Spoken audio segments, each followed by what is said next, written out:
damn, YouTube missed all the sexiness. Oh well. There it is. Maybe. Is it gonna go? There it is. Hey, what's up, YouTube? We're carving pumpkins today. Here they are. Let's get started.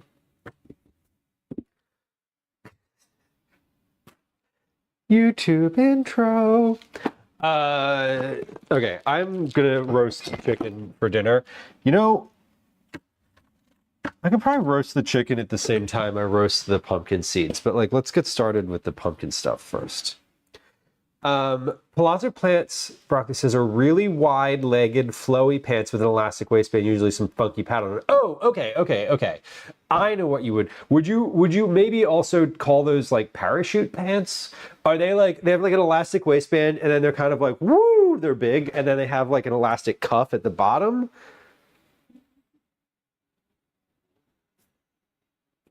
I know you said you smashed them off the roof after Halloween, but have you ever thought to donate them to farms or farm animals? Chastity Queen, I have not had that thought. I do, after I throw them off the roof, we clean them up and put them in the compost. So they go to Bennett compost, generally speaking. Bennett also actually has a separate like pumpkin collection situation that they do, which I don't participate in because that's for whole pumpkins, and by the time they make it to my compost bucket, they are smashed. I also have my house is vertical because it's like a row home. This has nothing to do with the post thing, but the reason I throw them off the roof, there's two reasons that we throw them off the roof. One, because throwing shit off the roof and watching it smash on the ground is super fun. And actually, there's no second reason. Throwing shit off the roof and watching it smash on the ground is super fun. I've also thrown a couch off the roof before. Listen, sometimes I do guy shit. And I enjoy it.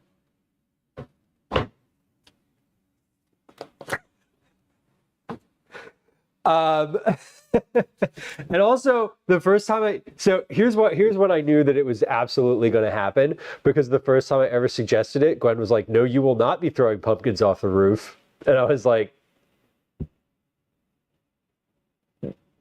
yes, I will. Because it's not harmful. She was worried. She was like, well, what if you hit somebody walking by? And I was like, well, I mean, I can see up and down the block from the roof. Like, I'm not gonna try to hit anybody if someone like runs out of if my neighbor runs out of their front door at that exact moment. I can't really help that, but like, I can have Calvin down there in the street to be like, hey, oh no, stop. He's not allowed on the roof. He wants to throw it off, but that's like, there's a line there, a line of like, yeah, I'm not really comfortable with you being on the roof and throwing things off. Jordy, welcome. We tried to get people to smash it, but they couldn't lift it, Neil. What size pumpkin was this? How much did it weigh? Jordy, did I say hi to you? I think I just said hi to you. I literally think I just said hi. They look like beautiful pumpkins. They are beautiful pumpkins. These pumpkins are incredible looking. They're like perfect. They're perfect.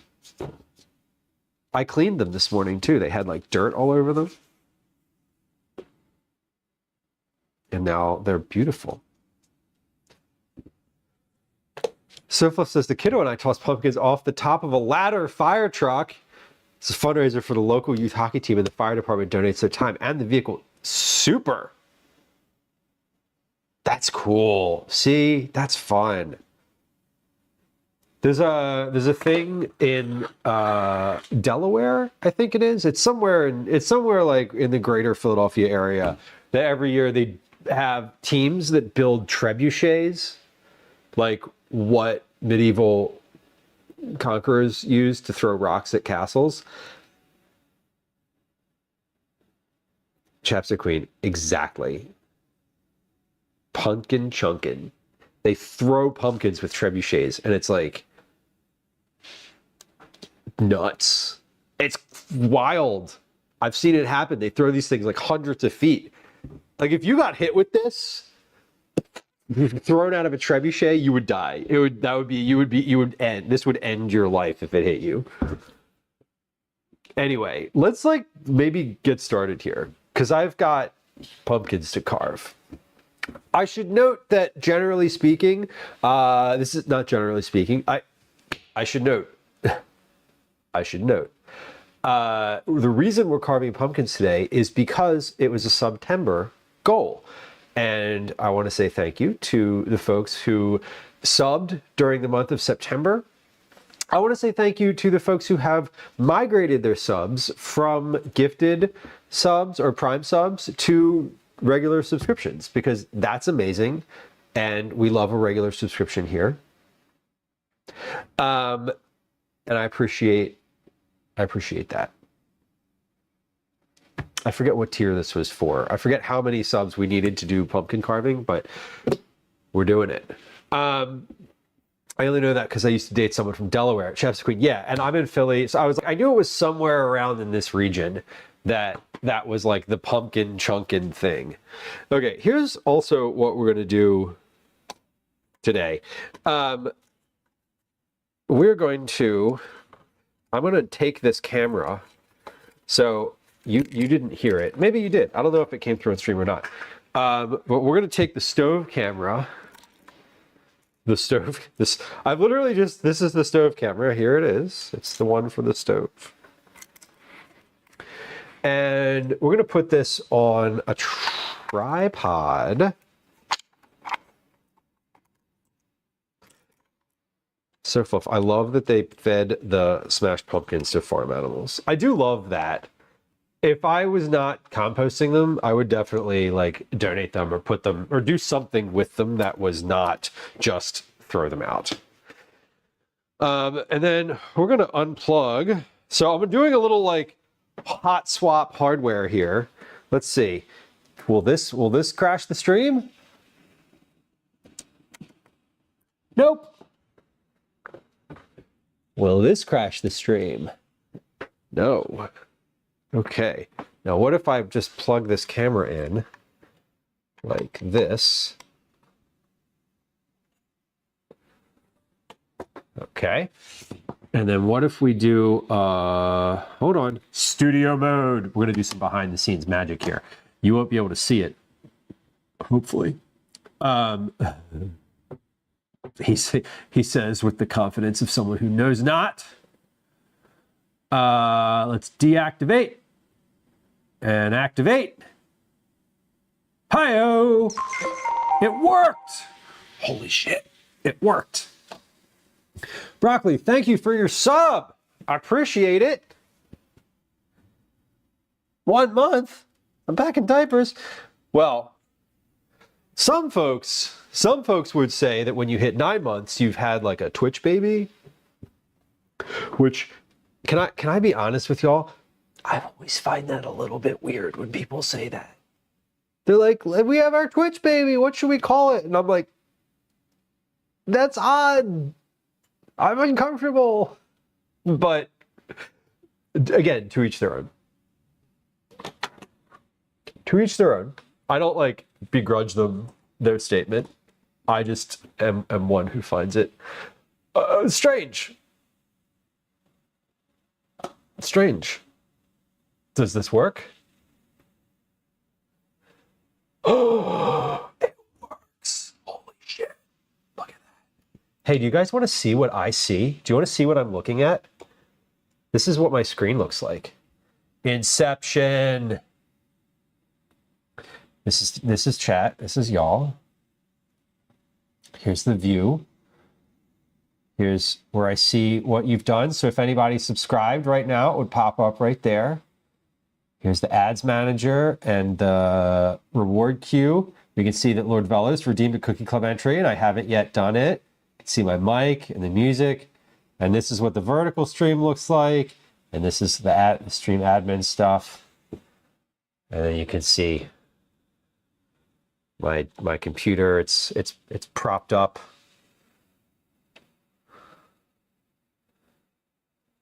Is that it? Oh, yeah, it's propped up.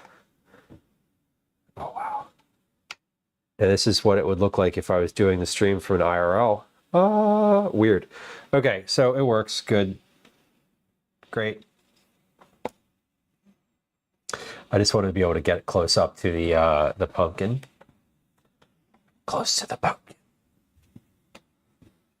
Da, da, da, da, da, da, da.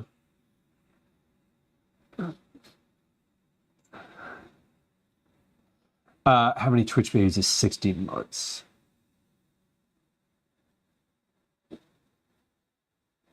6 plus a little gestation.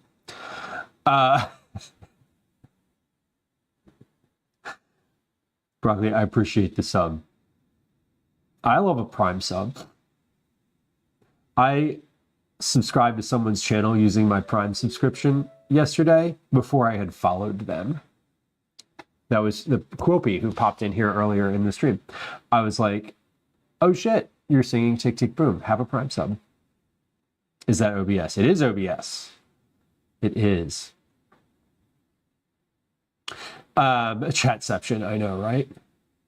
Broccoli, thank you for the bits. Holy shit, thank you. I appreciate you. That's a lot of bits.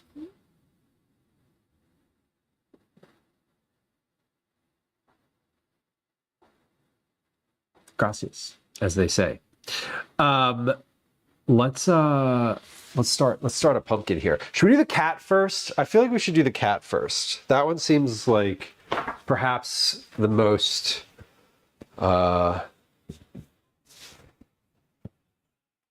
that one seems like perhaps the most not the easiest. Certainly not the easiest. But the other one's a Mario. So the two that I have picked out so far, we're going to do the Twitch logo in one, but we'll do the cat first and then maybe this one. And then maybe we'll figure out how to do the Twitch one. I was just going to draw the Twitch logo freehand, which maybe isn't the best idea. We'll see. Okay, let's start.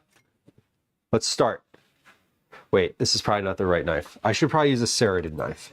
Now, I went in the basement and I got this kit, right? I've had this like kit in the like forever. This like pumpkin carving thing. It literally like has just been in this plastic bag in the basement forever. It comes with a really crappy looking scoop, which I've never used. The Super Goop Scoop, it says. This thing seems useful. The like scraper / scooper. But then it comes with a large series of different saws. There's like a variety of different like saws. This one is called the Colossal Carver. But then the other ones don't have little fun names to them, which is sad. Anyway, I was just going to use like a knife. I don't see why there's a reason to use the Colossal Carver. Oh, Neil, that would be fun though.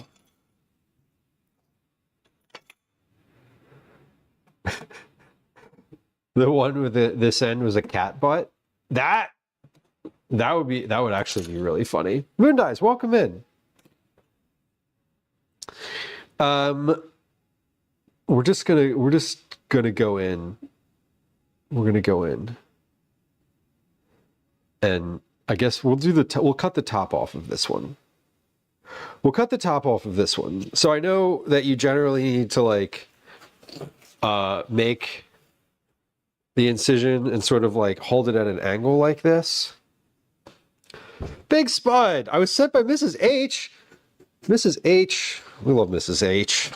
Thank you for letting me know. That's amazing. Good luck with the carving. Well, I hope it turns out well. We'll see. I am not really a professional at this, so I don't have any like, I don't have any good advice here. I'm just kind of winging it. I should probably put this like this, huh? And not like, I'm not like stabbing it. This isn't like, this isn't that kind of party.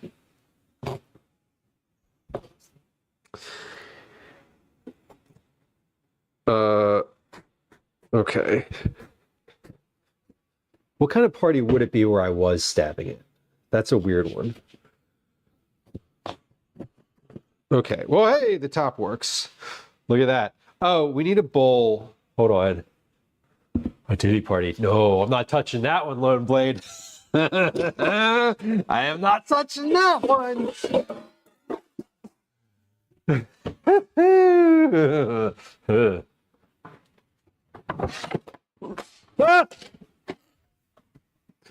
One of my fake pumpkins on the counter behind me just fell. Use the saws. Fudge darling, I will use the saws. I'll probably use the saws on the carving side of things, like for sure. I don't know. You know what's weird though? I've never actually used them. Like, it's not weird. I've never actually used them, so I don't have any like my experience with pumpkin carving has been 100% on the knife side of the equation. Excuse me. Okay. Well, I was using that towel to wipe my hands. Now I suppose I'm not. Now I suppose I'm using this one.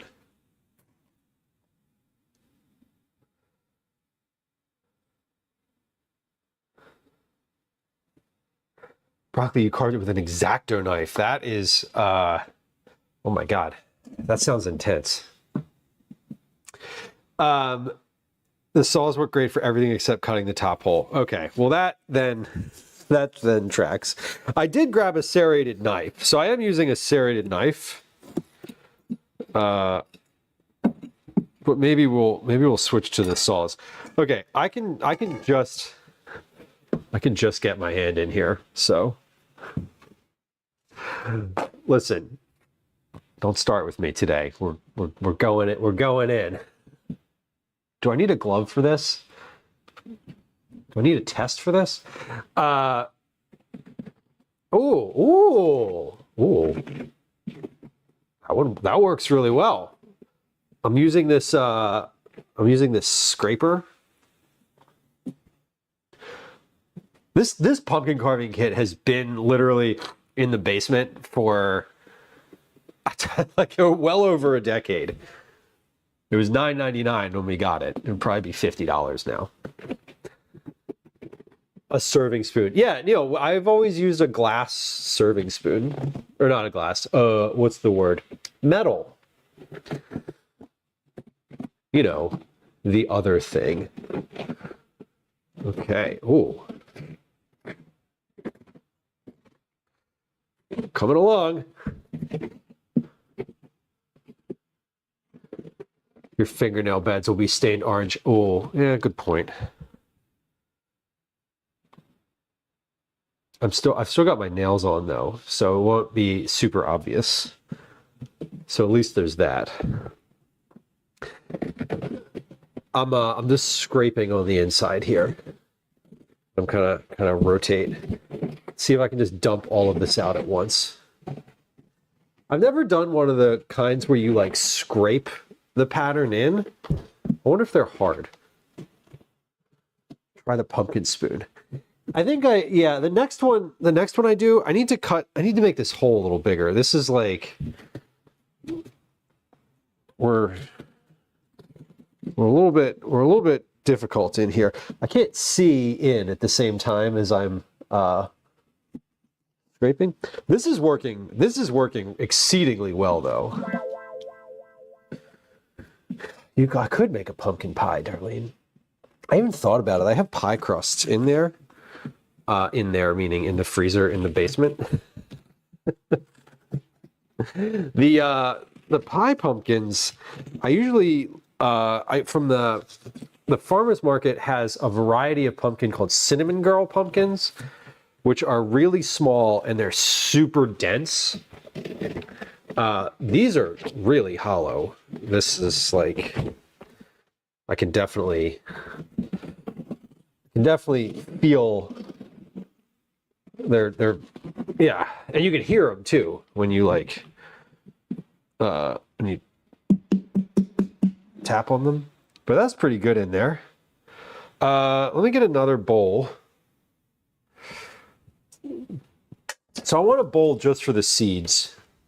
Actually, we'll put the seeds in a smaller bowl because obviously they can just go in a smaller bowl because there's less of them.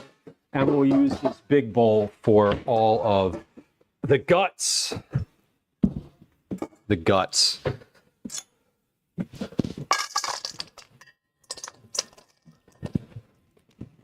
There we go.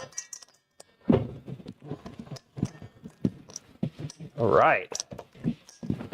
Well, that is... Are you supposed to like rinse these out for any reason? Is there any like reason to clean this out any further? I don't think so. Neil says I just get the canned pumpkin. I do use canned pumpkin mostly. For recipes I use a lot of canned pumpkin. For homemade pumpkin pie, I do love roasting my own pumpkin though. It's also like rewarding to do it. Green spoon. Yeah, I feel like I'm gonna break this thing if I scrape it. Well, maybe not. Maybe not. It doesn't feel quality. That's what I think I'm getting at. I think what we'll do, there we go. Oh yeah, that is it's pretty clean in there. Yeah, we're going in with the green spoon. We're gonna give it a try. Now this is like,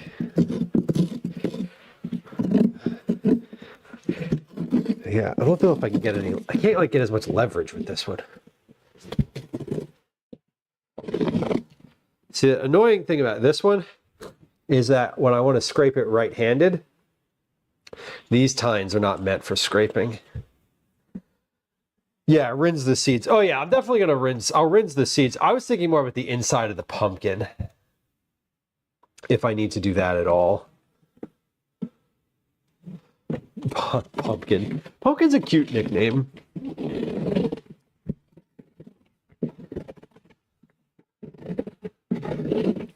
All right, we're just like scraping out the inside a little bit. Yeah, fudge drawing. This thing is just not this I like because I can hold it like really close to the edge and get like a ton of pressure and leverage on it, and it's actually like scraping. But the other one is sort of like I can't get the pressure that I want to actually scrape anything out. I might roast. We'll roast the seeds here, and I might roast some of the like the pulp that I just scraped out too, and use that for dinner. I decided I just want to do like a pumpkin pasta for dinner, which pumpkin pasta with chicken. I just recently I don't even know if it's live yet. I just wrote a recipe for that exact thing using canned pumpkin. But I don't think it's actually live on the site yet.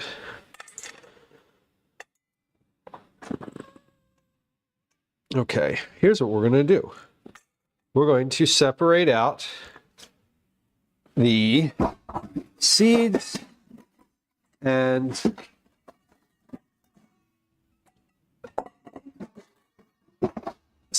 scrapings.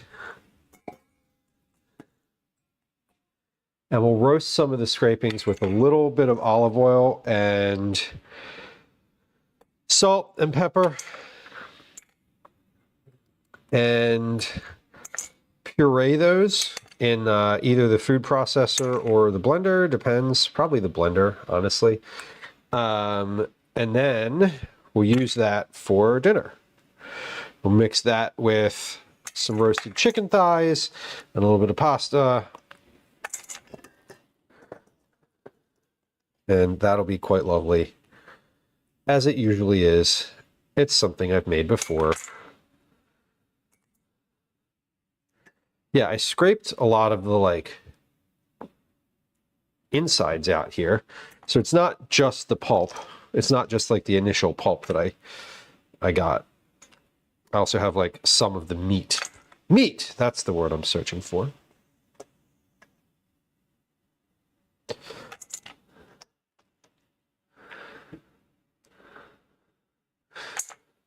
Broccoli, those are good. I love a candy, a non-candy Halloween offering, even if it's like little bags of chips or something. I think that's kind of nice.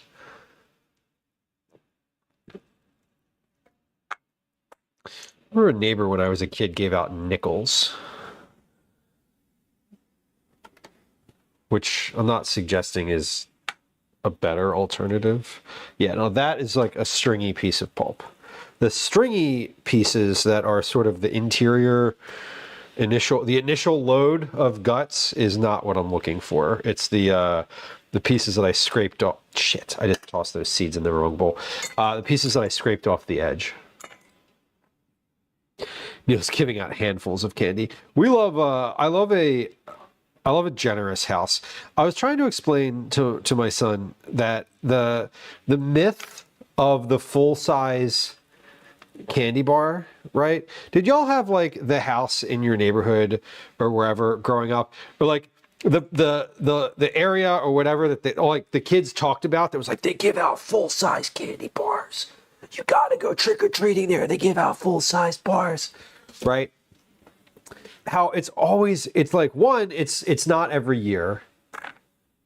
Two, it's not every house. And three, it is not usually worth going to wherever that is, because you're like going way out of your way to get like one full-size candy bar when you could just like, I'm trying to explain to him the concept of like a higher volume of stops versus like one or two larger candy bars. The Mary Janes. Right? Yeah, I remember the house that gave out nickels. We always went there in the hopes that we would get something that wasn't nickels, and then they like gave us a nickel again. They always had like a tray, and they were like, take a nickel. And I was like, stuff the tray in, bro. No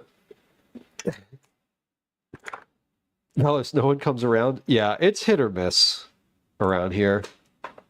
It really is block by block in my neighborhood. Moondie says that house had no kids. Yeah, there was every year this kids were like said that this one house in my neighborhood gave out full-size candy bars, and we stopped there a couple times, and like we never got a full-size candy bar from them ever. Like never. So I don't know what those folks were talking about. Good and Plenty's. Hell yeah. Good and Plenty's are like old school candy. Calvin was in the corner store the other day looking for like Mike and Ike's, and I was like, where the hell did you even hear about Mike and Ike's? But yeah, there's a neighborhood in Philly near Rittenhouse Square,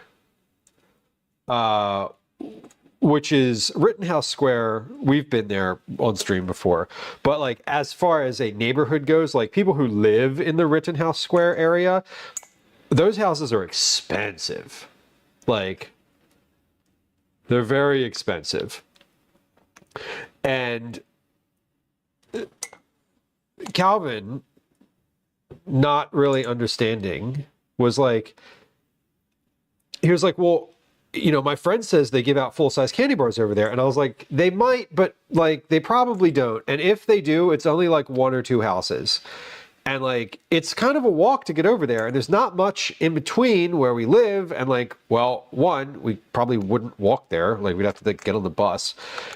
And so like, you're getting on the bus to go to like toward the promise of what? 5 to 10 full-size candy bars in like 3 blocks worth of houses. Unlikely. And he was like, this was an interesting lesson that I think he got right away because I talk about this all the time. But he was like, yeah, but those people are rich.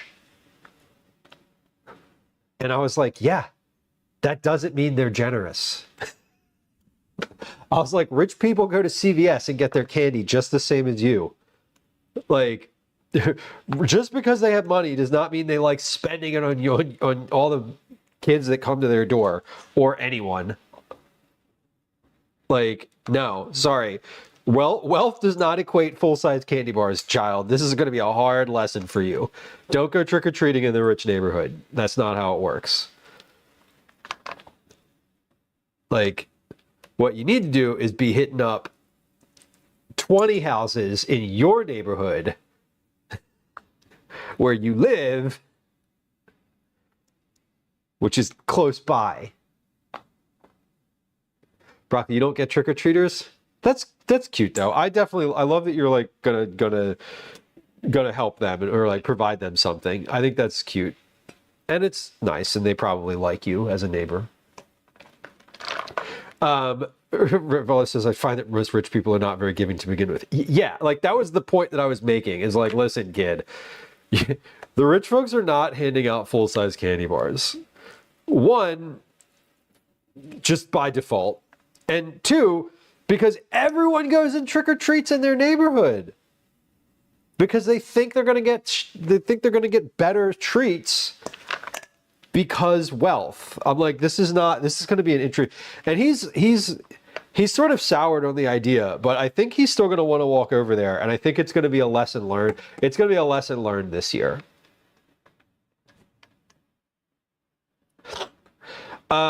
Master Splits, the Great Depression started? Okay, that was the answer to your question. Damn.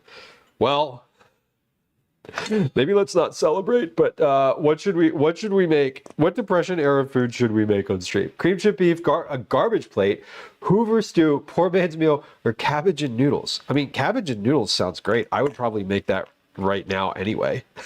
Cabbage and noodles is fantastic.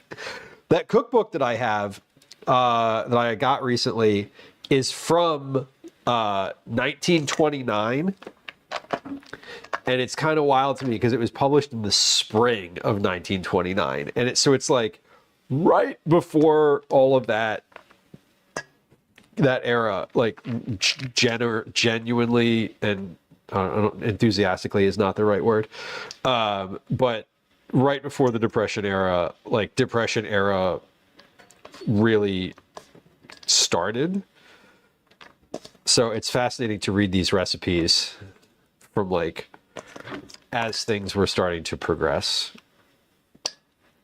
All right, we've got, we're almost there. We're almost through sorting through the guts. Kopi, the carving is going well. This is also, I didn't actually introduce myself, by the way. Mostly what I do on stream is cooking. The carving is a fun little aside that we're doing for a September reward. But as I do, because this is a cooking stream, for the most part, it's also a little bit of IRL. I am also saving the guts, some of the good parts of the guts and the seeds, because we're going to roast the seeds and then we're going to make dinner with this part. So the carving's going well, albeit slowly. I haven't actually carved anything yet. I cut the top off of this one and have gutted it like a pumpkin, and we're now sorting through all of the seeds and such.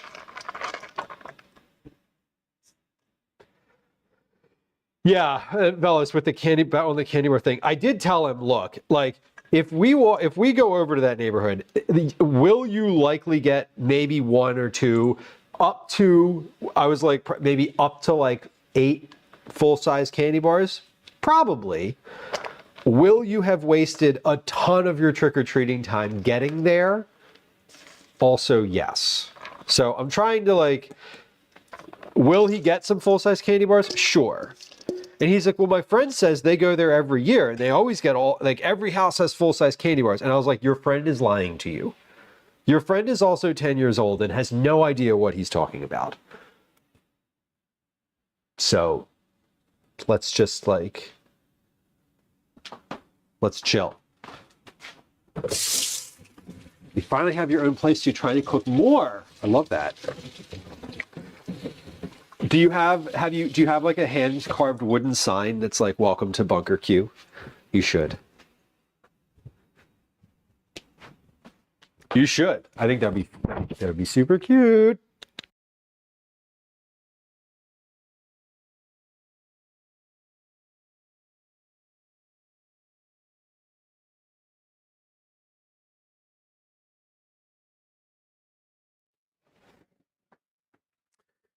Yeah, Neil, my friend says they're giving out gold coins. They're not, yeah, the ones wrapped in chocolate. The ones wrapped in chocolate. Well, it looks like we're doing cream chip beef. Shit on a shingle, Velos. Yeah, that's what SOS stands for, y'all. Just FYI, in case you were like, what does Velos mean, SOS, in chat? Yeah, shit, meaning chipped beef in cream on a shingle, meaning served over top a slice of bread. Fun, right? It's funny. My mom grew up she grew up eating that. Her like parents who were from the Depression era made it, and she would never make it for me. And more to the point, I'm rinsing off these seeds, just FYI. That's what I'm doing over at the sink here. She would never make it, and more to the point, when we went out to eat, she literally would refuse to let me order it. Because she was like, it's so gross. It grosses me out. You're not allowed to eat that in my presence. Which I thought was, at the time and now, I think is a bit of a like weird scenario. I was like, what do you mean I'm not allowed to eat that in your presence? What is this weird boundary you're setting? And why are you refusing a specific food that I specifically love? Because have you ever been to Bob Evans' down home restaurant and how good their cream chip beef is? Because it is. Because it's real good. She didn't want you to have something she didn't like and had to eat. Right. Counterpoint, she didn't let me eat the food that I was interested in a restaurant. Like, when I had it before and expressly enjoyed it, she refused to let me order it for her own comfort. Which, as an adult now, I'm like, that's a weird hill to die on. That's a weird hill to die on. I don't understand. I still don't understand. I'm 41 years old. I have no idea why she wouldn't let me order it. And her expressed reasoning was because I don't like the way it looks. I was like, all right. Okay, odd behavior, but go on. Okay, we have... Okay, I'm at a weird spot. Let me tell you why I'm at a weird spot. Y'all know that I love to do things in what's the term? I love to bulk batch do. I think I'm gonna carve the rest of these pumpkins. I'm gonna gut 2 more. Take the seeds out and take the guts out, because that will let me roast the seeds all at once, and it'll let me roast the pumpkin guts all at once, and then I can carve sort of all 3. I don't have to go back to, this is messy and I don't want to do this. I want to like continue. I want to keep the mess going. That's the goal. Keep the mess going. So I think we're going to do that. I think we're going to do it that way. Broccoli says was something, SOS was something my mom left for the babysitter to fix my brother and me for dinner. Hell yeah. My mom always took me to Blockbuster to rent movies, and then she left the babysitter a $20 bill to order pizza. That was my babysitter meal. It's weird. Yeah, quote me. I was like, I remember being like 10 years old and really wanting to order cream chip beef. And my mom being like, no, you're not allowed to get that. Get something else. And I was like, what? What? Why? Anyway, remember the part where I was like earlier in stream? Maybe you don't. Maybe you weren't here. I was talking about how, let's stop gesticulating the knife. The reason that one of the big motivating factors for throwing the pumpkins off the roof after Halloween was because my partner was like, no, please, like, don't do that. And there was like no good, but her reasoning was like, you might hit somebody and it doesn't feel safe. And I was like, yeah, I get it, but like, I'm going to make sure it is safe.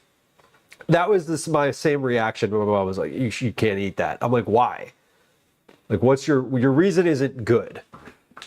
It's not invalid. It's just not, I don't understand. People are strange when you're a stranger. This is true.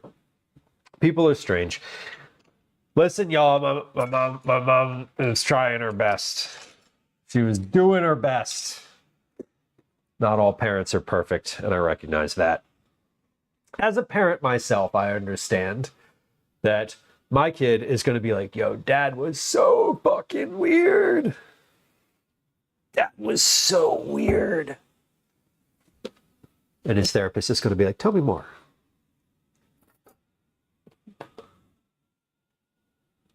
And then hopefully he does.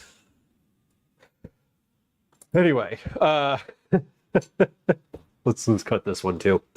I'm going to try to make this, you know what I'm going to do with this one first? I'm going to score this one. Because the last one, the hole kind of wasn't big enough. I just like went in with the knife and it like got to be at a weird angle. So I'm going to make the hole a bit larger in this one, and I'm going to like score it first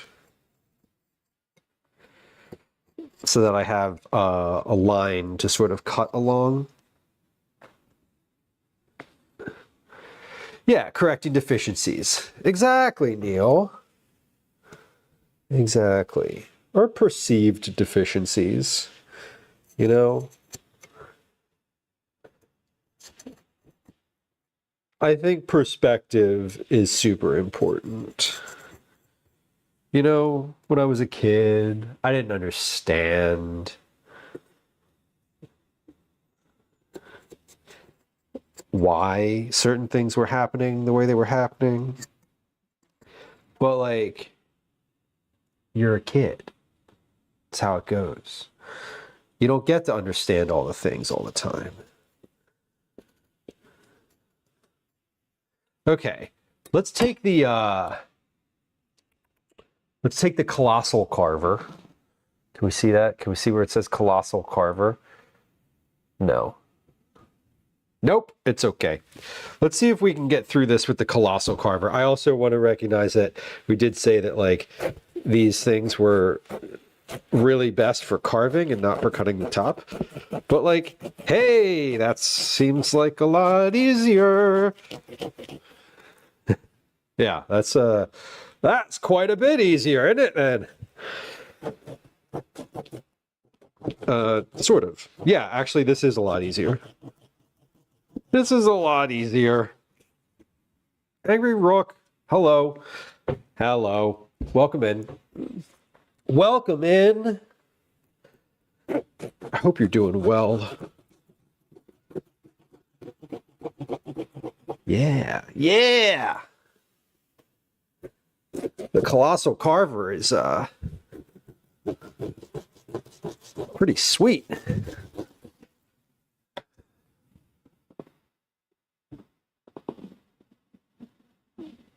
Ta-da!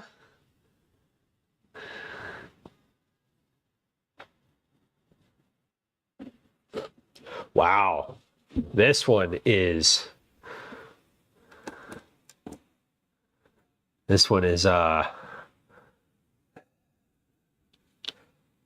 pretty robust inside. Hey, Rookie drove by Philly around 8 this morning. Did you wave? I'm assuming you were on 95.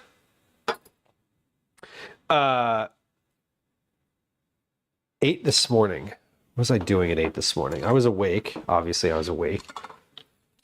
Was I awake? No. Actually, 8 o'clock this morning, I was not awake. 8 o'clock this morning, I had gone back to sleep.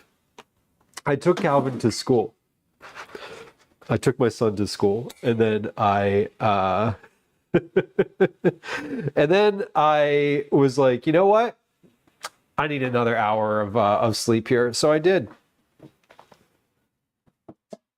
Okay. Yeah, I don't usually do that. I've been prioritizing sleep a lot recently, and it's helpful, honestly. Trying to go to bed earlier. Trying. Like, yeah, if you see me online at like 1 o'clock in the morning, like, just know that I am failing. I remember thinking the Liberty Bell was smaller than I thought. Yeah. Yeah, it went to Morimoto in Old City.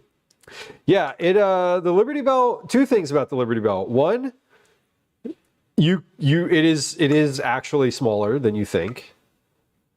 And two, you can see it from the street. You literally don't need to walk in to the building. You don't need to wait in line. If you see it in real life and you want to like walk up to it and like touch it, you can. The tickets are free. You just have to wait in line.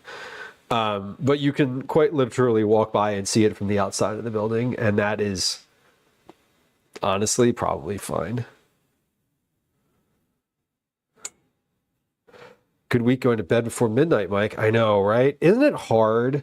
If you're a night person, is anyone else a night person? Like the type of person who's just like, yeah, I'm going to stay up until like 2 o'clock in the morning, just in general. When do we get to go to the aquarium? Liz, good question. I think we should do that this winter when it's cold. And I don't know if you remember. I remember, now that you've mentioned it. I remember reaching out to the aquarium and asking them about streaming there, and they were like, yeah, go ahead. Like, we don't care. You don't need a special ticket, and it's fine if you do. If you want to come, just come on down. And I definitely remember them telling me that. I just haven't. It's a winter. I feel like that's a wintertime activity. That's a like, hey, it's cold out and I don't feel like cooking today. Let's go to the aquarium.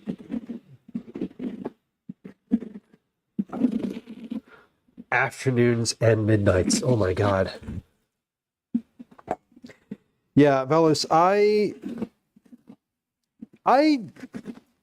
have heard this term before that I really love.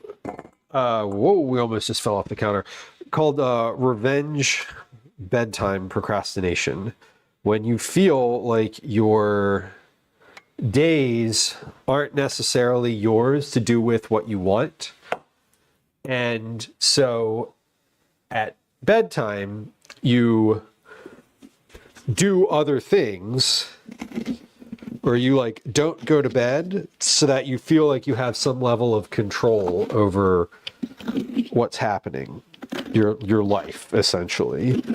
And I don't know if that's like I feel like that maybe just is an Instagram term, that is not like a legitimate thing.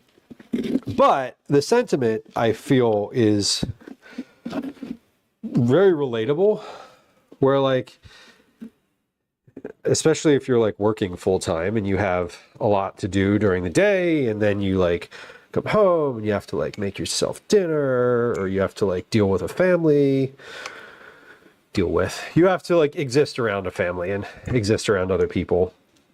You have obligations that are not like, you know, enjoyable necessarily. You have to do them, whether you enjoy them or not is immaterial. And so like after all of that, you, instead of just going to bed and having to do that all again the next day, you don't go to bed and you just like mess around, do other shit on the internet. Neil says it's the only time time alone. Exactly. That's how I experience it too. When other people are asleep. Yeah, and I've had this conversation with Gwen before too, where she like falls asleep on the couch, right? I'm like, it's not really alone. I'm not like, she's like, well, I'm not, you can put on whatever you want on like the TV or like, you know, if I'm asleep on the couch, you can do whatever you want. And I'm like, right, but I can't like jump on the couch,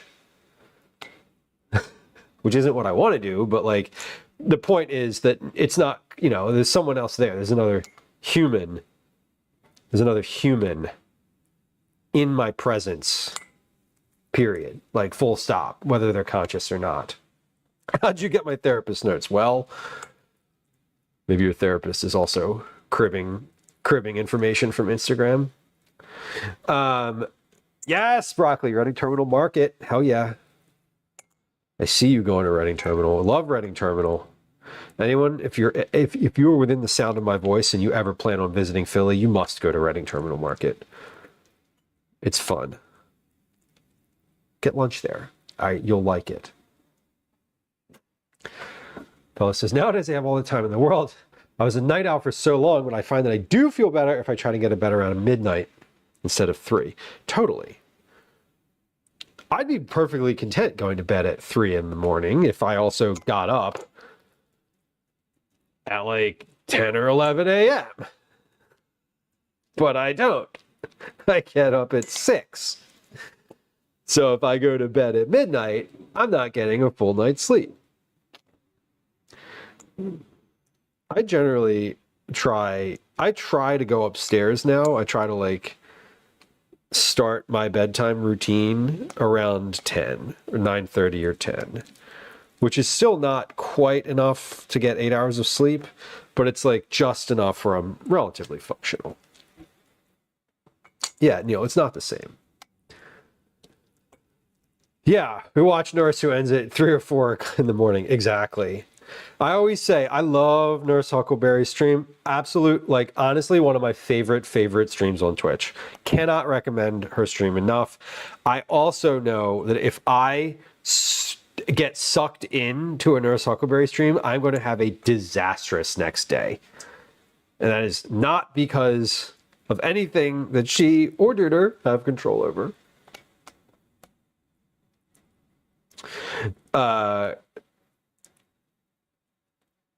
But it is a fact. Angry Rook says, I did not know of the Reading Terminal Market last time I was in Philly, but I did go to the Liberty Bell. Most folks, I feel like the Liberty Bell is such an easy, and like this isn't like, you know, nothing against. I feel like the Liberty Bell is like probably the most visited thing in Philadelphia, if I'm guessing, because I just feel like most people go there. It's like, I mean, we Philadelphia proper, the city, has made it like the icon of the city. It is definitely it has a very prominent place in our tourist area, in our most highly trafficked tourist section of the city. I would personally tell you that if you are not like a history enthusiast, you don't really need to go to Old City at all. I know it's probably sacrilege as a Philadelphian to say that. And the Greater Philadelphia Tourism Marketing Corporation, GPTMC, would probably disown me and disavow any knowledge of my existence if they heard me say such things. But for myself, I'm not a big like historical person. So I like more social driven activities. When I say social driven, I mean like where do the people that live in the place that I'm visiting go? like Philadelphians don't go to Old City unless you work there. That's not true. I go to Old City occasionally for food or to food events or ice cream. Franklin Fountain is in Old City, and it is genuinely good. Franklin Fountain is a treat. Franklin Fountain is a sometimes food because it is bugging expensive. It's so expensive to get ice cream there. It's good. It is really good ice cream, and you pay for really good ice cream. Big Spud, thank you for coming through. I appreciate you. Hey, if you're lurking, not you, Big Spud. Enjoy the rest of your day. Thanks for saying hi. Thanks for coming through. If there's anybody out there within the sound of my voice who is lurking and not following, I want you to know that follows are silent. If you're not currently following the channel, and maybe you want to, you can still hang out. But if you hit the follow button, nothing happens. There's no sounds or alerts. I won't say hello. I won't thank you for your follow. You just get to follow and remember to come back. So anyway, if that's you and you're hearing me and you're like, hey, I don't think I'm following this person, feel free. And if you want to be acknowledged, just say so in chat. And I will thank you profusely for your follow. Where was that thing you got? A water ice. Where did you go for that? Yes. Yes, definitely. Well, we've done a couple things. We've been to Franklin Fountain on stream twice, I believe, maybe once. But John's water ice is, I think, where you're thinking, Angry Rook, where we sat on the sidewalk and had. I've also finished several IRL streams over the summer at John's. John's is worth the price, mainly because it's also cheap. But it's very, very good. It is the best water ice in the city. I will die on that hill every single time. There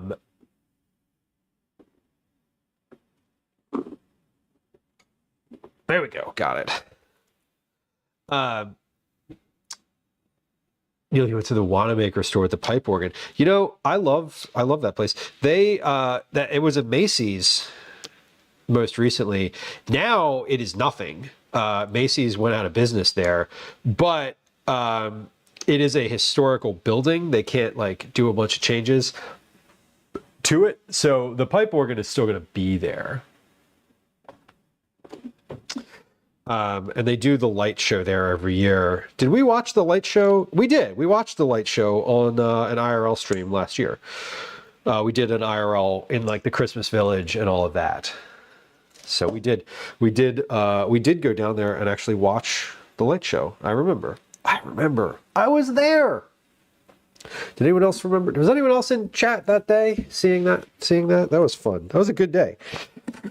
Y'all got me on a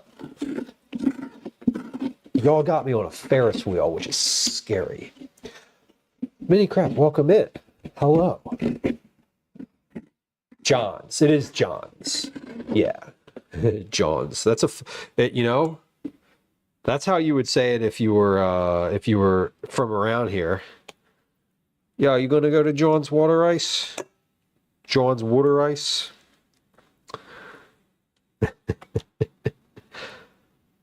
It's fun. Ferris wheels are terrifying, y'all. I am not a Ferris wheel fan.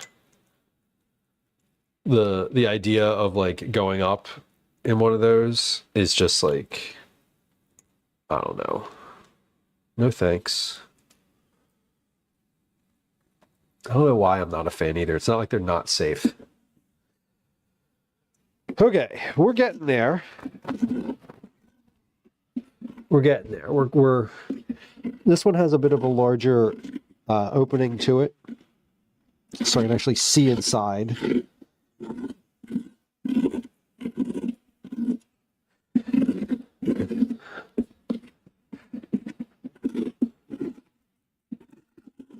And I'm just scraping it out and kind of smoothing things here. Got a few more scoops to go.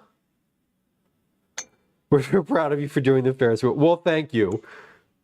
I believe I was actually like, I think there's definitely a clip of me on the Ferris wheel, and I am scared. Like, that's a very valid, that's a real fear. I'm definitely not a fan.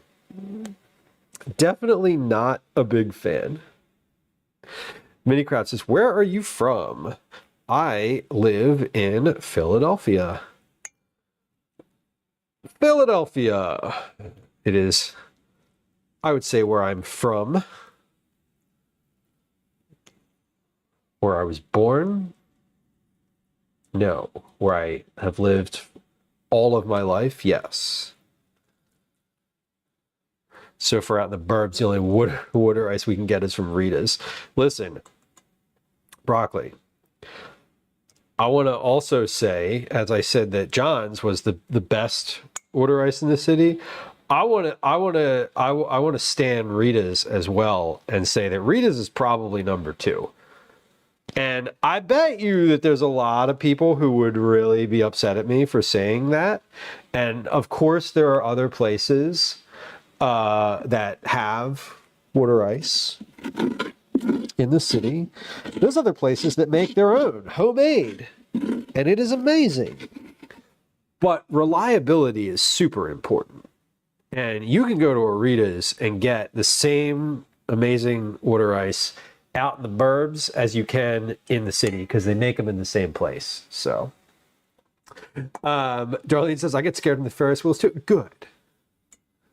Good. I mean, not good, but like, thank you for validating that for me, because I always feel a little crazy when I'm like, no, I don't really want to do the Ferris wheel. And people are like, but it's just a Ferris wheel. And I'm like, I know. Like, it doesn't move fast. And I'm like, I don't care. It's not how fast it moves. It's being suspended in the air that I do not care for.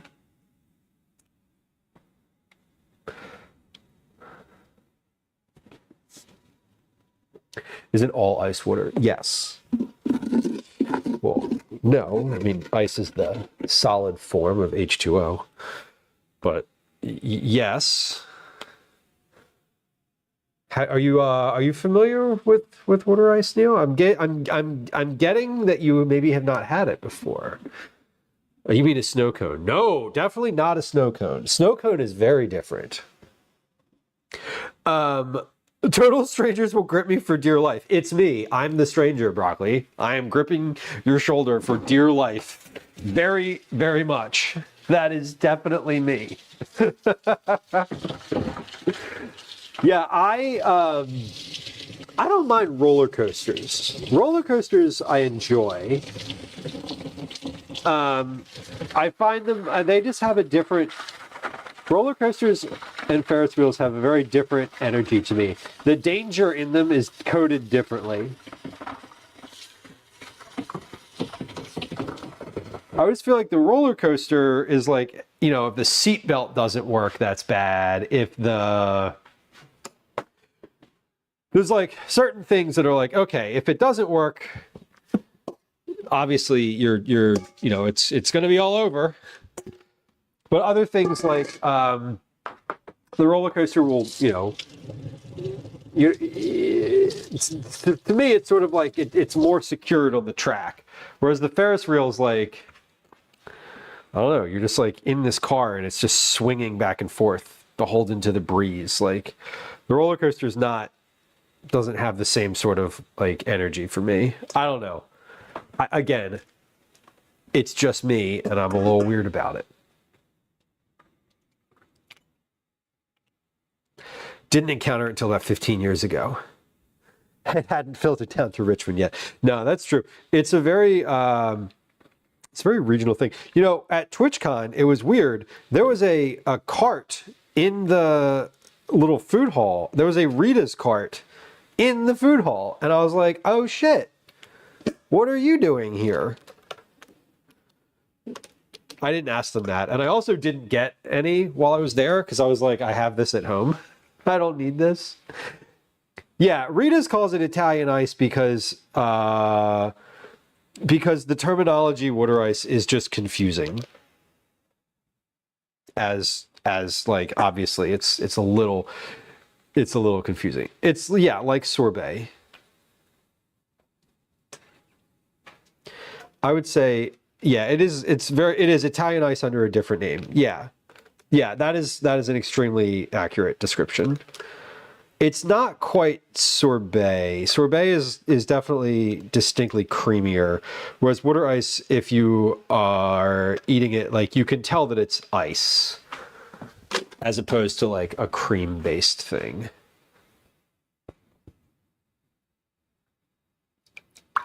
Yeah, SoFlip, I was like, oh shit, a Rita's card. I meant to take a picture, but I forgot because I forgot. Because I looked away and then object impermanence dictated that I would never see the card again. And because it was not in my vision, I did not consider it at all. All right, we're just sorting through. I've got 2 of my 3 pumpkins capped.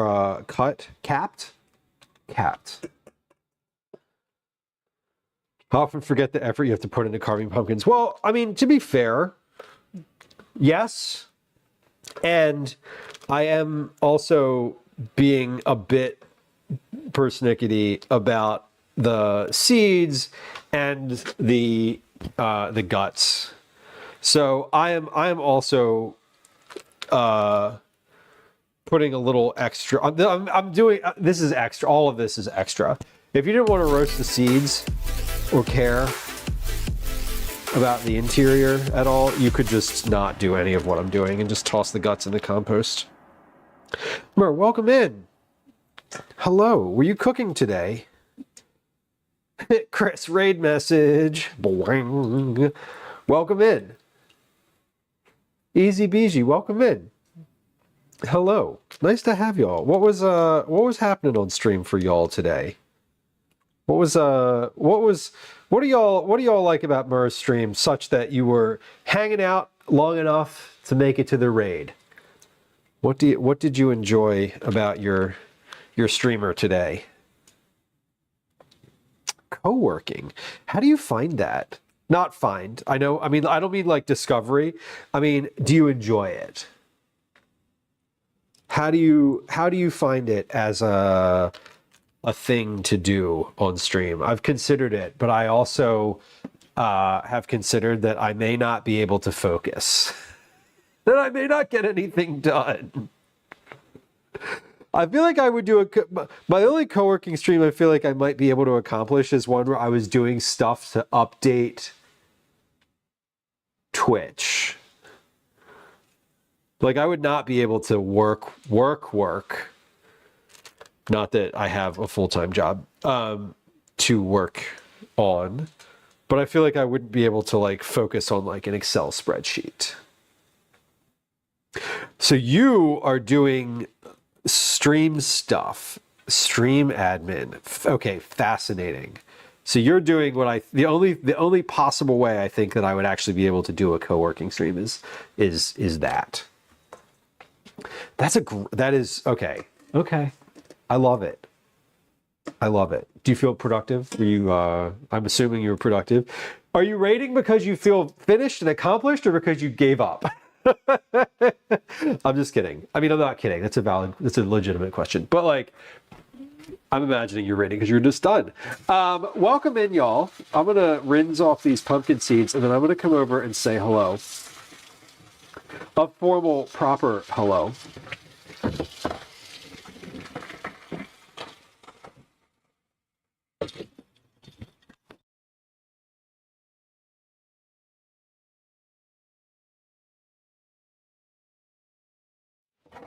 Okay, so we're doing on stream today.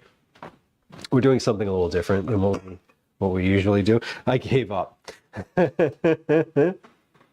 Easy says I just love Mart. Lemon says I enjoy Mart's accidental cosplays. I love an accidental cosplay. That's funny. And to just give up. Listen, sometimes it's just time. Sometimes it's just time. I usually stop doing stream admin when I've checked off enough boxes to feel accomplished. I've never actually completed anything. I never like finish anything.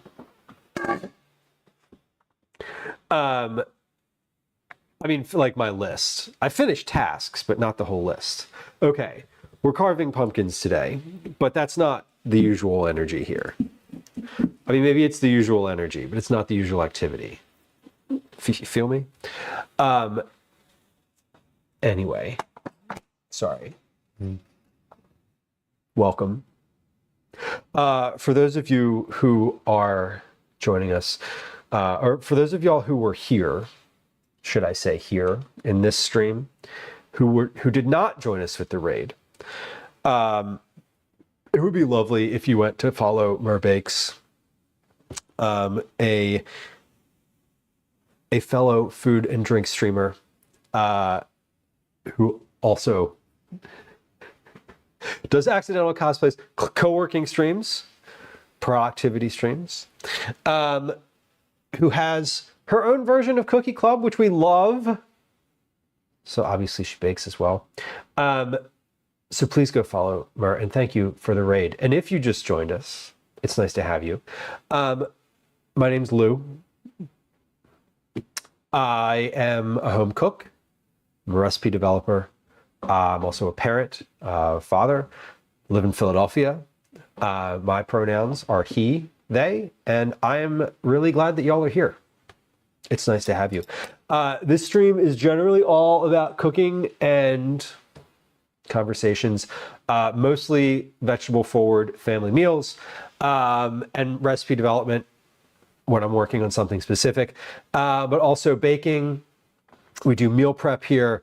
We make snacks, we make cookies, and sometimes we get out in the world for IRL broadcasts.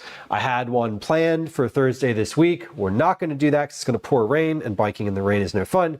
The next IRL stream is going to be Tuesday, November 31, 4th, November 4th. We're going to be up early. Oh my God, so fucking early in the morning to do a look at the Philadelphia wholesale produce market. It is a literal wholesale produce market that serves the Mid-Atlantic region. They have a room full of every kind of, they have a room full of banana crates stacked floor to ceiling that we're going to look at. It's really actually kind of fun and cool. So that's what we do here.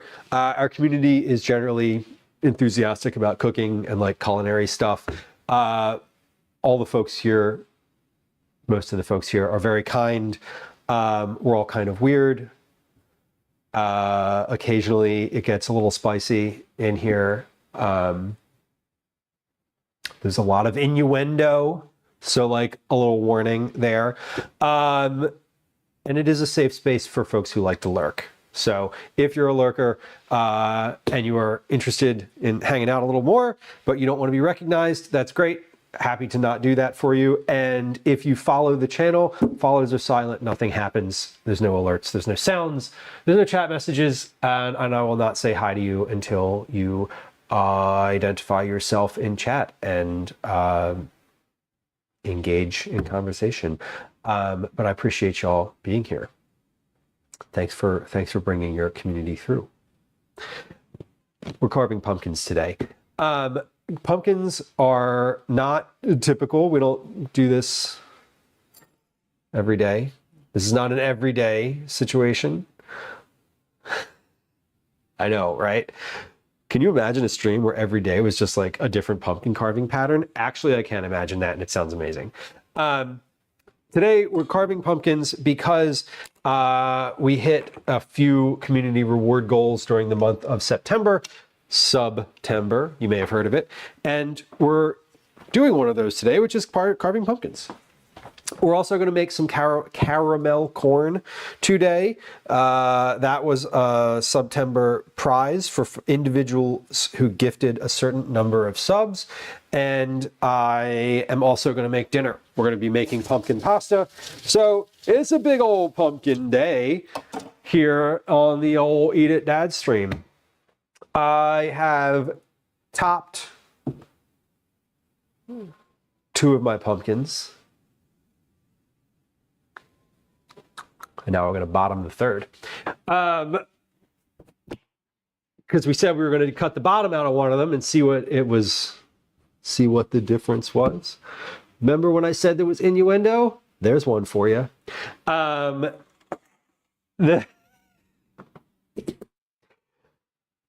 Anyway, we're gonna cut the bottom off of this one because we cut the tops off of these other 2, and then we're gonna carve a pattern into them because that's what pumpkin carving is. Anyway, but first we have to score around here. So that was a freebie, yes.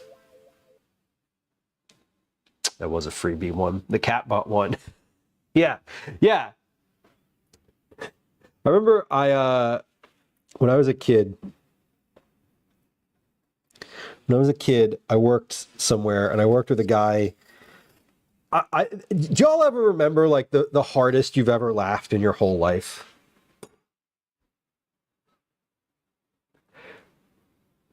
This was one of those moments where you know how something will just hit you as aggressively funny and you just can't help it. Well, we were eating lunch one day and this guy that I worked with at the time, he was a lot older than me at this point. I mean, I think I was working there in my 20s. He was definitely in his like 60s at this point in life. He's still alive. I've texted him as recently as last year. Anyway, we're eating lunch one day and he was eating a thing of banana chips. Just take a moment and just imagine, if you will, a banana chip. If you've never had a banana chip, imagine, if you will, cutting a banana in half and looking at it from the end, looking at it in the middle. And he looked over and he had the thing and he just goes, he's chewing on them and he goes, he offered one to me and he goes, "Cat asshole." And when I tell you, I could not stop laughing. I don't know why it hit me, but I'd never like conceptualized that or like thought about that.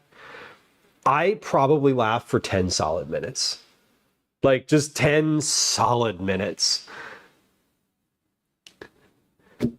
Because he was so nonchalant about it. He was not like making a joke.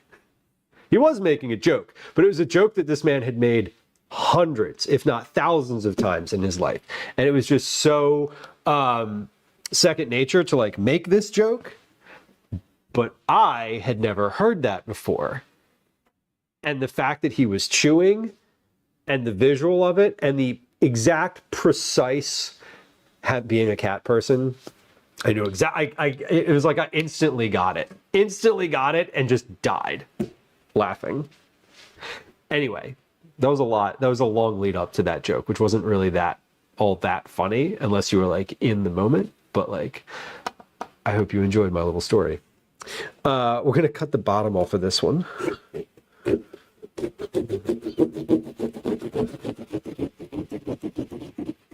There we go.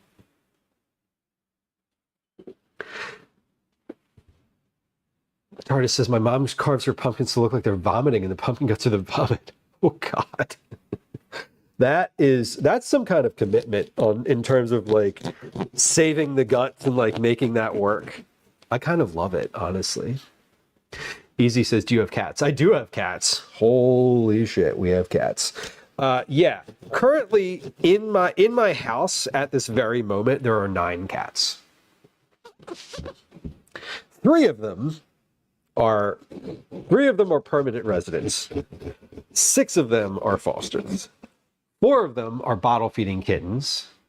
The three that are permanent residents are 6 months old. We have 2 that are 3 months old, and then 4 that are still bottle feeding. They're like just about to end bottle feeding. So my partner is a big cat fosterer, and I'm not the cat fosterer in the house. She is. But I mean, I'm here. I live here too, so I can't help but be exposed. But yeah, we got a lot of cats in this house. They don't generally. Only 3 of them make their presence known on stream, and I don't think any of them are going to come on stream today because I believe they're all in the basement, locked in the basement right now. There's a point at Twitch that makes me laugh, and I almost spill my water. Well, I mean, that's good. We love entertaining entertaining Twitchers. Easier former cat foster. I love that. Yeah, my partner just got into it about 6, 7, 8 months ago. And we have a separate, the basement of our house for a long time has been is like her space. So she has like her couch, there's a couch down there, and her gaming system is down there. All of her stuff, that's like her space is the basement. So recently, it has been turned into basically a cat foster area. So there's a place for. Sorry. Someone just ran by someone was running by the front of my house with a corgi on a leash, and it was just like really funny to see. You ever seen a corgi at top speed? Kind of amazing. Welsh corgi races, anybody? I think they play them on like ESPN 10 or something. Whoa, we got really sidetracked there. What was I talking about? Right. The cat foster in the basement is basically she has like different spaces in the basement now for like different stage cats. So it's really going well. She enjoys it, and I support her endeavor.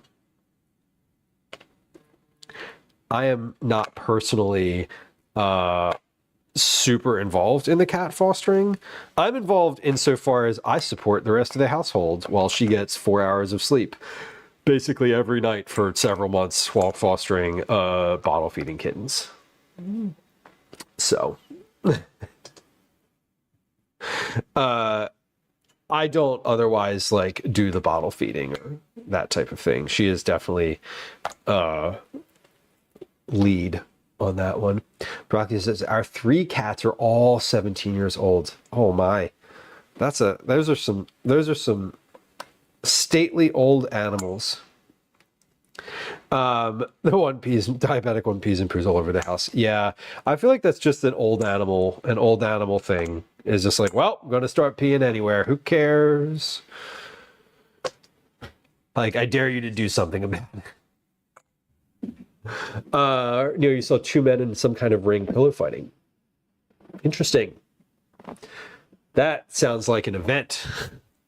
That sounds like an off-con event, or an outside of the con event. Was it at the place that also had the mechanical bull? Oh, on ESPN. Okay, sorry. I thought you meant like you went to a place in San Diego that was doing that. In real life, which note that I wasn't surprised. I was just like, oh, that's interesting. You have an elderly dog you adopted last year. Nice. It is nice when you have a dog that doesn't care about the cats.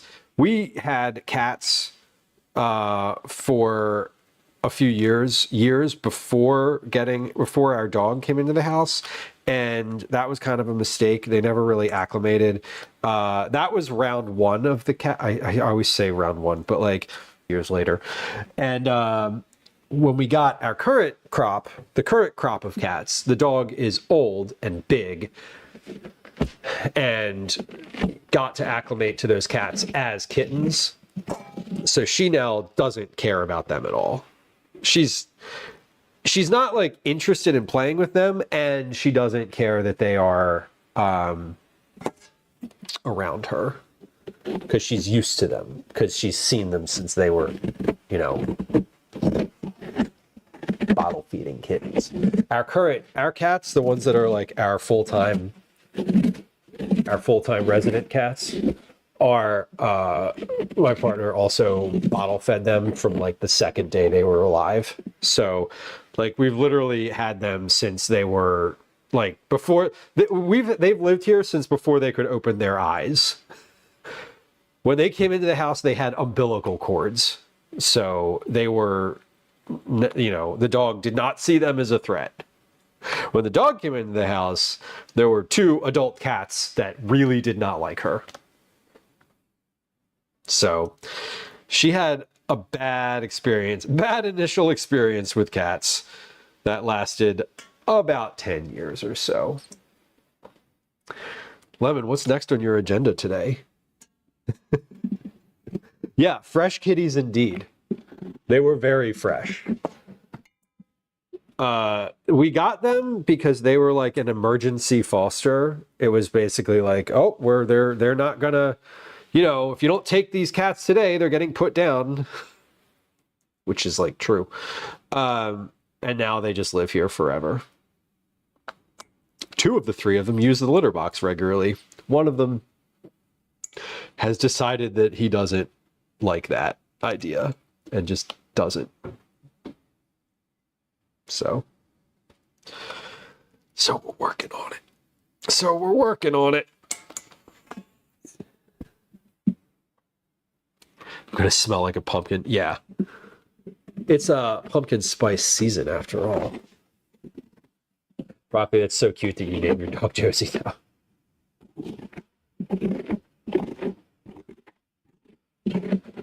Oh my God. Neil, that's wild. Try to suckle on the dog. Yeah, the bottle feeding is intense. That is a really intense activity if you're doing it as a human. I mean, I hesitate. I always hesitate. I always get a little I always get, as a parent of a child, I always get a little defensive when people are like, when people say things like having a puppy is kind of just like having a kid. Like, no, the fuck it is not. And like, apologies. You can be a pet parent, but like, yeah, having a puppy is not like having a kid. Bottle feeding like 6 cats at the same time is sort of like having a newborn, except you can keep the 6 cats in a box. But the frequency that you have to be awake and active and like feeding is roughly the same. Still not equivalent, but like the timing is roughly the same. Submitting class homework. That sounds rewarding.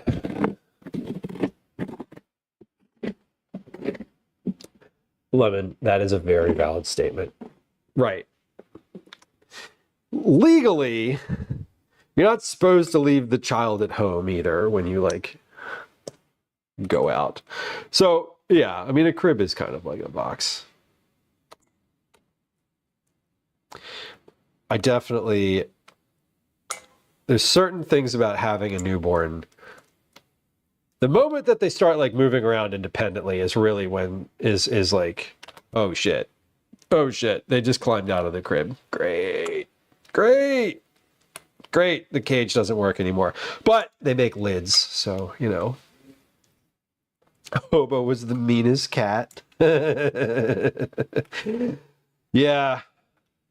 The fun thing about cats is they have a personality that you really cannot change all that much. Dogs, I feel like you can, when you train them, like at least they're sort of trained. Cats are just not. They're just not. You You get a good one or you get a mean one, and they just stay like that forever. That put me at my pet limit. Easy. That's kind of, I love that though. I do love that. Having the dedicated foster space now is for Gwen is nice. And it's certainly accelerated the rate at which like cats are entering this house. Yeah, they are just born that way. They're just like, yep, I'm, all of a sudden, like 8 months old, you're like, oh, you're kind of a jerk. And then they're like, yup, surprise. Can't get rid of me now.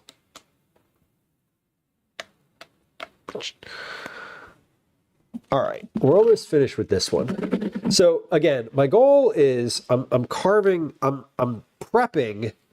3 pumpkins here for carving.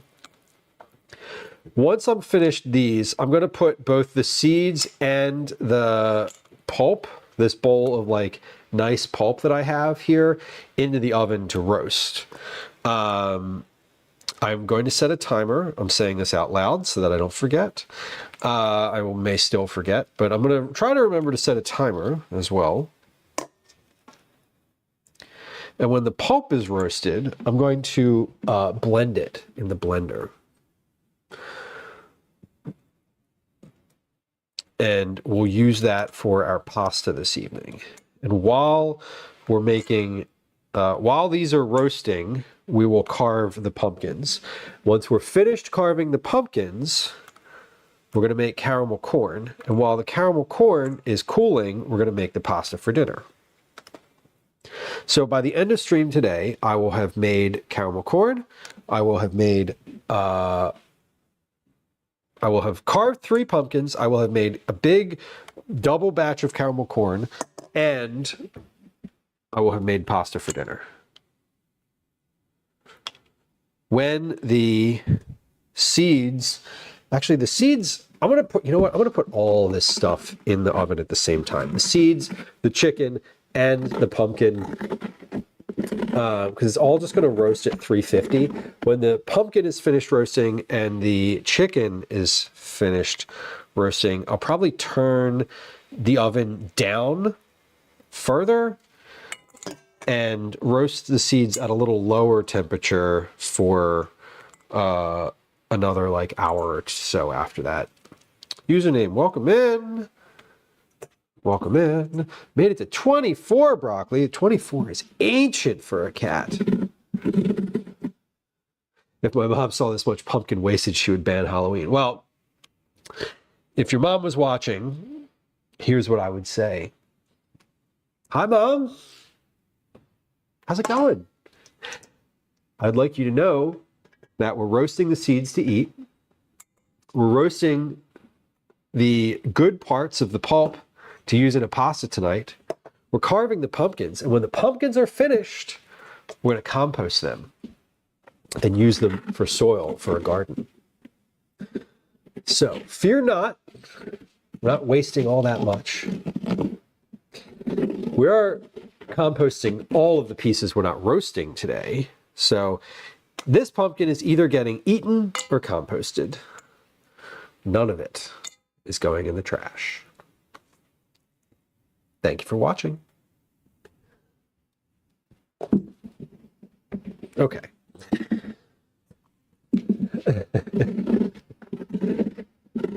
I appreciate not having, I'm not trying to waste any of it, but, I am just composting some of it. Like, if we are going to be fair, that is what's happening. All right. Now, this part that I'm scraping out now is just scraped off the sides. So this is all like good pumpkin pulp that we can cook with. A lot of what I started out with today is, or a lot of what I just started out with here is the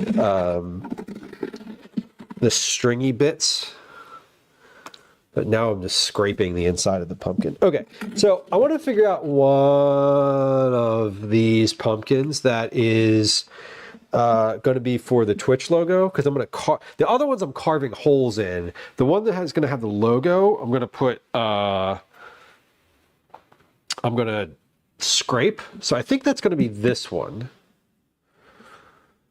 Yeah, let's do that one. So what I'm going to do is pick the side that I want to put the logo on. So maybe there. And I want to scrape the inside a little bit. Like where I'm going to put the logo, so I don't have to scrape as much off of the outside.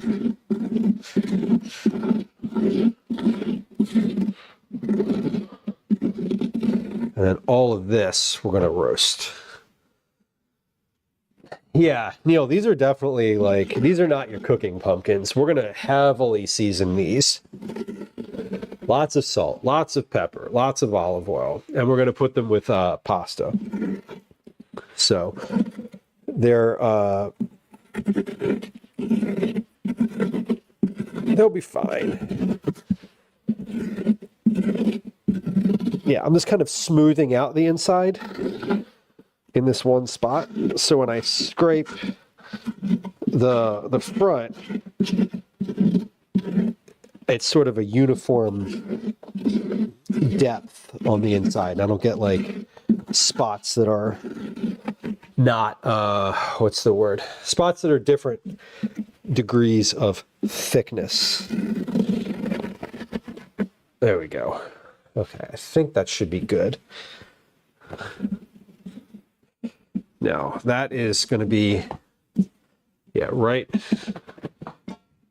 here. So the front of this,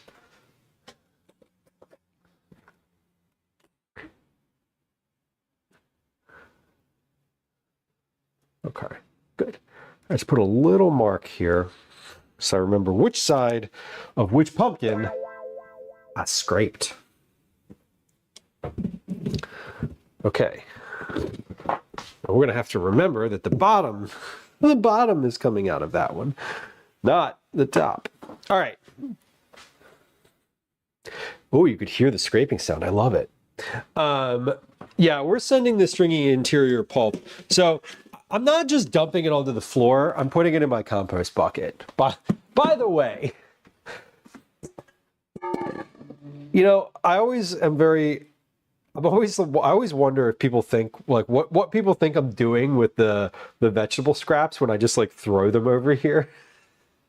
There's just a bucket on the floor right here that's for compost. So it's not I'm not just tossing my scraps into the trash or onto the floor, which would probably be pretty funny. All right. Yeah, they're watery and stringy, so roast and puree. That's my thought is like, I'm just going to roast these. I'm not trying to like eat these whole. I don't want to make a pie out of them or anything that's going to be like, yeah, obviously if I'm making a pumpkin pasta, like pumpkin is going to be the primary flavor, but I'm just going to roast them basically to the point where they are completely caramelized on the tray. Man, I have pumpkin like stuck all over the outside of my arm here. My right arm. I'm like scrubbing it with a fingernail brush. I forgot how sticky this shit is.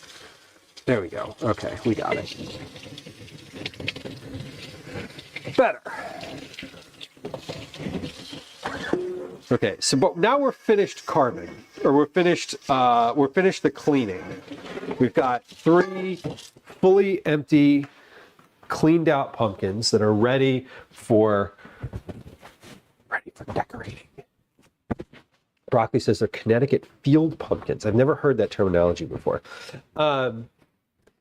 True Caretaker, I would love to go to the Big Pumpkin Festival. I don't know what it's actually called either, but like it sounds like a lot of fun. A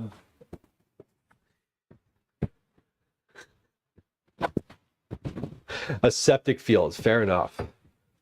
Yeah, you got to be careful with a septic field. I used to just put all my scraps into the sink, into the disposal. I used to put all my scraps into the disposal. I don't. I started composting. Started composting a while ago. I don't remember when. I actually don't like. I don't compost myself. Like I put it all in a bucket. I put it all quite literally in a bucket that Bennett Compost gives me, and I put it out on my front step every week, and they come and pick it up. And we went on a tour there a couple, like 2 months ago. Broccoli, that's amazing. It used to be a working dairy farm. That's super cool. I was just putting a lot of like scraps into the I felt like it was a lot to be putting into the disposal, honestly. I was like, this is too much. This is too much to really like be putting in my sink this regularly. So I started using Bennett because I initially was looking to compost like myself, but then I realized that I don't garden. I don't have any. I'm not going to do anything with the scraps. True caretaker. I love that you have green bins. The green bins are fascinating to me. That's a city by city or like area by area thing. Philly definitely doesn't have that. We just have one sort of. Listen, sometimes when they pick up our recycling, they throw their shit in with the trash truck too. So we don't. The idea of having a wholly separate like city-run compost program, while amazing, is a bit far off from what we have now.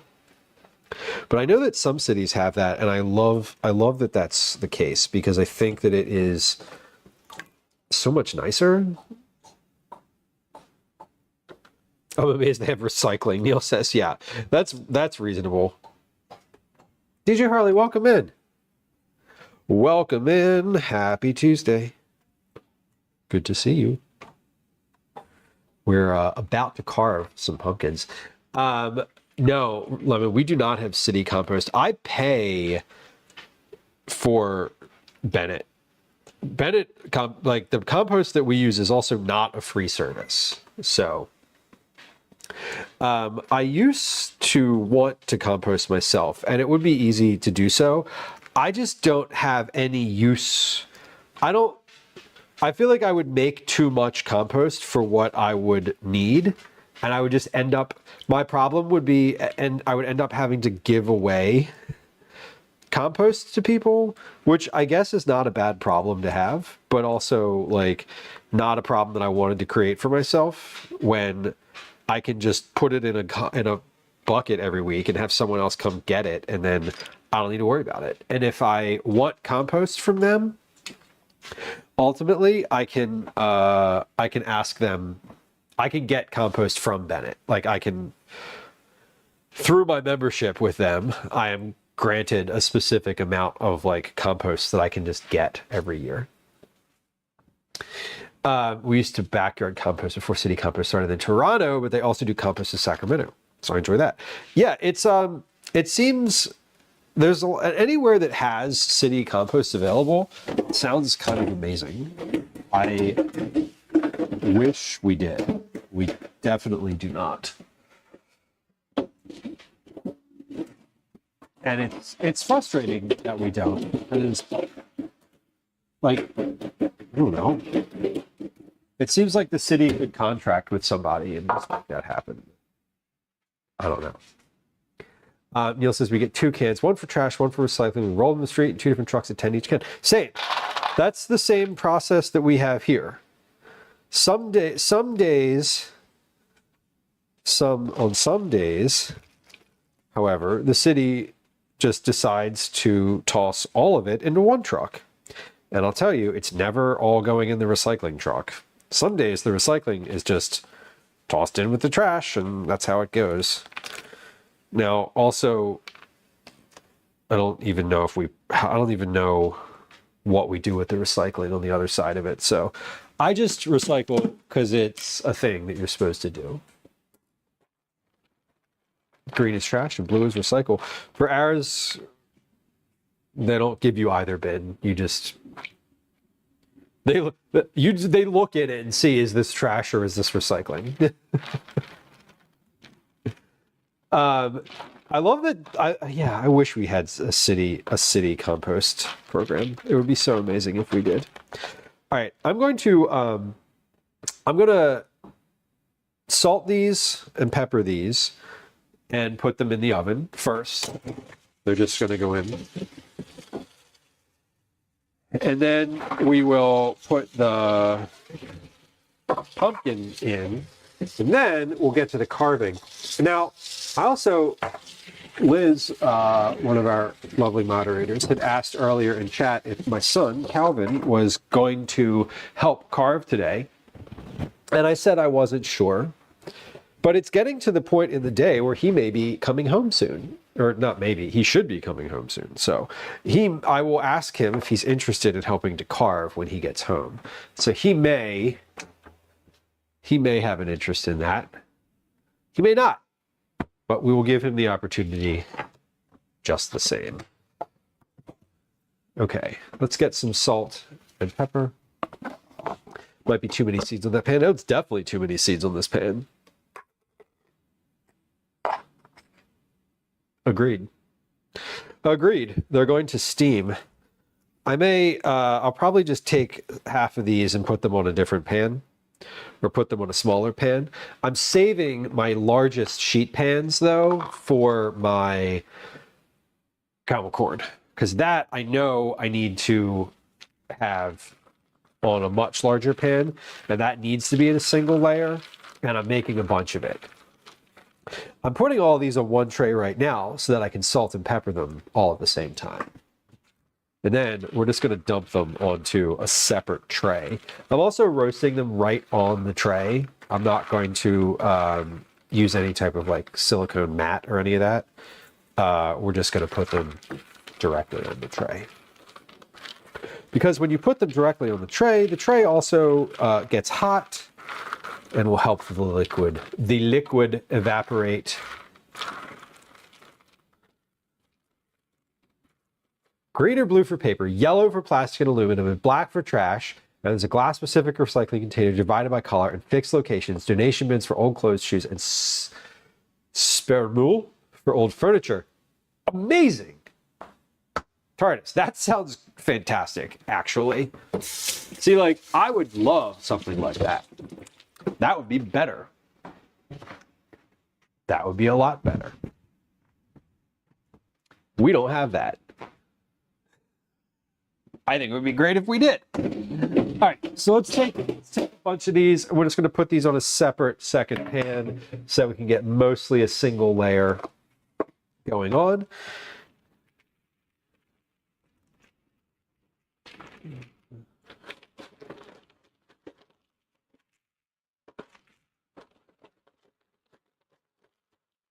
Yeah, that's about as single layered as I'm going to get.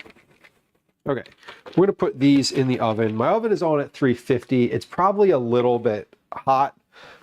If I was just roasting seeds, I would put these in here at about 200 for a very long time. But I am not. I am doing other things in the oven too. And frankly, this is the if they roast situation that we're working on today. I might just drop the oven down to like 300 a little bit, and I can put the chicken and the pumpkin in here at the same time and just let those roast, and they'll just be finished when they're finished. Let's set a timer. We're going to set a count up timer for these. And let's get this in the oven as well. My pumpkin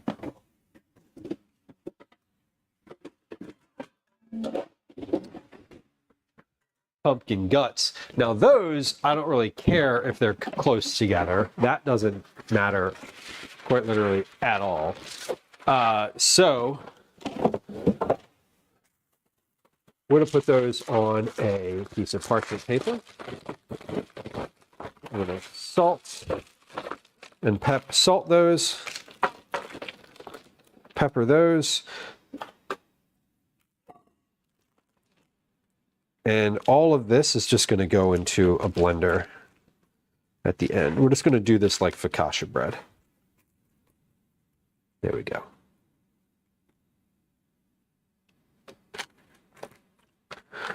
This is, yeah, that's all. That's good. That's a fine enough layer. I'll just stir that a couple times as we're going through here. Or I won't, and it'll just roast unevenly, and I don't really care about that either.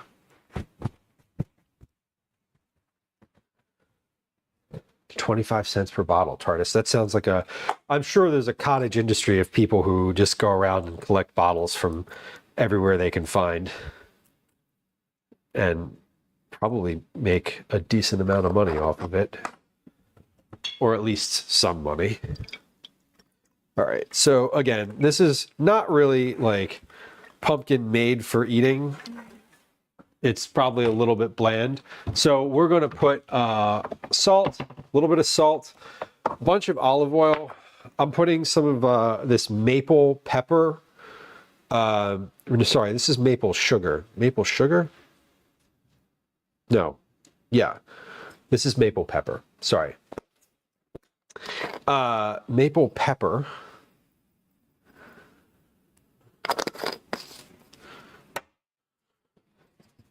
And toss this into the oven.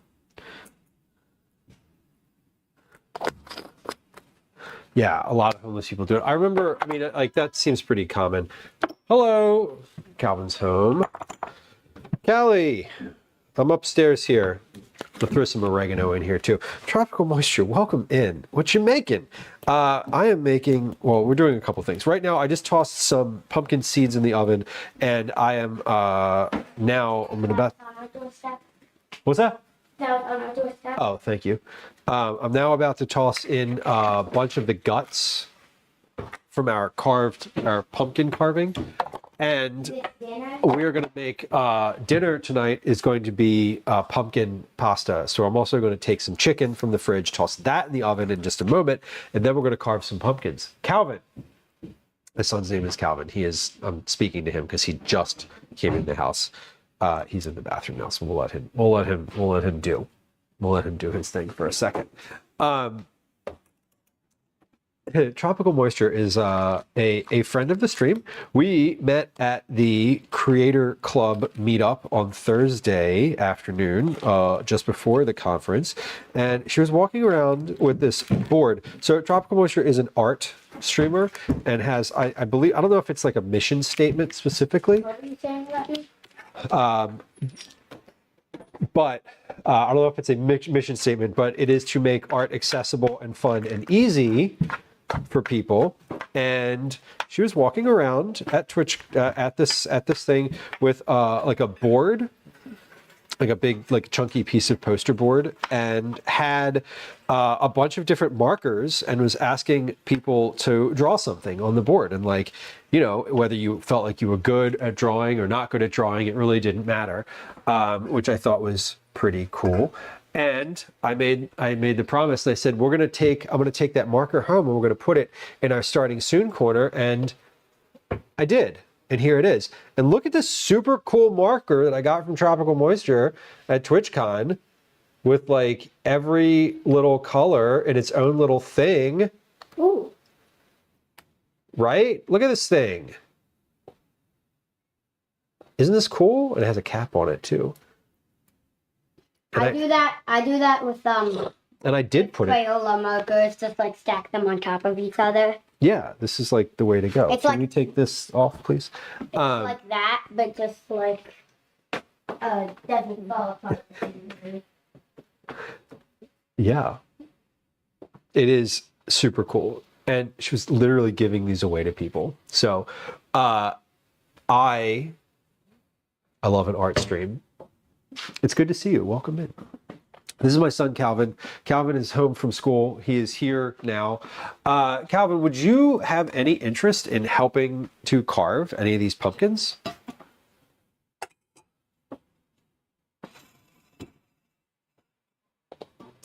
Not really. Okay. See, I told you, I said earlier, I was like, I don't think he's really interested in doing any of that. So, that's fine. You don't have to. Here's the plan. I'm gonna carve some pumpkins, then I'm gonna make caramel corn. The caramel corn is gonna be for your Friday thing. I can like give you a big bag of it for your Friday thing, and then we're gonna make pasta. What's that? What's what? Oh, Skilly Cat?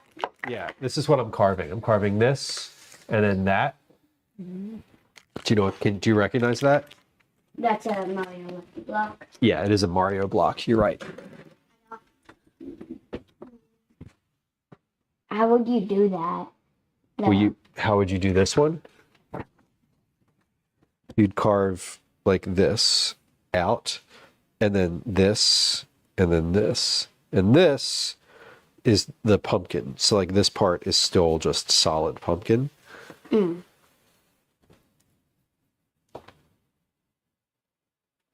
Oh wait,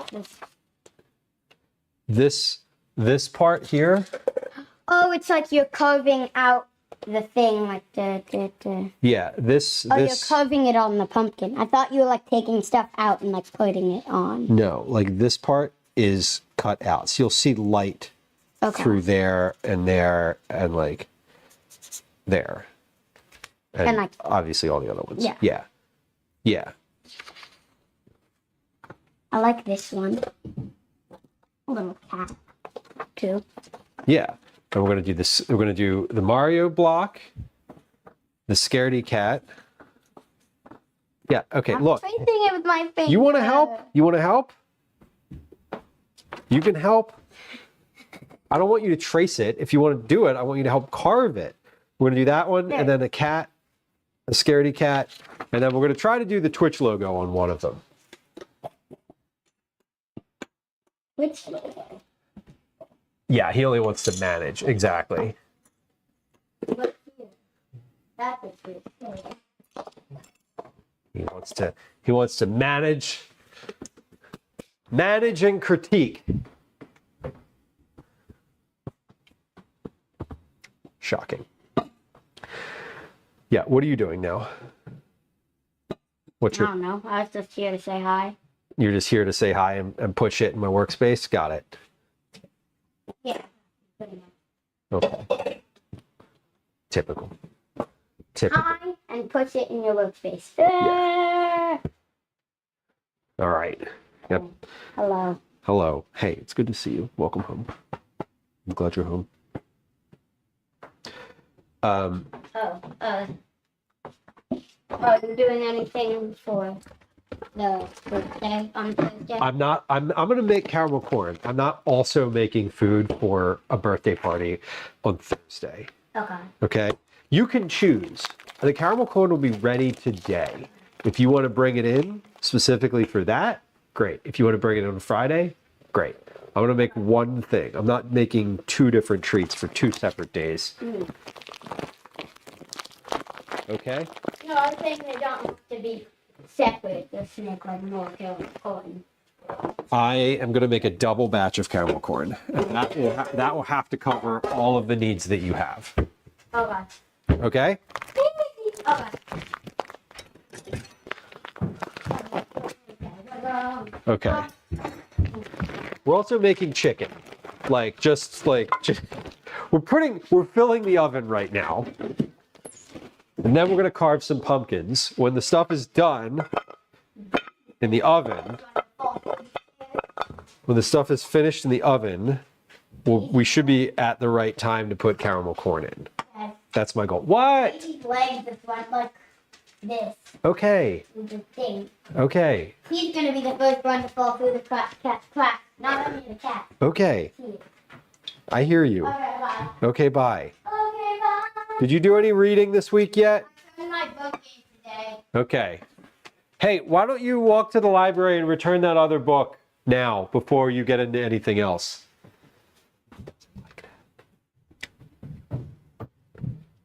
What other book? The one that's on the table there. Run over to the library while it's still light out and just drop it in the book chute, please. Okay. Hold on. Let me check my email to see if the other book came in. Okay. Oh, the other. Yeah. Hold on, just a sec.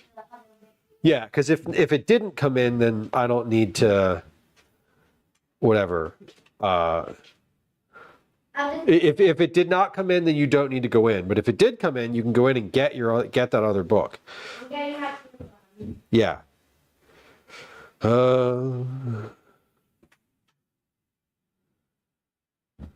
No, it did not. It did not. Okay. Okay.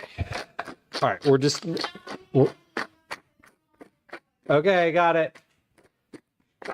I forgot to preface.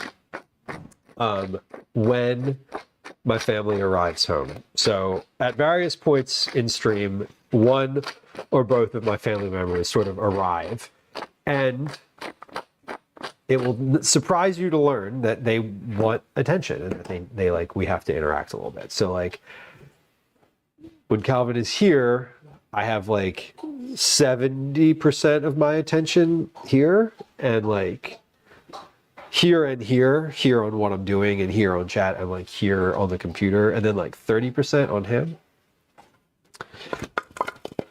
So just like FYI, if I'm a little disengaged when my child is right here peppering me with questions, there's a reason. Okay, chicken is seasoned relative to how it was before.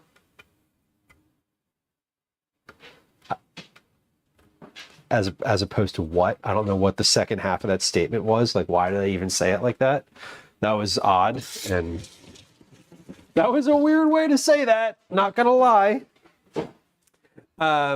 Let's put a little on the other side of it because it's frozen, and I don't really feel like rubbing it in with my hands right now. So we're just gonna go ahead and like season both sides.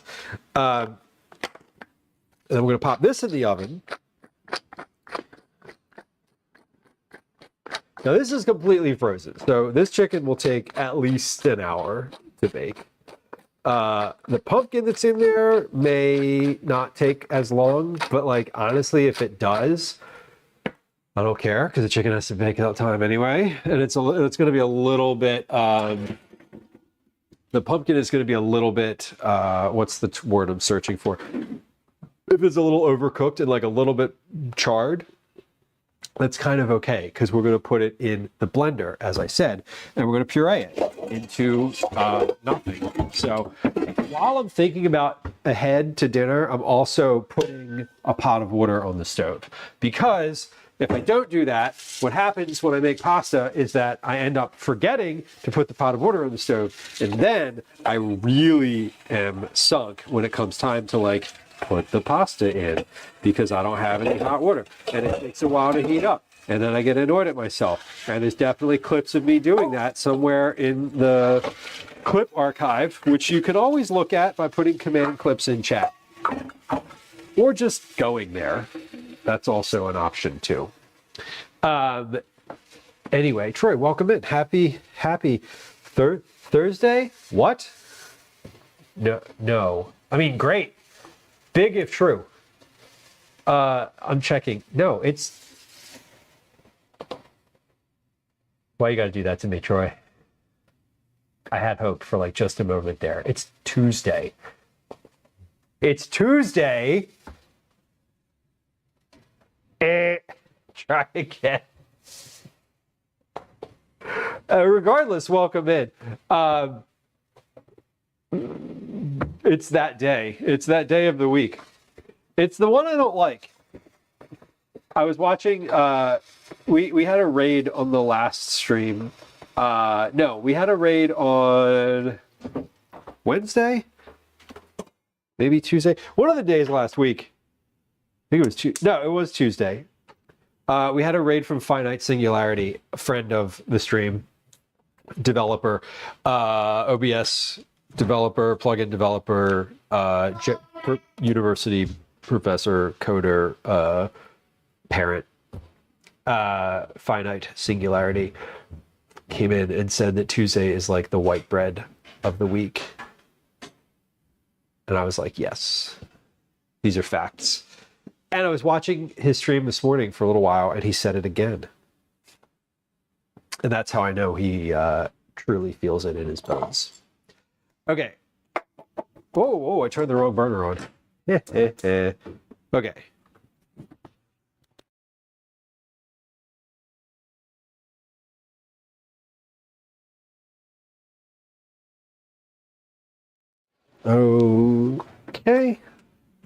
Yeah, right burner's on. All right.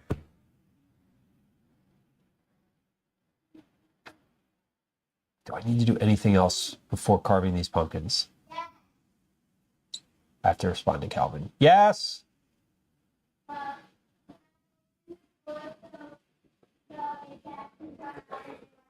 You can open the door so that Elsie, Obi, and Ash can come out. You may not let the other cats out. Do not let Daisy down there. Do not let Daisy down there. But yeah, I think Mom just left and they were probably all asleep, so it's fine. Just open the door and let the cats out. Okay. Let me just check here. Yeah, everything is in the oven. We got chicken in the oven. Got pumpkin seeds in the oven. I'm going to turn my oven down to 300, actually. I just opened the door and a seed popped. Like a pumpkin seed. It was like... So, okay, let's see. We have two different patterns here.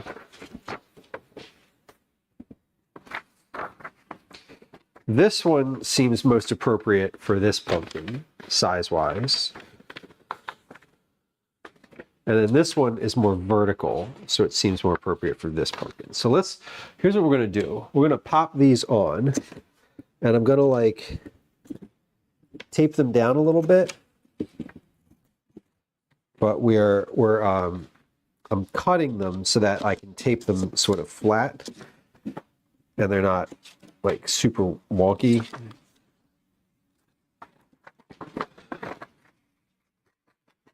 And then we're gonna just do like a little bit of a poke with I guess like a toothpick or something, so that I can sort of get these on here, so I can get like the basic pattern on here, and then we'll cut from there.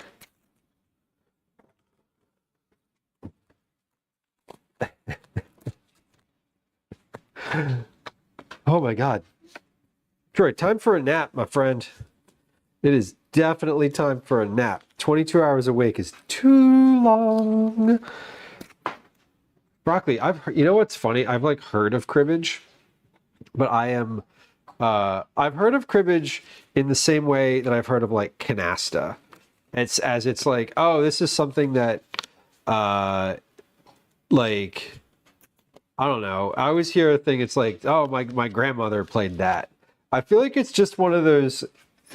Like, I've never played it, but to me, it falls under the type of like social game that people have played for a long time. That like, it just helps. It helps keep like communities and like small communities together. Like, gives people something to do.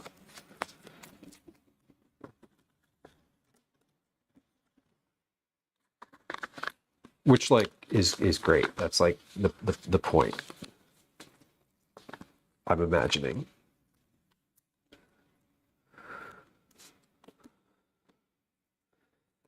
A bridge, yeah, similar. So all of those things are like, they fall under the same mental sort of. They occupy the same space in my like understanding of what they are and how they function. Or what their like purpose is beyond just like a competitive fun game. Pinnacle Bridge. Yeah. Okay. So that looks good. We're done. Just kidding. We're not done. Just kidding.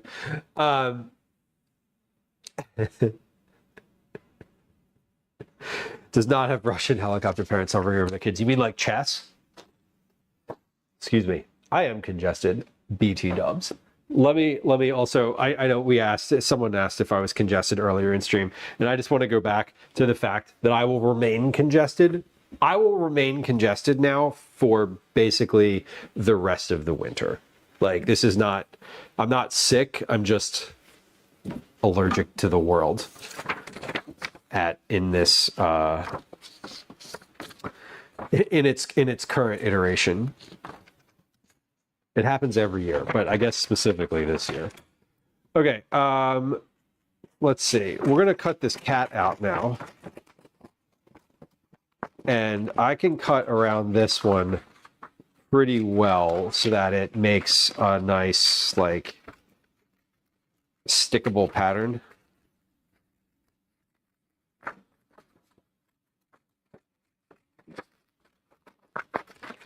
You know, I tried looking up Twitch patterns, and shockingly there weren't any. I also tried asking anybody if they had any like fun Twitch related patterns in a couple different Discords, and not only did nobody say no, but nobody even answered me. And I was like, oh. Y'all are annoying. Come on. Anyway. Okay, this looks cool. Hubby used to be in chess club. Yeah, it was funny. Calvin was playing chess for quite a while, like enthusiastically too. And he's not anymore. He like sort of lost interest a little bit. As did I. I was playing chess for a while when he was. But they just started like the chess club at school, and Gwen was like trying to get him to join, and he's like not interested in joining, but he's very considerate and like doesn't want to disappoint her. And so he's sort of, I mean, we've crossed that bridge now. I didn't let But well, you didn't. well, he was just very tired, and I didn't want to touch them. Yeah, they're all sleepy. Yeah, just keep if you're keeping the door closed is good. We want to keep the door closed. Oh, that's smart. What's smart? Like putting that on there to help. Yeah, well, I don't want to draw these freehand. This is like, that would be a lot to do. Yeah. Smart. Thanks.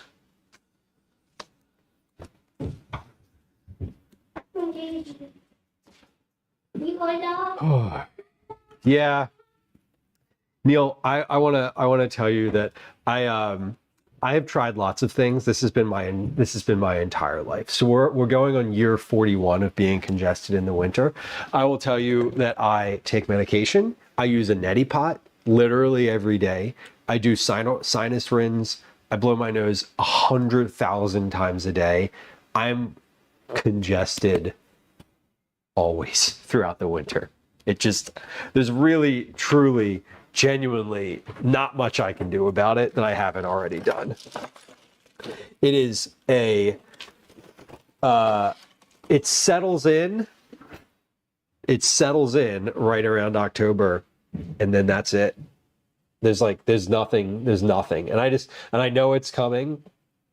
And when it arrives, I'm like, welp, here we are.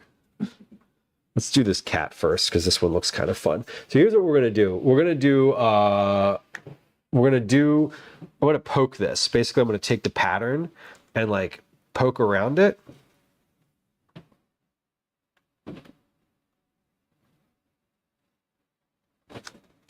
And then when I take that off, I should be able to just cut that little bit out.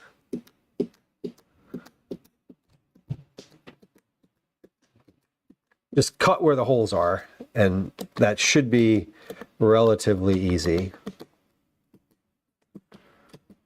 To just cut from one hole to the other along the curve and have that be good.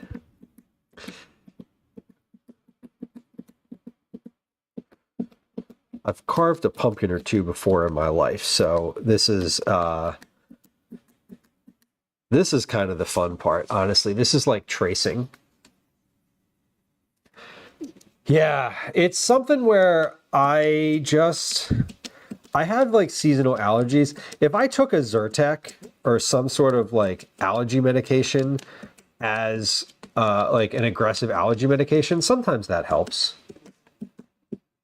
Not often, but it does occasionally. Did y'all carve pumpkins as kids? Or did you just watch your parents do it? I feel like I used to actually do the carving when I was a kid, and then I feel like there comes a point where you get bored of it. Calvin never really got into a pumpkin carving rhythm. Like, we didn't really do this like as a family activity. They are versatile, broccoli. And the nice thing about these is that as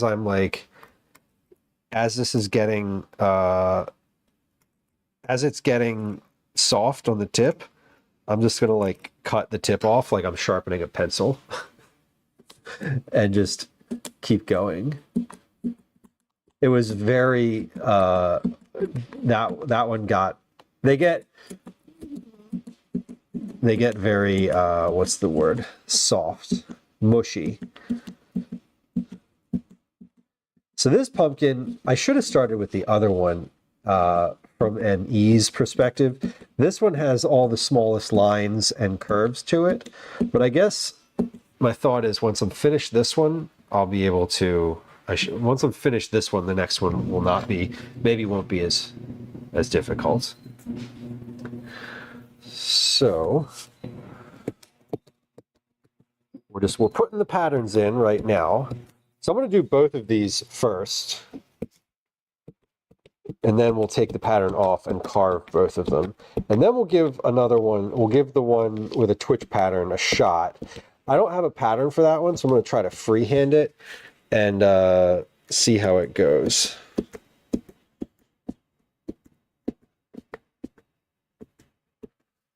All right, that one looks good. I've got, the top is done. Now I just need the whiskers.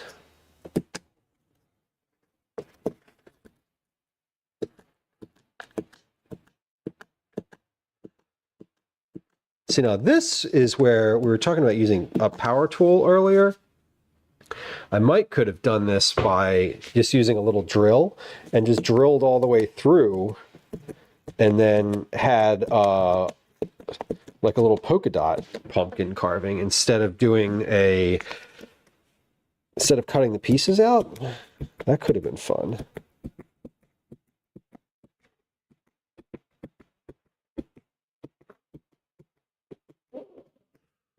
All right, 1, 2. I got 2 more whiskers left, and then this pattern will be completely cut in.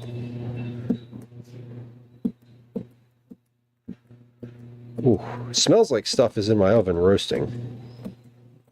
I'm going to check on that in just a moment. I feel like I might benefit from taking those pumpkin seeds out, actually, because it might be too hot for them. They're probably going to burn before any of the other stuff is finished at this temperature. So it might be best to take them out and just pop them back in when everything else is finished. But we'll get to that in just a moment here. I want to finish this cat first.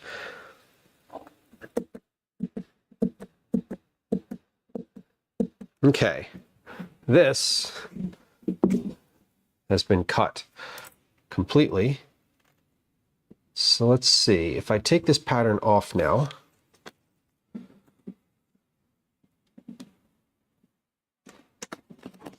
What does it look like? Oh yeah, I can see the little like, I can see all the dots. Perfect. Beautiful. Beautiful.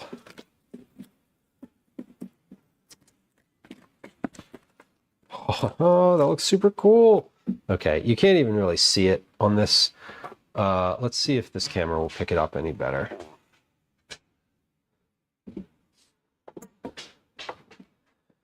Yeah, a little bit. You can see all the dots. Like there's the eye, there's the eyebrow, and the yeah. So that's good. Cool. I did do the mouth. I did the mouth first. For precision work, use a pencil type X-Acto knife with a thin blade. That would be that would be good too. I could have used. You know what would work really well in this? An awl, an AWL awl. Awl. Okay, let's carve this while I'm working on it. While I'm like thinking about it. Look at all these tools we have. Look at all these. We're going to use one of the small ones because this looks like this is all sort of like precision-y business. What does it say on here? It said something on the sheet that I threw out. Didn't I? I threw it out. Okay. I did throw it out. It said, okay, first carve the nose and eyes, then carve the eyebrows and whiskers, finally carve the mouth and ears. Okay, so let's do nose. And I think that the reason they want you to do it in this order is probably because it, I'm guessing is maybe something to do with like the structure of the pumpkin. Like if you carve out the other stuff first, it makes it hard to, maybe it makes it like,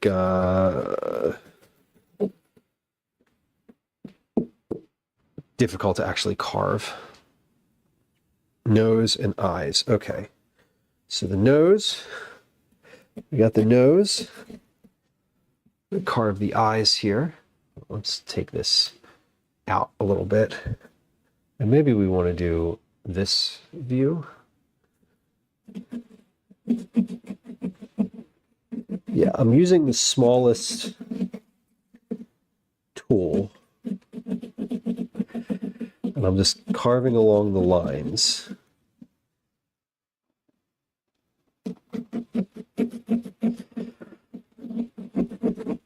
Right along the little dots that I made.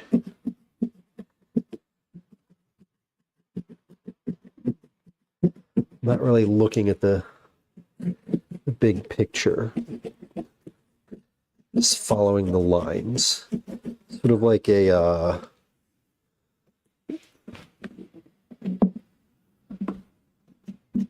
connect the dots here. There we go. Okay, eye number 1. Eye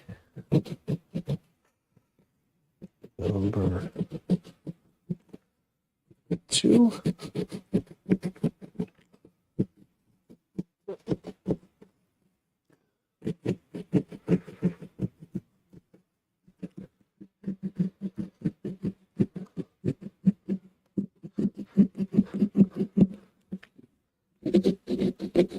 Yay. Eye number 2. Oh, hold on. Where am I stuck?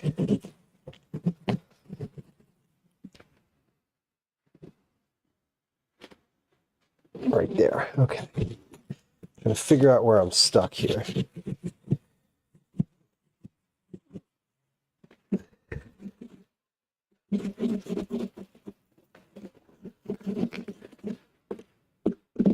Got it. Okay, eye number 2. Oh, that's not the right direction. There we go. We got 2 eyes and a nose.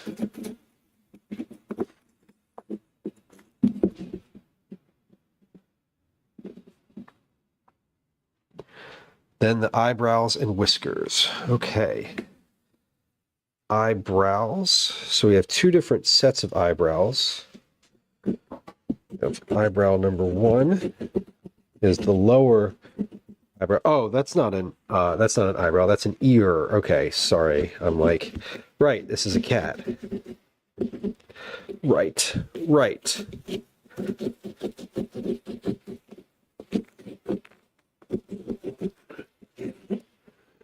Eyebrow 1.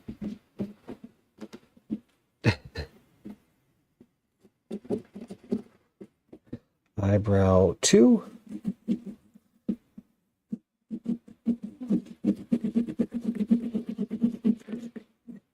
And the thing with pumpkins is you kind of have to like make sure you're angling the thing in a direction that it's gonna like let light through. Eyebrow number 2.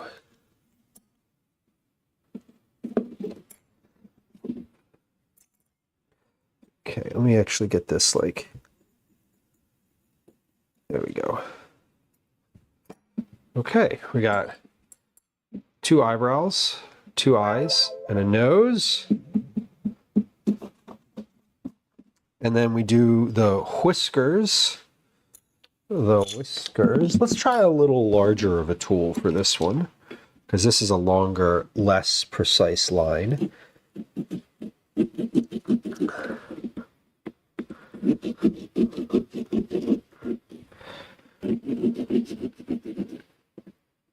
This is just a small oval. It's not even really an oval. It's just like a... There we go. There we go.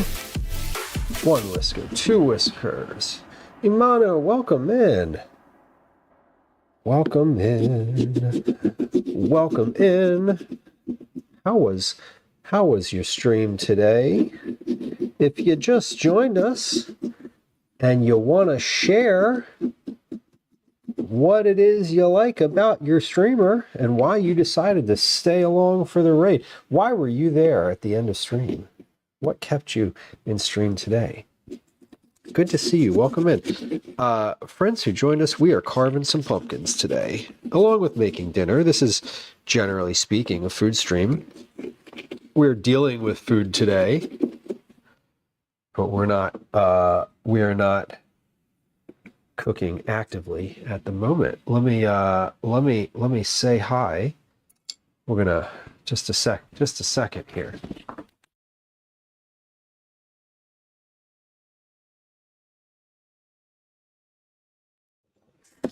Rinse my hands off real quick. Okay. Let's come back and say a proper hello. Welcome in, y'all. We appreciate it. Friend of the stream, Imanu Holden. If you were hanging out here, it's worth going to hang out there. I'm unfamiliar with Clover Pit. Perhaps you could clarify what Clover Pit is. I'm assuming it might be something to do with a video game. I'm not a gamer, so apologies if I'm unfamiliar. We are here carving pumpkins today. We also have some stuff in the oven, and I said I wanted to get those seeds out of the oven, didn't I? I did. Let's get those seeds out of the oven now. We're going to put those, yeah, they are definitely a little bit burnt along the edge, which is normal. We're going to pop these back in a little bit later. We're going to let them kind of dry and not dry. We're going to let them cool off here for just a few minutes. I'm going to bump the oven back up to like 375 because now I got stuff in it that's actually going to roast. Anyway, friends who just joined us, welcome. It's nice to have you. My name is Lou. I'm a home cook, recipe developer, parent, Philadelphian. My pronouns are he, they, and I'm really happy that you're here. We generally stream vegetable forward family meals. There's a lot of cooking on this stream. We do savory stuff. We do recipe development. We do baking. We do snacks. We close the fridge. We also do IRL streams out in the world. I live in Philadelphia, as I said, so we're out and about in the city on a regular basis as part of stream 2. This is not a gaming stream. apologies if gaming's your thing. Our community is generally some folks that are enthusiastic about cooking. And we also have a regular number of lurkers here. So if you are a lurker, I want to let you know straight off that it is nice to have you, that there's no need to chat here. We are also, we have silent follows. So if you're following, or if you're hanging out and not currently following, and you're like, hey, I don't really want to follow because I don't want the streamer to like make a big deal out of it, I won't. Feel free to just follow. Nothing happens. There's no sounds. There's no alerts. I will not say hi to you. I won't even acknowledge that you followed until you choose to say hi in chat first. So welcome in. That's the vibe here. We're carving pumpkins today as a reward stream. We hit a cup, or as a, ooh, just poked my finger, as a result of a September goal having been hit. So we're carving pumpkins from it. We're also going to make some caramel corn this evening, and a bit of dinner with the pumpkin guts that are in the oven. So we were in the middle of carving a cat, or rather, I'm still in the middle of carving a cat. We're going to carve this little Mario block next, and then we're going to try to maybe do a Twitch logo. Maybe we'll see. Not maybe. When I say maybe, I mean maybe it'll turn out. We're definitely going to try. I gutted 3 pumpkins today, so that's the vibe. That's the vibe today. Okay, we did the eyebrows and the whiskers. Now we're going to move on to the ears and the mouth. A slot machine game with no IRL money. Okay, cool. So this type of thing you can just like sort of play for a long time, sort of nice and mindlessly with a little bit of dopamine built in. I got you. Sounds nice.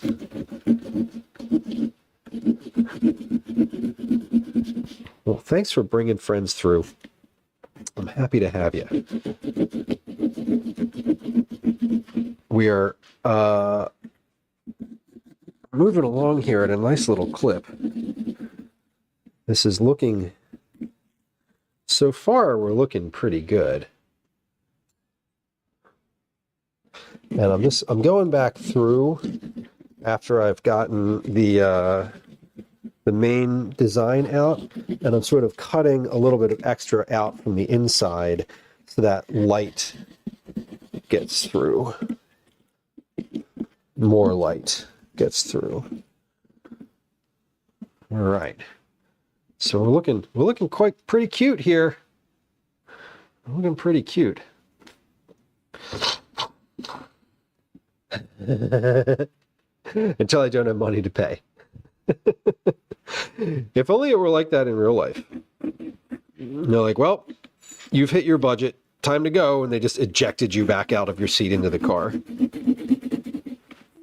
I don't think casinos work like that, though. Not real ones, anyway.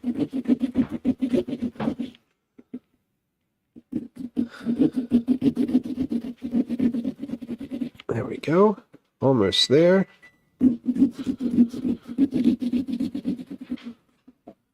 Cool. Coming along. Uncommon, welcome in. Happy Tuesday. I know we thought for a moment it was Thursday there, but Daisy's banging to be let out. But I hear Calvin coming down the steps. Thank you, Cal. I appreciate it. Eyebrows, and then the mouth. Oh my God, this thing is pretty cool.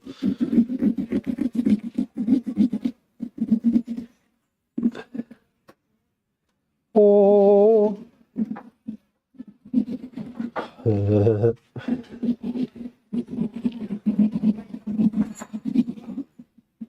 Well, there we go.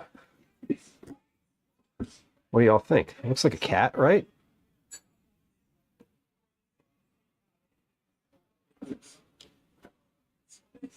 Yeah, I understand that about casinos. I used to be up near a casino in New England, and when I would go with people, I would just spend.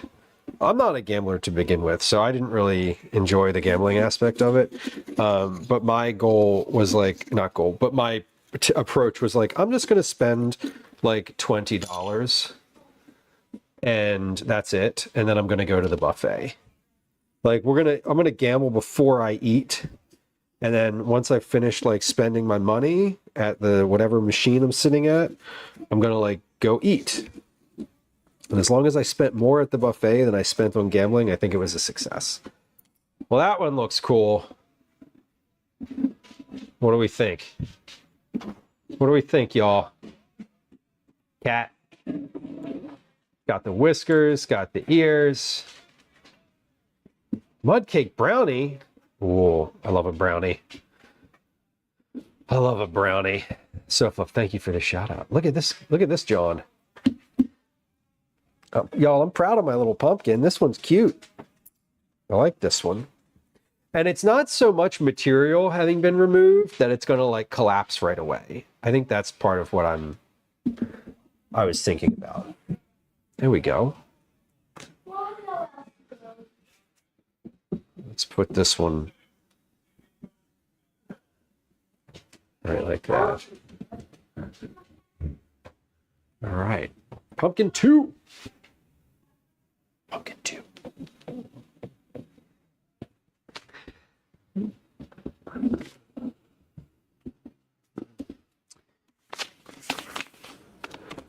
Okay. Lose $25 and I'm done. Yeah, Troy, exactly. My goal was always like, if I'm going to be here, I don't really enjoy being there in general. The casino was, I didn't like want to gamble, but like if I'm there with other friends and people who are sort of interested, then I will like a little bit. But yeah, I'm just like, I'll put $20 into a penny slot machine over the course of like 3 hours. No problem. Never cashed out, never made a single cent, never spent more than my budget. It's fine with me. I think that if you enjoy it and you have the self-control to be able to do it, I think that that's a perfectly fine hobby. The folks that don't have the self-control are obviously that is a problem for them. It's not my thing. Yeah, I'm not into it, so I don't have a reason to really want to do it.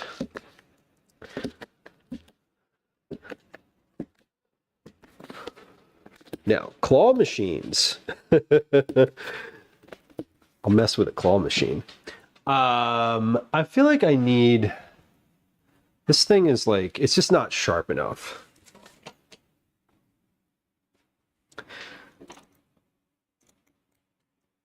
I guess that'll work. I guess I just need to keep sharpening it. That's the thing.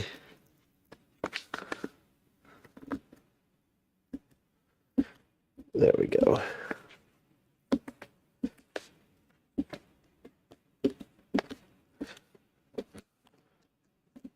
I feel like if this were like a real connect the dots situation here, I'd probably be, I need to use like the tip of a knife. There we go. Let's get the, yeah, this is quite a bit better because then I can create a like, because then it's sharp and I'll be able to like go faster without. Speed is not what I'm going for here, but like I can't get the like the thing to press it. I'm like having to press really hard. And it's wooden, so it's like dulling really quickly. Okay, there we go. And now I can also just do this. I guess this is a knife, so I could just do this like I could just like slide this right along the line, but I don't really want to cut my pattern completely out. All right, this is fine. This is fine. We're making, by the time I figure out how to do it, we'll be done. So I guess I just got to keep going, huh? So this is like a little Mario block that I'm doing now.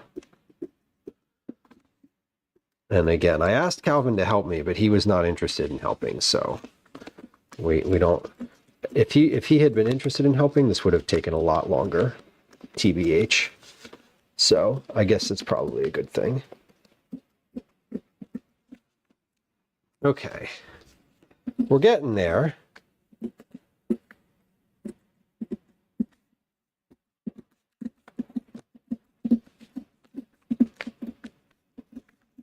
I'm not really sure. I guess I'll just freehand the Twitch one. I think I'm going to draw that one on first, and then I will carve it just off of the drawing.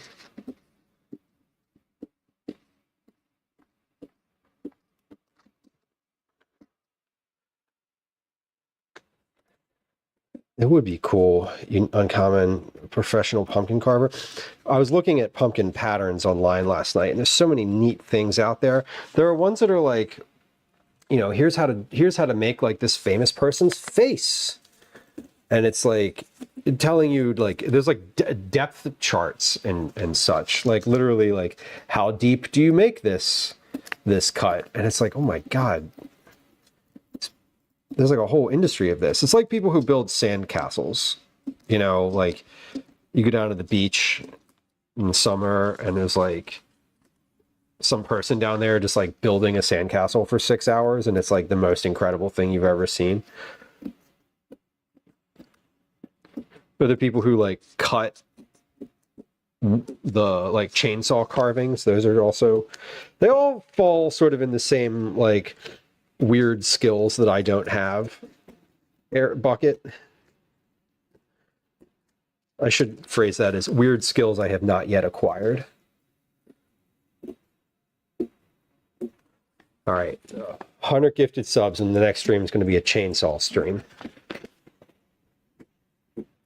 Mark it.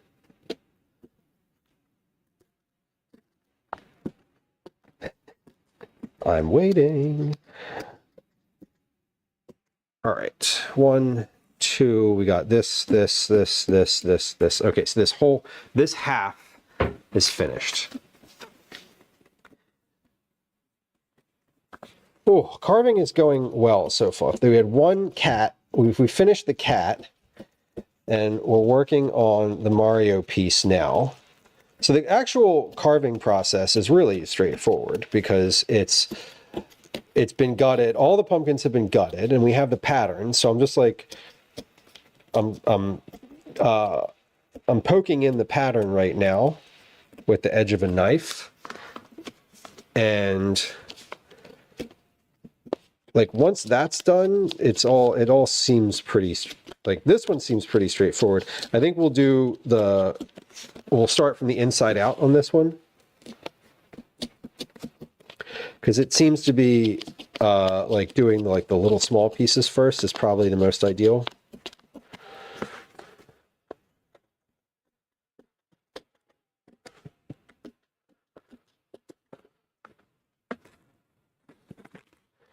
Yeah, marking out the pattern is my least favorite part. It's satisfying to do, but it takes a while. It almost feels like it takes longer than the thing itself. I know that's not true, but it feels like it is. And I'm very worried about missing a part of the pattern, because then I can't like retape it back on once I pull it off. I guess I could, but like it'd be very difficult to get it right. Okay, we're almost there though.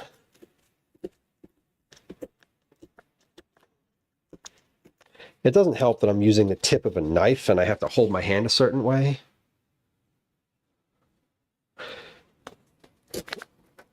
Yeah, God, the teacher strike, another week. I'm so sorry. It's a lot to have to deal with as a parent. And at the same time, you want your teachers to like make a living wage and get paid. And hopefully they're striking for a reason that feels valid as a parent. And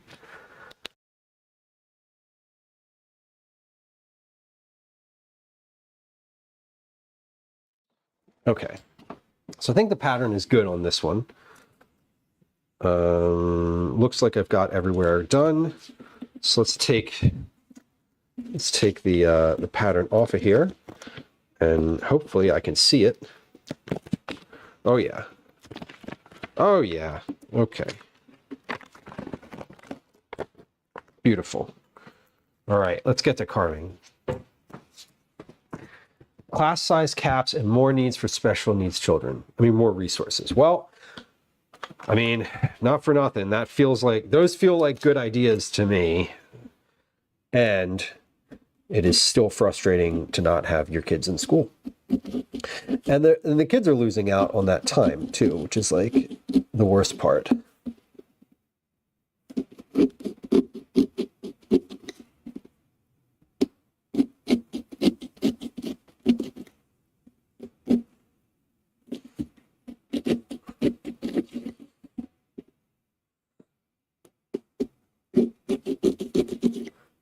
Okay.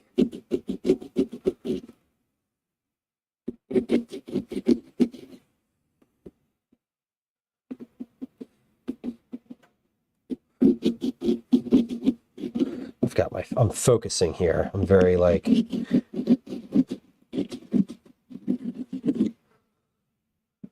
got my focused face on.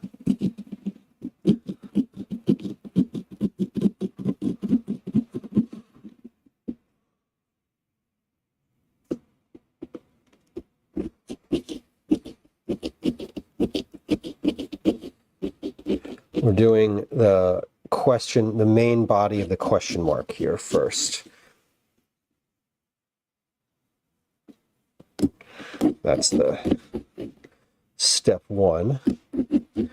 Well, this one didn't come with steps. That is the step one that I am taking.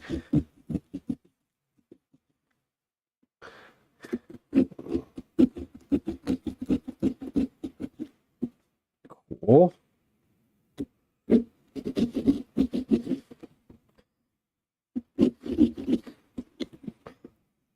Great. Okay.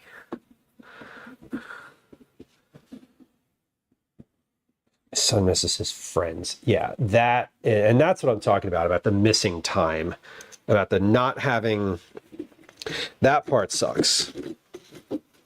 Like, obviously, you want your educators to be well-resourced, but like, at the same time, if your kid is just at home during that time, like, that definitely sucks.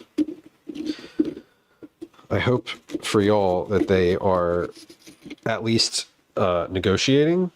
I know often with strikes, it can be hard when they just like aren't even talking to each other, and there's no like, well, what's next? Like, well, you tell me. Well, you tell me. And you're like, all right, y'all, can we put an adult in the room, please?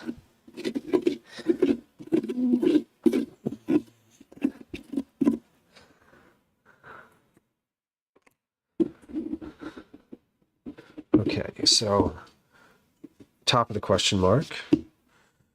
That one seemed like the most complicated piece.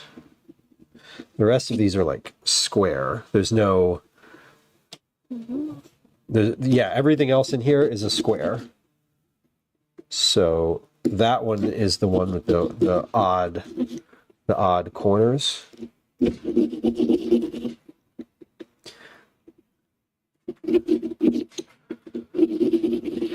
Yay.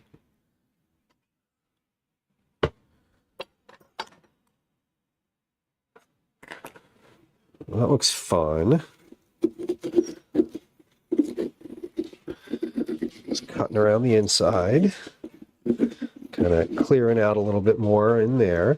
This one, I'm actually, before I even cut these edges, there's a bunch of like hanging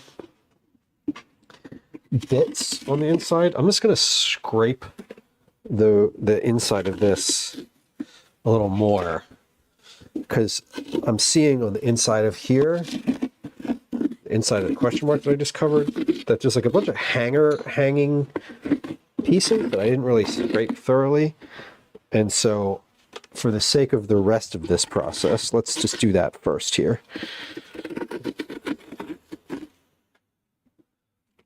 Okay. There we go. You mean like Congress? I don't know what I said, but probably.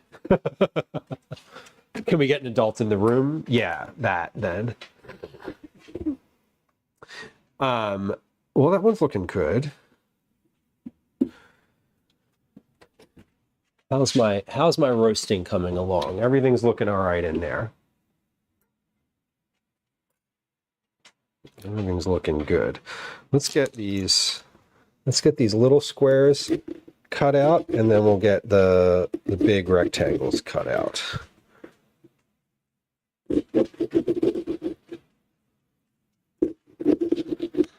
Cute. Yeah, definitely less time to do the actual carving than to do the pattern poking. That's kind of wild to me.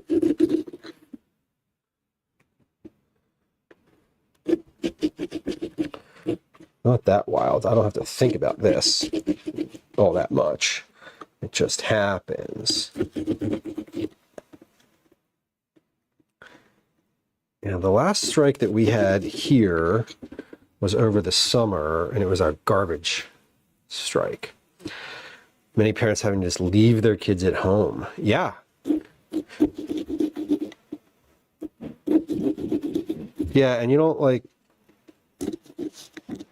and it's very abrupt. It's not like you had time to like talk to them about it and make a plan and all that.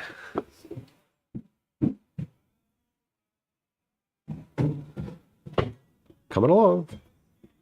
Yeah, I mean, the trash strike was fine. I mean, again, though, I'm a very, like, if y'all have hung out here for a while, I'm sure that you've sussed this out. I'm a very, like, pro-union person.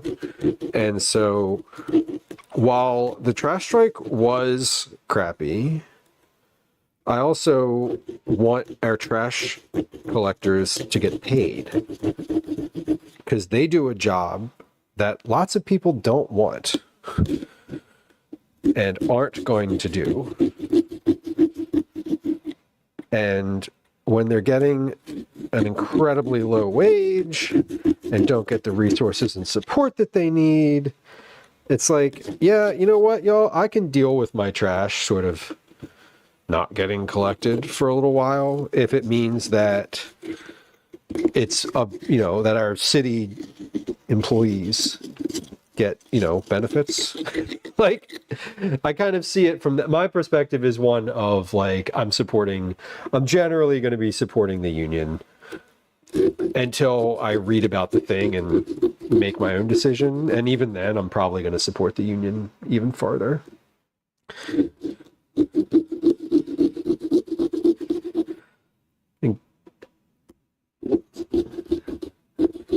And that's kind of what I'm saying with like this teacher strike is like, that sucks. And if you have like a special needs child whose teachers are extremely under-resourced, like, you get it. You get why it's happening.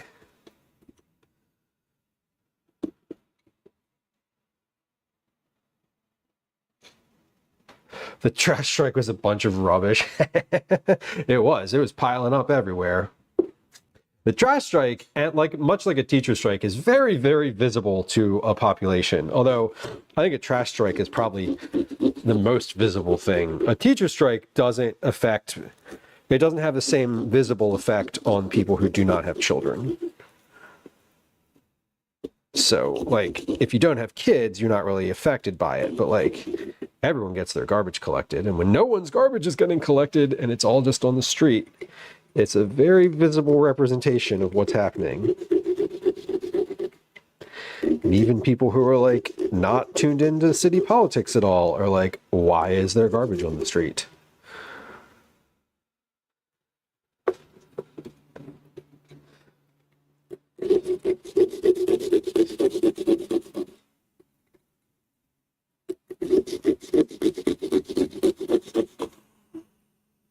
All right.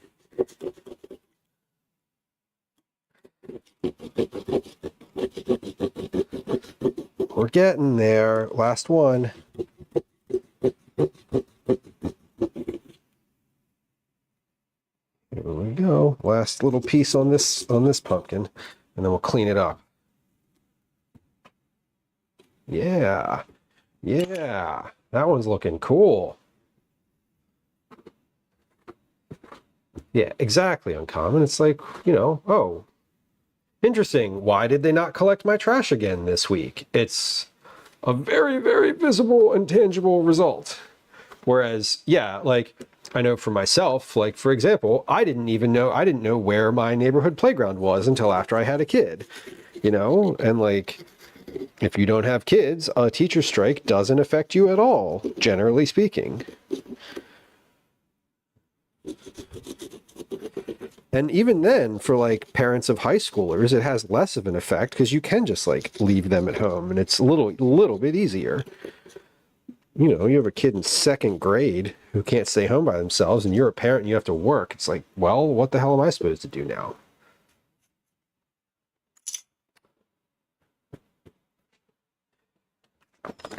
Yeah. Yeah, when a trash strike happens, ours the summer one that we had here was like 3 weeks long and it was, I mean, the city got stinky. You knew there was a trash strike going on. It was not pleasant.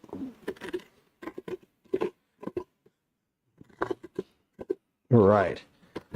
Well, this one looks all right too.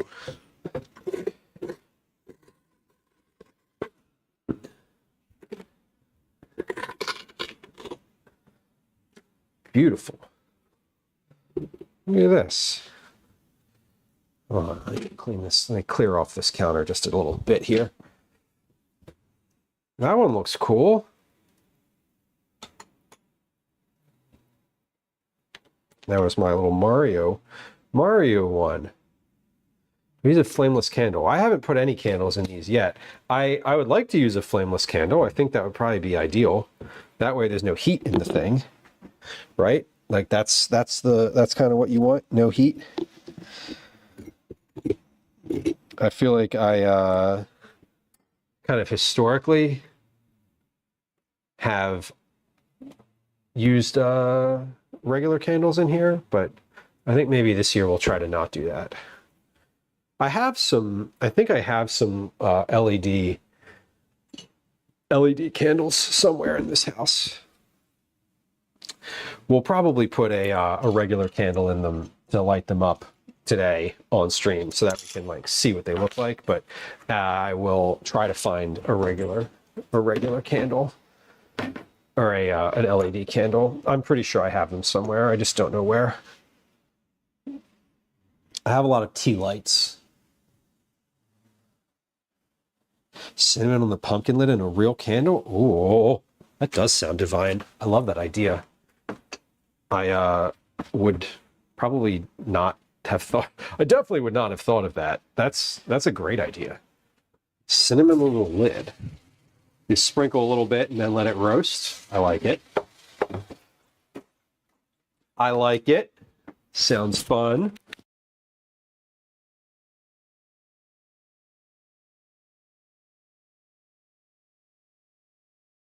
Okay. We're rinsed. And now let's do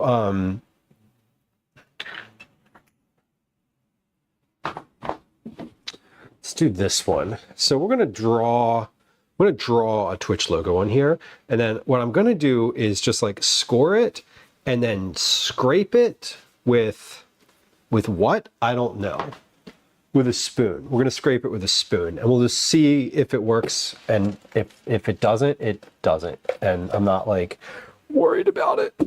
Chili relleno broccoli. Ooh, yeah. Chili relleno sounds amazing too.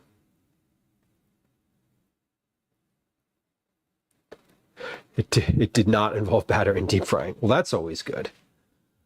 Where did I scrape? Oh, I even marked this as to where I like scrape the front. I've never made that before. I've made chili a bunch.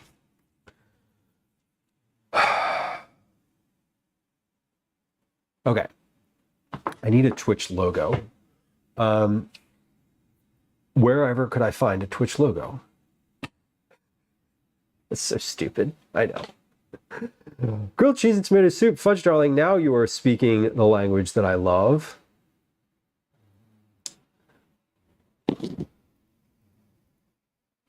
Okay, Twitch logo. Here we go. I have a pillow. I do have a pillow. I'm just going to pull up something on my computer, though. That way it's sort of like directly in front of me. Okay, so what I'm going to do, I think what I want to do with this is I'm going to do the main, yeah, I am going to do like the main logo. So yeah, we're going to take,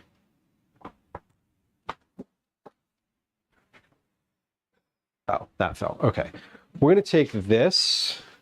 I'm going to scrape out this like white bit here on the pillow, white, and we'll leave this like purple bit here.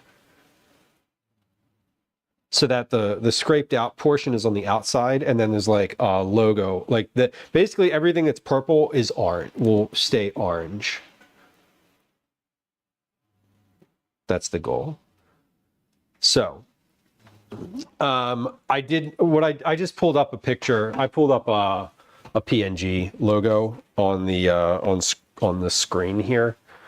So I do have the logo like sitting in front of me. So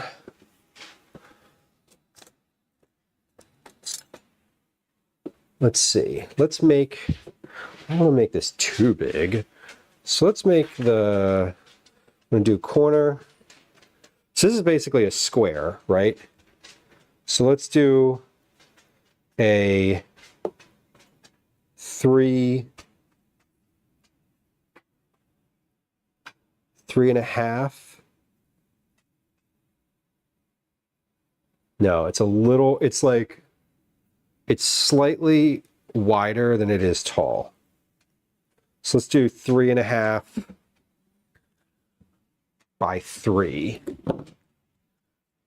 This is inches.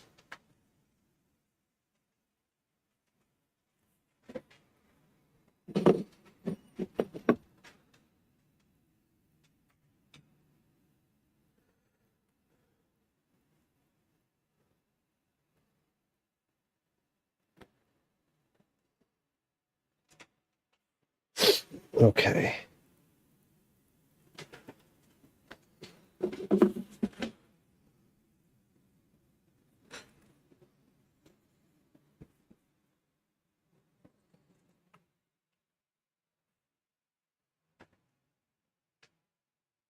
And now that is a straight down, and then like that. Nope, too much. Like that. And then I have 2 pieces in the center. These get scraped out.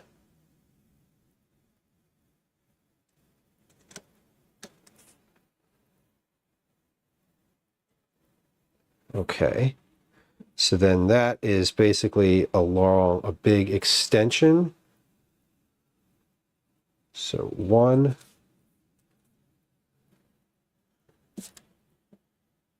2, 3, 4. No, 4, 5.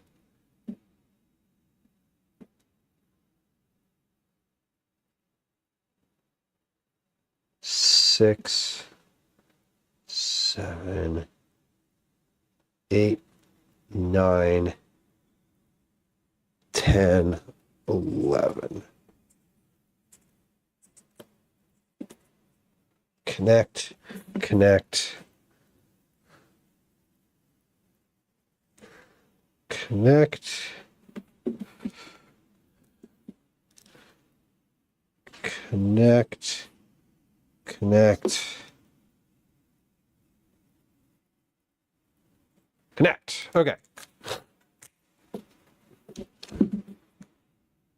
So that is my logo. Not too big.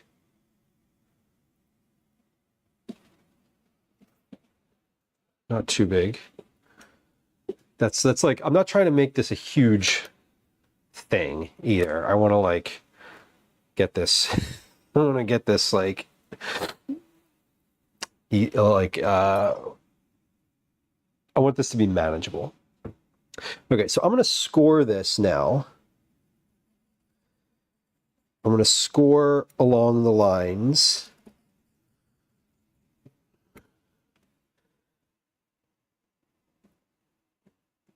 With a sharp knife. Because I'm not going through. I'm not going through here. I'm going in. So let's do the inside lines first.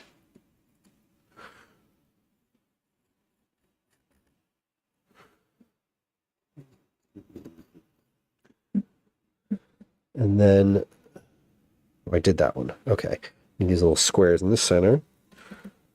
I'm also, this marker is not a permanent marker, so I'm going to wipe this off in just a moment here, and we'll be left with just the scoring. And then I'm just going to scrape, I'm going to scrape in, and hopefully not go all the way through. And we'll do that with a grapefruit spoon. We'll see how it goes.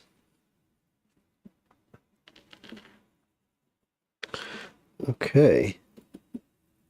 Good, good. Did I get this? No. Okay, so we're going to go up here. And then we're going to go across.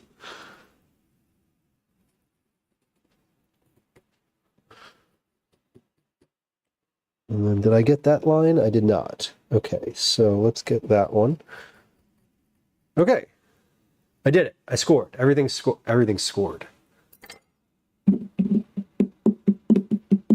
Oh my God, broccoli, your diabetic cat peed all over everything. Good Lord.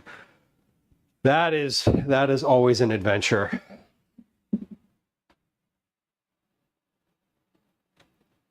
That is a pain. Yeah, that's definitely, you're into bed covering territory.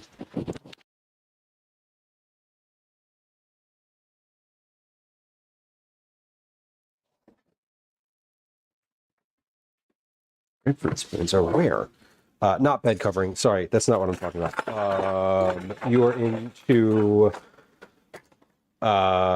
bed liner. Liner. That's the word I'm looking for. Maybe I don't have any grapefruit spoons. Okay, I guess I don't. I thought I did. Guess I stopped eating grapefruit, huh? Yeah, I don't. Cool. Okay, let's just try. Here's what we're going to try with this. I'm going to try to cut. I want to try to cut the inside of this pattern out with like a knife. Because I scored along the edge here. So let's just cut the pattern in, and then I can probably scrape in here with like the back end of a spoon or like the edge of one of these things.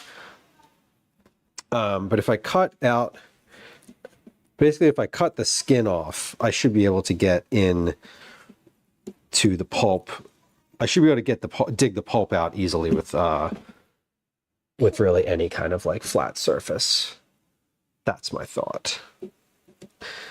So this is sort of like whittling a little bit. I'm taking the bark off.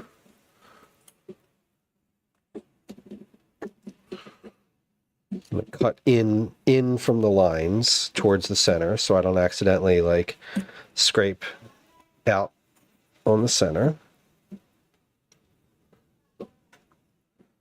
And then once I'm finished this cutting process, I'll take a rag or something and wipe the marker off of the pumpkin.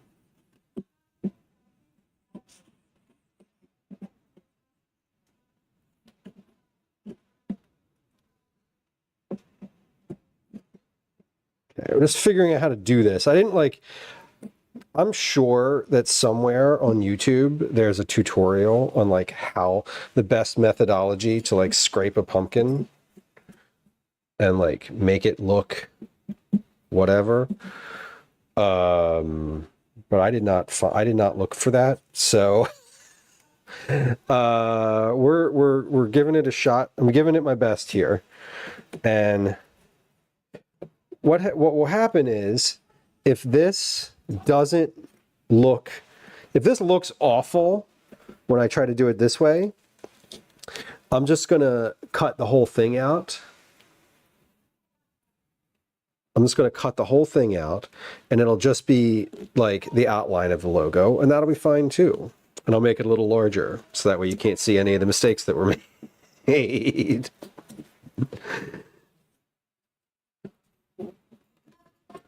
I should do the other camera for this. That way you can actually see what I'm doing here.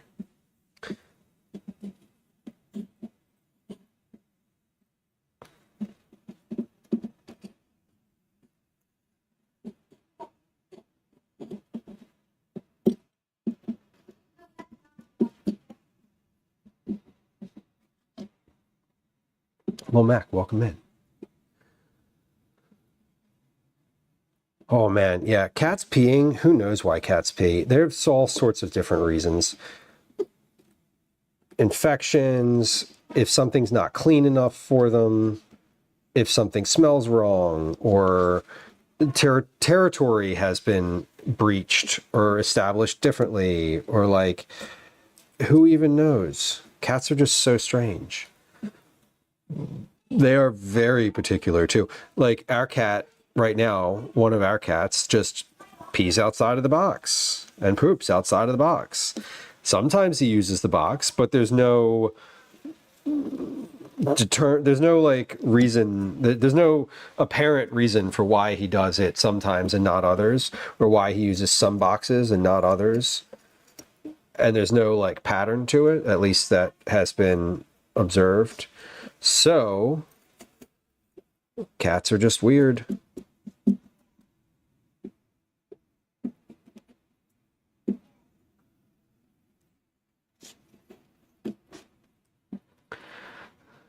Thanks, Fudge darling. We're getting there. I'm also trying not to slice my fingers, which is not a small consideration here.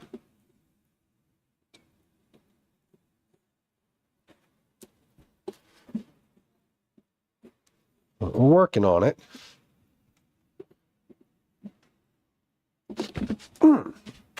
Yep, definitely just poked my hand. Just a little bit. How bad? Not bad. Okay. Let's not hold the knife at that angle again.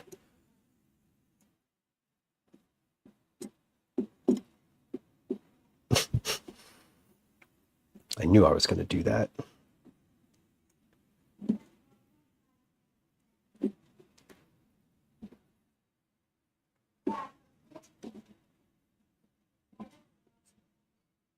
The pokes I'm not worried about. It's the slicing that I fear.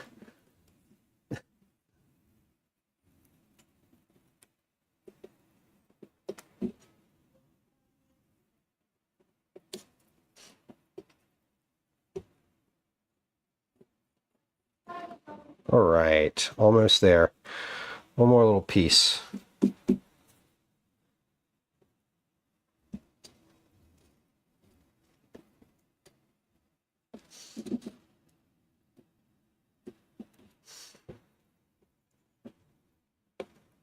Okay. Well, how's that for a start? Jamie, hello. Welcome in.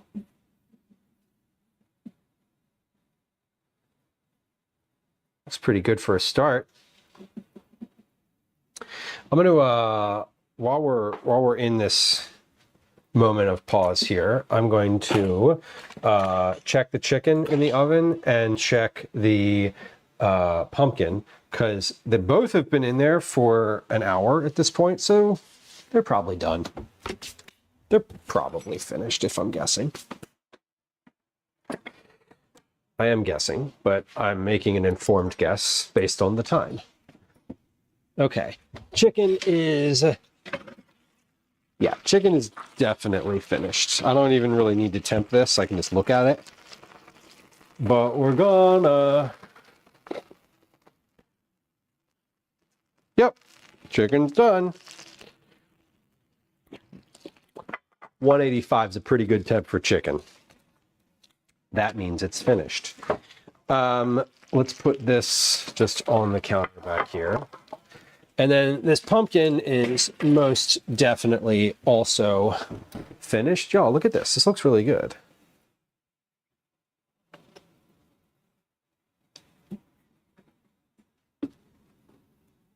I'm going to give that a little stir. And I'm actually going to put this back in the oven for just a few minutes. I'm going to put this back. I want to put this pumpkin back in until I'm finished with the pumpkin I'm working on, because it's still super liquidy, which is fine. But two, I'm not going to like, if it gets a little bit, I want this to be a little less liquidy than it is. And I'd like it to be a little bit more caramelized. So I'm just going to pop it back in, and we'll let that one cook, because I need to cook the caramel corn after this, and I'm not quite there yet, so I don't really have a need to like pull this out just yet. So I'm going to spread it out. I'm spreading it out. I want it to dry out a little bit more. Like, that's really kind of what my aim is here, is drying this out. So I think what I'm going to do is turn the oven down, because my caramel corn is not, my caramel corn cooks at 300 degrees. So I'm going to turn the oven down to that, so that it's ready for when I make that, I think. Hold on, page 42.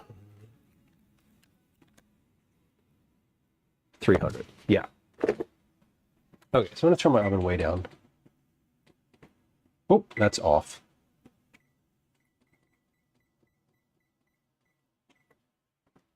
That's off. We don't want that off yet. Neil, I'd probably add a little bit of water to that. It's not quite boiling yet, so I'm just sort of waiting. It will be at some point. It's simmering. The color difference between the top and the front is wild. Yeah. Let's see. Let's put...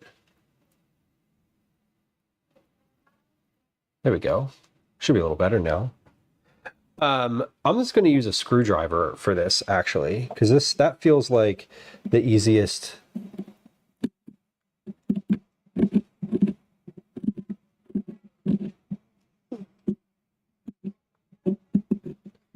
It feels like I can sort of get in to the right depth. And it's not the edge of a knife, so I'm not like worrying about stabbing my hand. That's the other consideration here.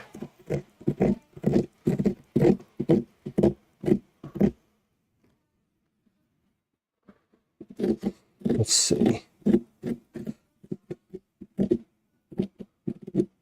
And it's nice and flat, so I can like scrape clean along this edge, because all of the edges that I'm scraping out right here are flat. Now, wait, let's do this from this direction so I can like feel on the inside if I accidentally like get too close.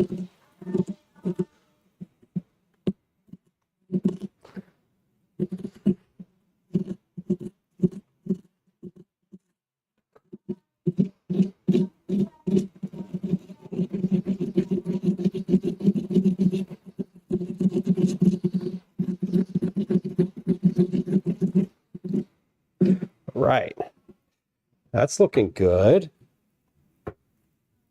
Yeah, a Dremel tool would be amazing here. We were talking about that earlier and how I don't have one.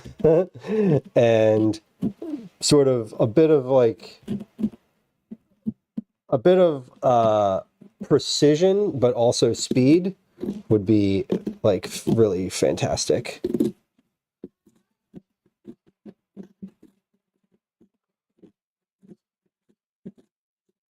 Now, this line was not as wide as the screwdriver before, but it is now because I'm not doing side to side. We're going straight down on this thing.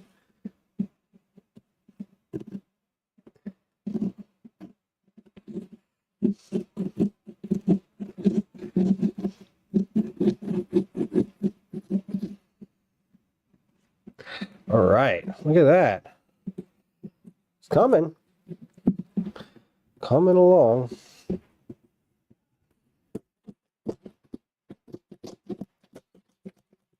I don't know what the right depth on these things is either. I don't have a sense of like how much light is going to get through here. So I'm trying to get this to like a depth that's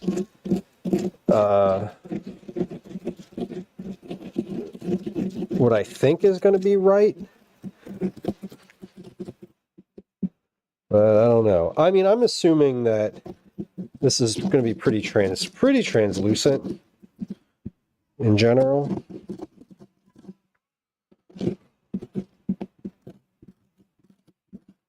Y'all ever done this before? Is there like an appropriate depth?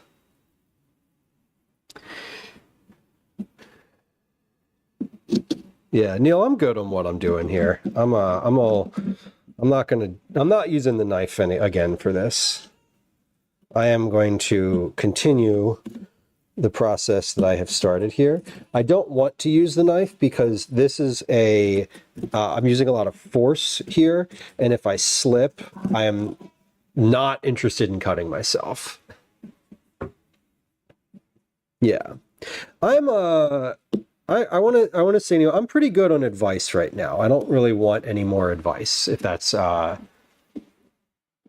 like you get what I'm saying. I'm feeling a little backseated here, and I just want to do this kind of.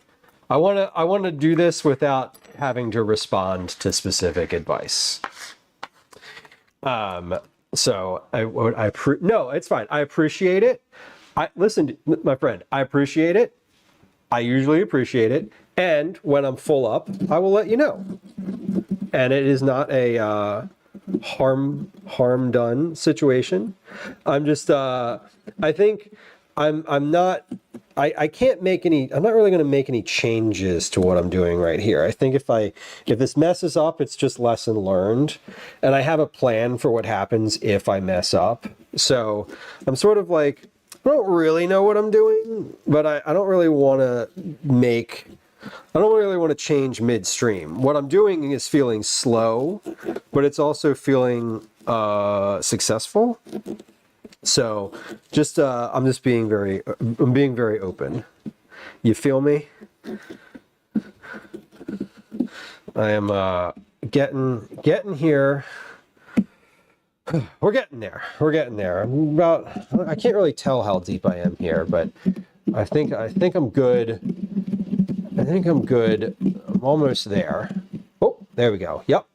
Okay. I just felt just the faintest little bit of pressure on my finger, and now I kind of know how to tell.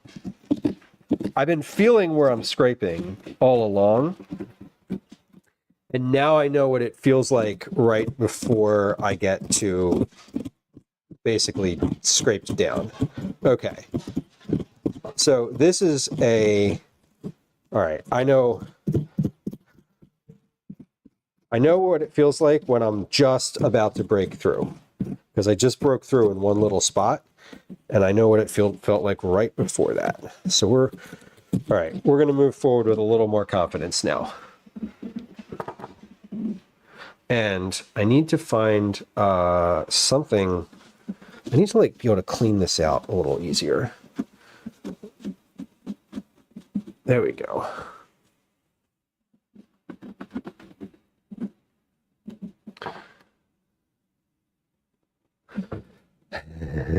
Trindrella, I love that you have a new family member, a new addition to the family. I'm very I'm excited to see where this goes for y'all. It's exciting. It's exciting. Mix, welcome in. Trouble Puffs. That is a cute one. Agreed. Agreed.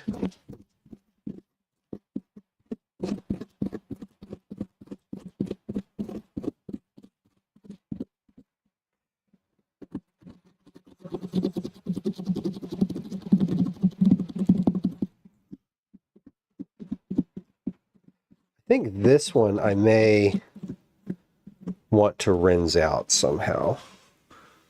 So I don't know if I can get in here with like a towel or anything, or any like meaningful way to clean this out without... Oh, you know what I could use here? I could use my mushroom toothbrush. That would be perfect. Krem, welcome in. Yeah, keeping them separate is good. Although, if your current cats are vaccinated against against everything, I don't know. There's not too... Gwen keeps them separate when they first come in for a little while. I don't know exactly how long.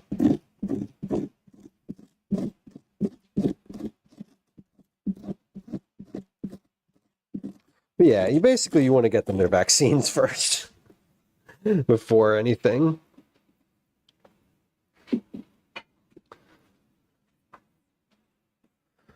Mix, hey, happy birthday! Are you doing anything to celebrate? Are you a birthday celebrator? I understand that you mentioned it, so that certainly means you acknowledge it. Or maybe it doesn't. Maybe this is a safe space and you haven't told anyone about your birthday, in which case I'm happy that you mentioned it here. I myself do not want to be perceived on my birthday. But I like celebrating others. I think it's fun.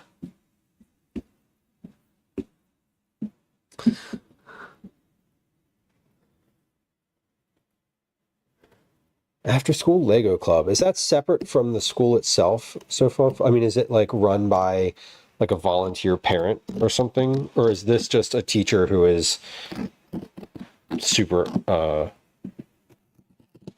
is dedicated? Also, Lego Club? Amazing.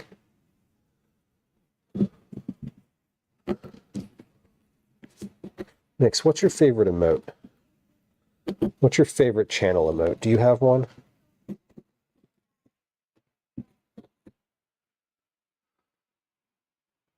Municipal Library. Okay. Well, cool. That's good. That is good.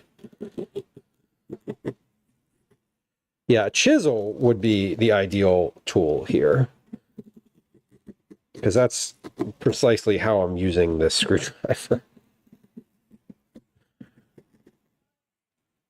The macaroni emote. Hey, y'all, if you're a subscriber and you can hear me, can you throw some macaroni emotes in chat and let Mix know happy birthday, and we're glad that they're here and glad that they're still alive and kicking here on this weird little corner of the internet. We love we appreciate Mix here. And I'm glad you like the macaroni emote. Happy birthday. I hope it's been a good one.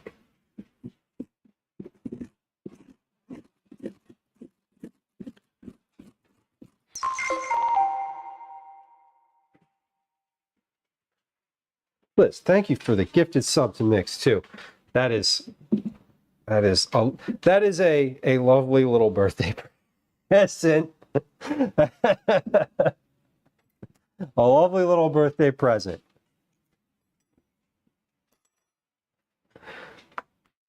I hope you enjoy it. Thank you. Whoa, that knife is about to fall off the counter. I just took like 5 full steps back. Hey, there you go. Now you got some Mac emotes for your urn. Beautiful. All right, we're getting the scrapings off the counter here. This is coming along though. I'm not hating how this is turning out. I'm not hating it. We've got, oh, I didn't do the little center pieces yet either. Okay, well, we'll get to those.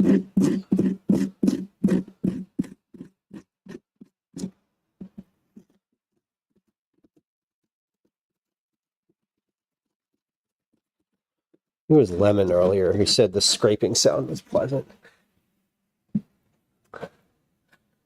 And did I just see Ann Board Games check in? I did. Hello, Ann. Good to see you.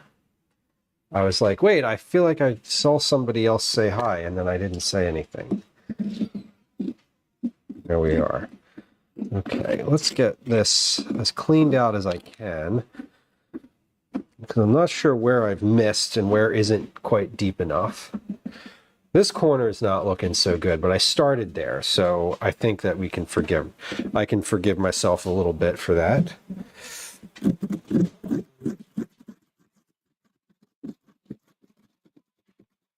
Glad I picked something with straight lines here. A knife falling doesn't have a handle. No, it does not. Don't touch the knife if it's falling off the counter, for gosh sake. That is a terrible idea. I have forever just like, when I see it start to go, I just take a step back and watch it.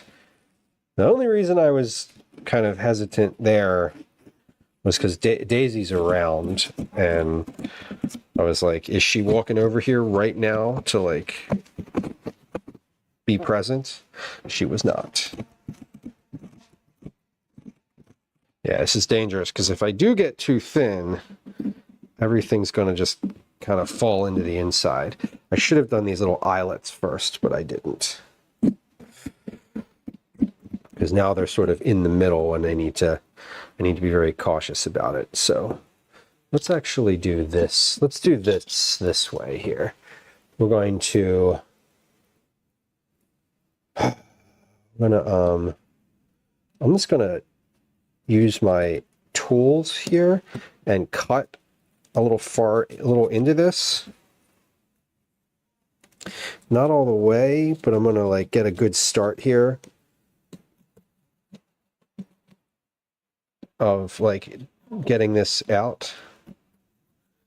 And like sort of like you do when you're cutting wood, I'm going to cut across here as well. I do, I thought I was going to hate these pumpkin carving tools and just like use a regular knife the whole time, but these really are like good tools for this. Like they worked really well. I'm very impressed with the ease of use, shall we say,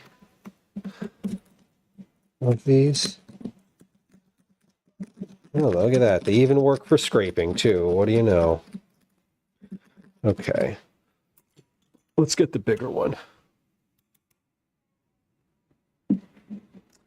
Mix, I like that the dogs are trained to not be next to your feet when you're in the kitchen. That feels like in retrospect, that feels like a much better idea than like inviting the dog to sit next to you and wait for scraps, which I did not do. That's just what Daisy, my dog, sort of used to tend to do. She doesn't anymore. She doesn't really sit much in the kitchen anymore. But I also never really fed her scraps, so it was mostly aspirational. Oh my God, TARDIS, that sounds terrible. Yeah, reaching out of instinct. I think and that's something where like you grab the thing by the blade, you get sliced, and you're like, well, instinct's gotta change. Yeah, Mix, I'm just a hater.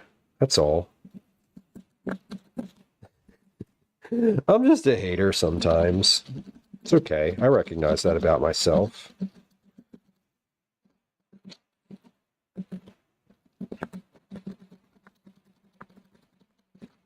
Okay, well, this is looking all right. I'm going to take this to the sink and rinse this really quick. And just spray this because I can't really get all of the stuff off of it easily with my fingers. So I'm gonna like spray this out and just get the stuff out from the inside of it with some water here. And more than likely that'll probably accelerate the rotting process to the point where it's like going to be moldy tomorrow, but like whatever. It is what it is. Okay. Need somewhere to put the extra salt. Yeah, I call my senators. That's what I do. They think, my senators think I'm a hateful person because that is true about them. So yeah, so there's that. I'm not going to get into that today. If I start getting into how I'm feeling about all the things in the world, I will end up being really mad. And don't worry, I can do that all on my own. Okay, I'm just cleaning up the lines here.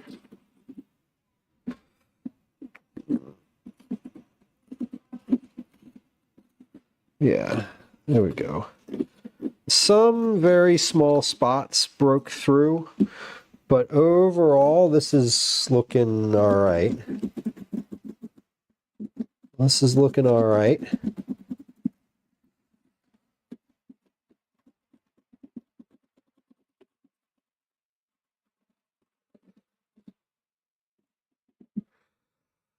Okay.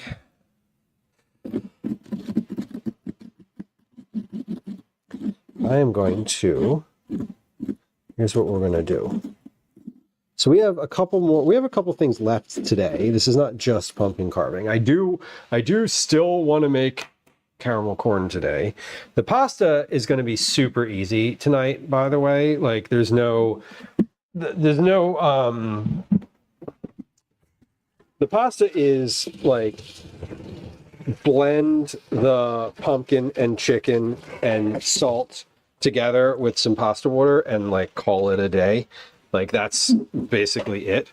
So I still gonna make the, sorry, wrong camera.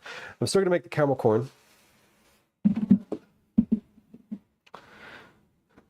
And that doesn't take all that long. So let's see, we have Cat, we have Mario, and now we have the Twitch logo pumpkin and cigarette paper. Yeah, for all of your tobacco smoking needs. Right? Y'all, I have still not had, I have been sober completely. No, well, I haven't had alcohol in over 4 years now. And that anniversary just happened recently, 2 weeks ago. My 4-year alcohol-free anniversary. I have not had any of the marijuana either since July. Since July. Which is wild to me. Wild. Because I love it and I support it, but I'm just taking a little break and seeing how it feels to take a long form break, because I never really have. And so far, so good. It feels good. And please do. I was saying recently to my therapist that I miss it, but that I haven't had it's like missing a person, but you can't really identify what it is you miss about them or why. And I haven't I want to be able to sort of identify the value as opposed to just going back because it's like a habit.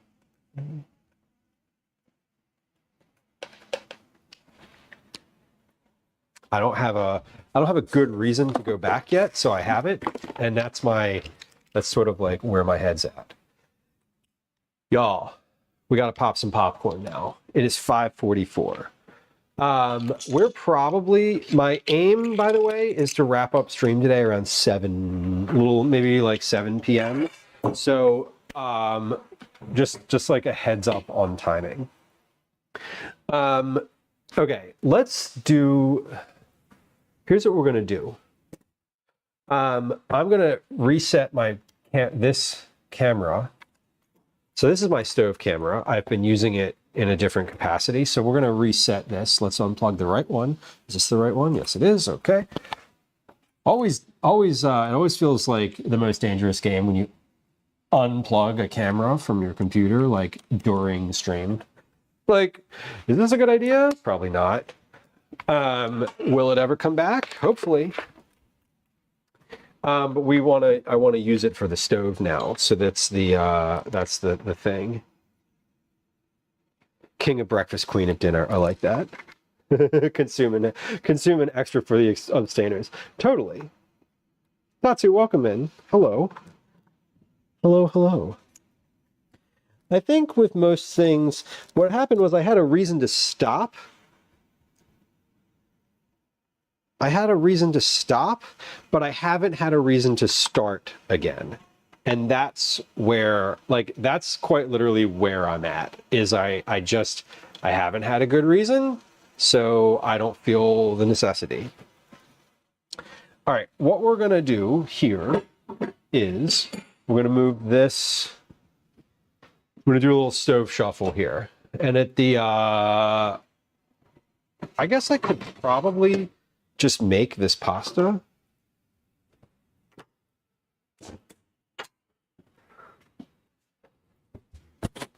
Let's just make the pasta right now. No, that's a bad idea, Lou. You have popcorn to make. Me speaking to myself. Okay. Popcorn. Popcorn's easy. It just takes a little bit of time. And that's okay, because what we're gonna do is we're gonna get the popcorn started, and while the popcorn's started, we're gonna make we're gonna get all the stuff for the caramel out, and we're gonna prep we're gonna prep the chicken and the pumpkin for the pasta. Let's get the pumpkin out of the oven because that is absolutely finished now. It has been finished. It was finished earlier, but now it's definitely finished. I'm just going to sit that right there on top of the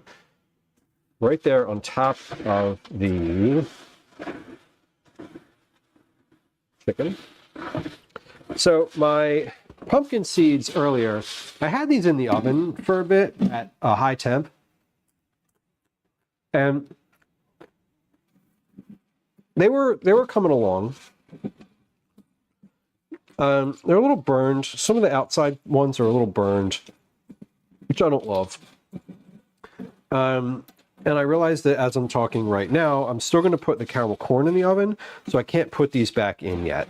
But what I really want to do is just put these back in the oven at like 200 degrees.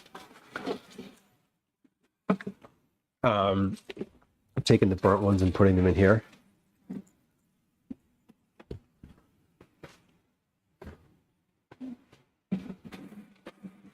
Oh yeah.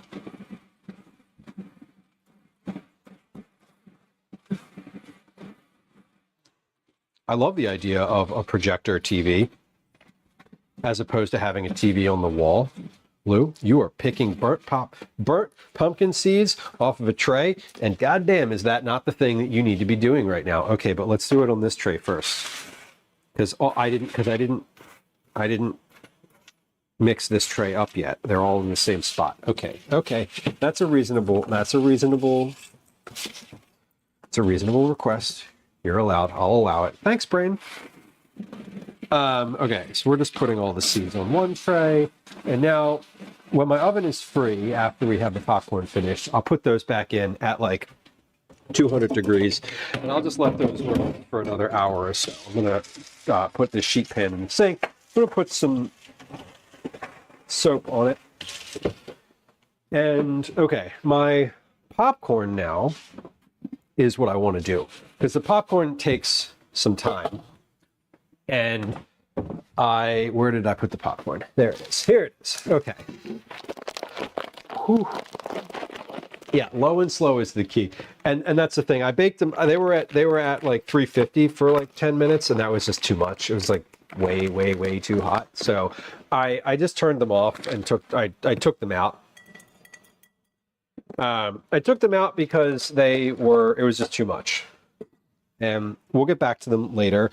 And if I don't get back to them just facts, I'm not going to finish them on stream. Like, we're just going to, that ship is sailing. That ship has actively sailed. We're finished with that idea. Okay, let's get out my ingredients that I need for my caramel corn now while I'm busy filling this bowl with popcorn. So a double batch of popcorn, let me say this. A single batch of popcorn is 3 quarts. So 3 of these is 1 batch. I'm going to make 1, 2, 3, 4, 5, 6. 1, 2, 3, 4, 6, 7, 8. I think I'm going to make 4 batches worth, roughly. And we'll do like 2 at a time, like one on one. Basically, like I'm going to do 2 sheet pans in the oven. Now my oven is on and has been on for a long time, so it's hot. It's hot everywhere. The pizza stone is hot. I can put something on both shelves. That's good.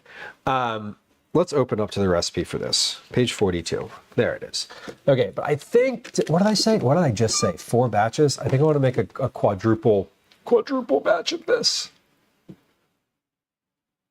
Bacon fat. God damn. Amazing. Dehydrate and stir fairly often. Right. Yeah. Mix. And I cooked them too quick so far. So I just took some of the ones off, the burnt ones off of there, and now I'm just gonna like leave them out and then I'll cook them. I'll like finish them low and slow. Bob, welcome in. Crafty Cat. Hello. Lemon, I feel like you've been in several raids today. You must be on the internet today. Bob, welcome in. Thank you for coming through. Thank you for bringing friends. I appreciate you.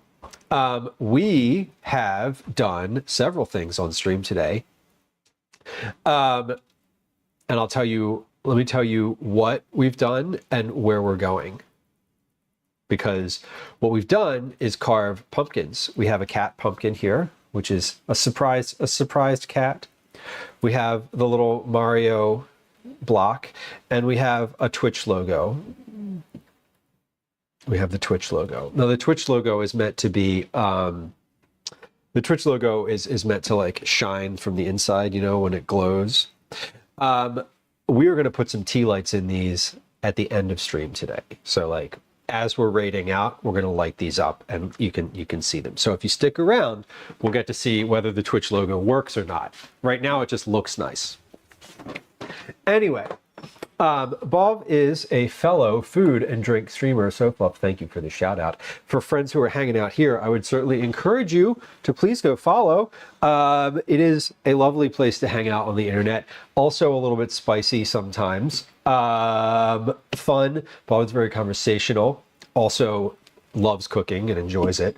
And is a very chatty, lovely on the internet, and delightful IRL human being.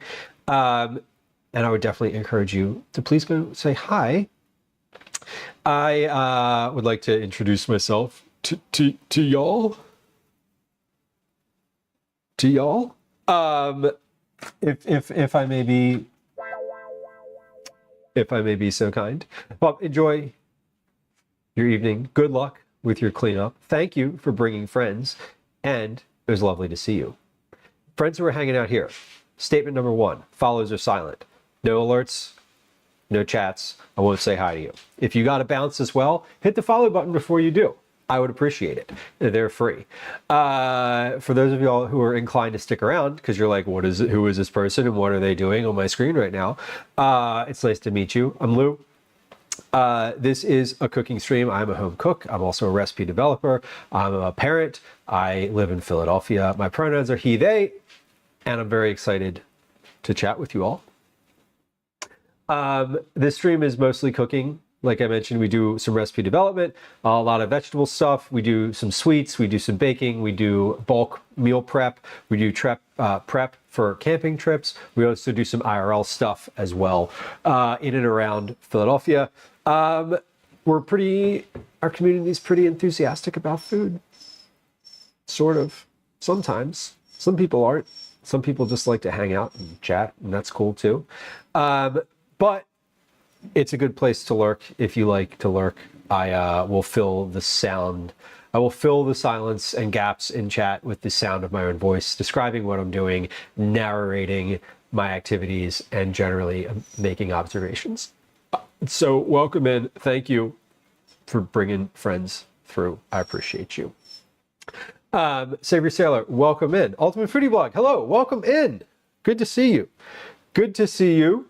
Nice to also another IRL, another person who I've met IRL at our most recent TwitchCon, fellow food and drink streamer and content creator on the internet. Broccoli, the spinning arms with the popcorn maker, so good. That's the ideal situation. Why are these popcorn kernels not popping? The heck. Angry Rook says, hi, I'd like to introduce myself to all y'all Johns. Yeah, I'm also from Philly, so welcome in. Who likes wearing sweatpants all the time? I do.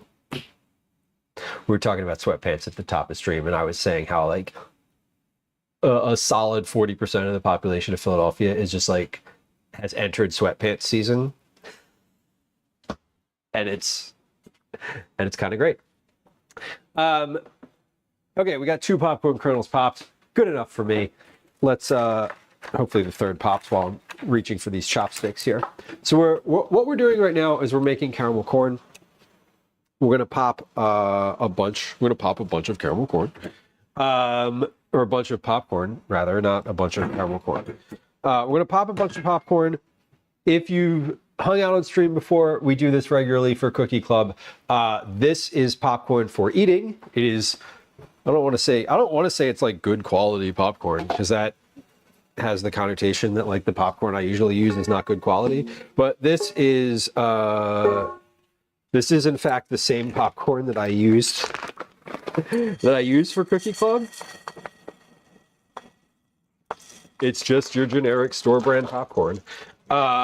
So there's that. Okay, but we're gonna pop a bunch. Probably I just spilled a bunch of kernels on the floor. Okay, we're gonna pop enough to make 12 quarts of popcorn. So 12 of these. Fill 12 of these. We did get the pumpkin stone bellows. They're looking fly. Why did I say that? Who knows? That's not a word that I ever use. That's not a descriptive adjective that I think I've used in 25 years. Cool. I'm hip. I need to clear my counter. I've got like stuff. Part of my issue right now is I have all this visual clutter on the counter, and it is making me feel constrained. And I need to move a bunch of things. Like you all can't see it, but I've got like piles of shit over here that I've just built up during stream today. Okay,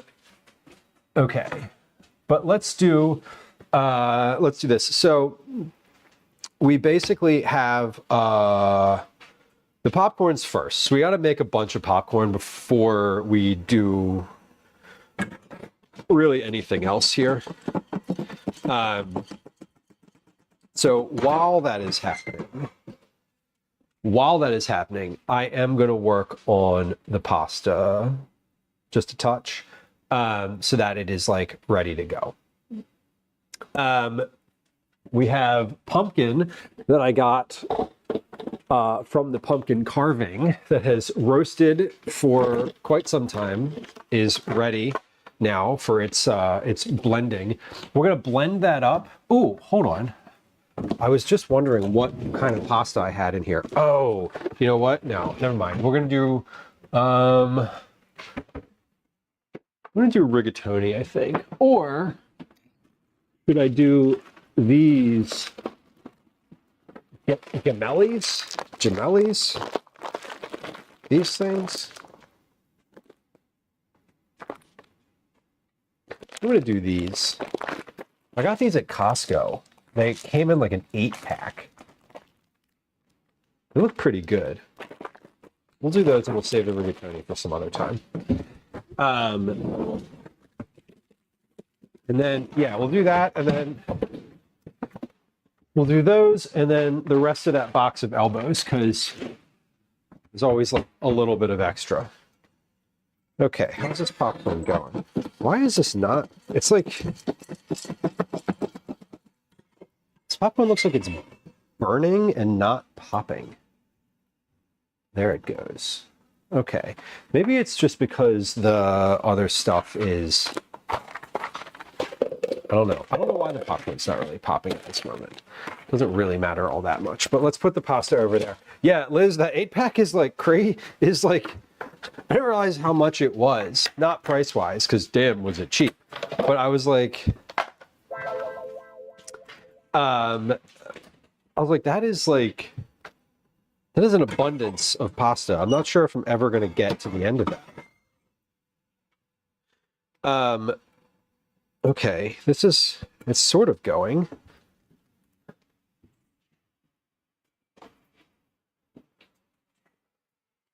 Oh, right, hold on. I plugged that camera back in and then I never actually activated it. Whoops, hold on.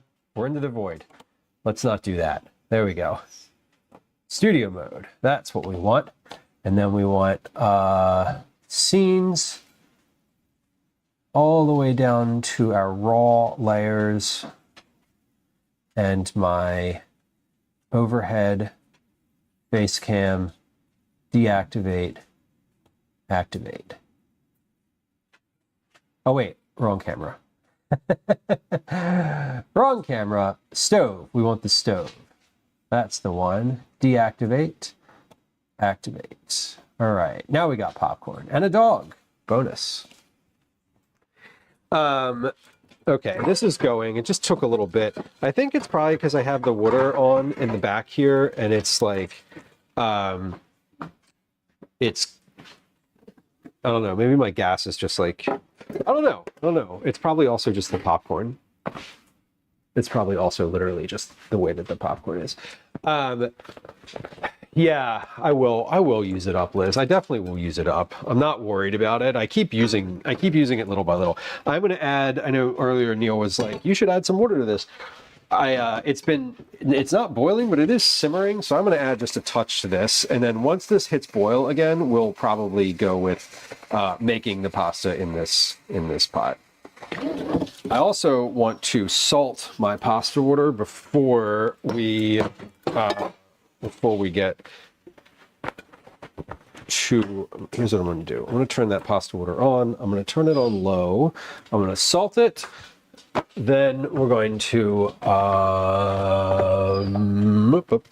are we here? Then we're going to shake this popcorn around again. So the popcorn is the type of thing that like, it sits on the stove. It goes and goes and goes and goes. And then basically each pot of this is essentially one quart. So it's kind of just like, I gotta just make a bunch of these. Okay, so what we're doing right here is we're putting our pumpkin. I'm gonna put my pumpkin in the blender here and puree this. Oh, we got a seed. So this is not hot as well, just FYI. But this pumpkin was roasted with just salt and pepper and olive oil. There's no extras in there. I just kept it really simple. So we're going to puree this for just a few moments.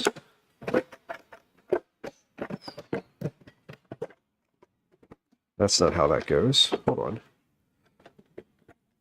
That. There we go. Okay. And I can't puree it if I don't plug it in. But I got to keep an eye on this popcorn. So like every couple moments, I got to come over and shake it. It's just about finished here. So as it finishes, we just start another pot. So we're almost there. We got another 30 seconds here, plenty of time, basically just enough time to blend this. Mute, give me just a second while we blend.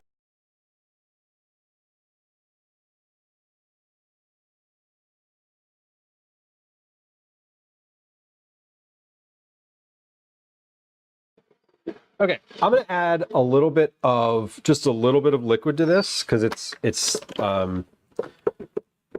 a good consistency. I'm gonna add like just a little bit of like milk to this. It's also cool enough that it's not gonna curdle. But first, let's get our first thing of popcorn off of here. All right, this is ready. We dump. Here's the process. We dump, we wipe, we put vegetable oil, we add the popcorn,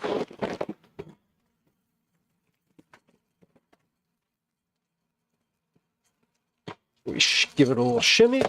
Yo, that lid is hot. Put it back on. Keep doing what we're doing. Okay, and eventually that will finish and be ready to go. Milk is good. Give it the sniff test, always important. So what we're doing with this pumpkin in here is just making a sauce. So this is just the pumpkin that came out of these carved pumpkins over here. So it's not like a super delicious, kind of amazing like cooking pumpkin. So it's just really heavily salted and seasoned.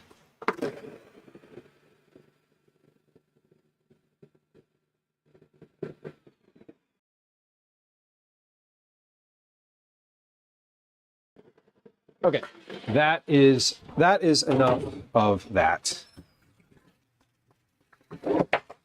Let's do, I'm going to scrape this out into a pan maybe, or no, I'm just going to leave it in this blender. Because all I'm going to do with this is I'm going to put this, I'm going to mix this in with the pasta. I'm going to mix this in with the pasta and a little bit of pasta water and a little bit of chicken, like shredded chicken thighs. So I don't think I really need to do anything with this. I think it's just going to go right from here into the pot. And I'm going to cook it in the pot that I am currently boiling my pasta water in. So I guess I don't really need to do anything with that blender.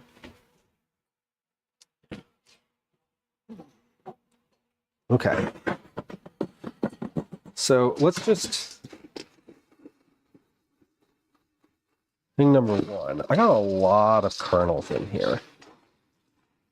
So here's what we're also going to do, because I don't want to have, I think, so I'm coming to the conclusion here that this popcorn that I bought today is not like super high quality popcorn, which is fine. It's fine. But what I do want to do is, let's sort this out. So I know that 3 quarts of popcorn is 110 grams. Why do I know this? Because I wrote it down. I'm going to take this popcorn and start like, I want to get some of these kernels out of here. I think maybe I also put too much popcorn in that pot the first time around. And now, kind of, as I'm thinking about it, I think I also put too much in the second pot. So I think less is more, or less popcorn will be better in this situation. Yeah, so I'm looking for, let's see, 110 times 4, 400. Ultimately, I want 440 grams of popcorn without the kernels. That's the goal. So yeah, some of this first batch is a bit of an experiment here. Okay, the second batch started popping a lot quicker, which is good. So once I've got my popcorn finished, I will make all of my sauce at the or all of my caramel sauce at the same time. Because it's all just melted butter and sugar that goes into a pan, and you basically boil it for 5 minutes. Add vanilla, add baking soda, mix it in with the popcorn really quickly, spread it on a tray, and then bake it. It's also, I had the thought today while I was in the store, I was like, I might want to put a little bit of chocolate in here. I was thinking of like melting some chocolate and drizzling it onto the popcorn so that it's like a little bit chocolatey as well. Okay, so that's 77 grams from pot number 1. So if I have 110 times 4 is 440 divided by 77, that is, my calculator is like, my calculator hasn't seen the sun in a long time, so it's like off. 6 pots of popcorn. So we're on pot number 2. And this one is just about finished. We're almost there. Okay, so here's, I think what I'm going to do is this. I'm going to take this big bowl and we'll start to fill this. And I'll dump the popcorn into here and then like scrape it in so I don't get any of the kernels. Because it's really awful when you get counter corn that is filled with kernels. It's no fun. No fun at all. Okay, 1, 2. This will be my third pot. So let's get a little less, slightly less popcorn in here than the last 2.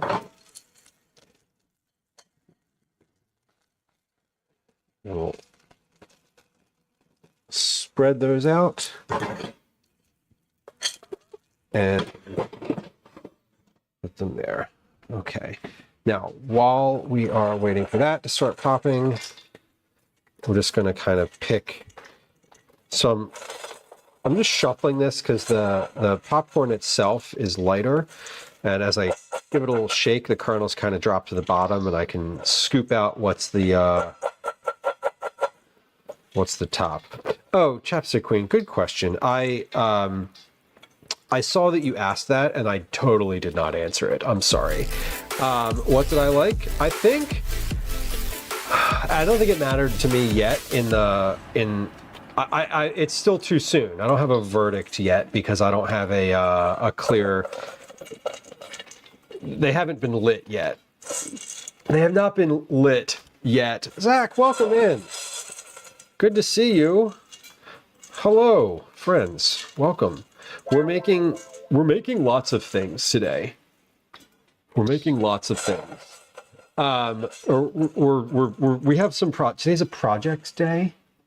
Let me scroll up and say hello. Just give me a second here. I'm parsing out popcorn from its kernel. So we're using some crappy popcorn today. So it's not popping very well. It's not popping like I want it to. It is popping though. There it is. You can see it. What was happening on Tuesday on the Zachary Michaels stream? Zach, enjoy dinner. I hope it's a good one. Thank you for bringing friends.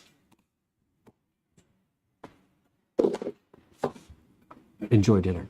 Chicken poop soup. We'll get to we'll get to that one in a second. Let me roll up. Let me scroll up and say hello. Roly Poly Panda Bear, welcome. Daisy Star, welcome in. Becca Brownie, welcome in. Beep Boop Beth, hello. Wauma, hello. Roxanne, hello. Venomous Calshart, hello. Toaster Oven, this is a raid. Yes, it is. Welcome. Liz, thank you for the shout out. Zach is a friend of the stream, genuinely lovely human IRL. Does fun content on various platforms. YouTube is probably where Zach would prefer that you subscribe. But Twitch is lovely too, always. In Twitch, you get to actually say hi.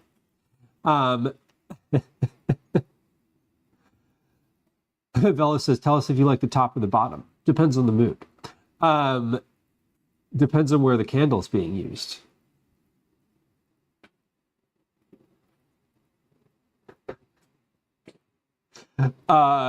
Checking in, checking out. That's, I mean, hey, when the hotel books the rooms by the hour, you got to be efficient. Ashley Lynn, welcome in. Bad cooking. We love bad cooking, and we try not to do that here. But the chicken poop soup was a no for me. I mean, sight unseen, it's a no for me too. Not gonna lie.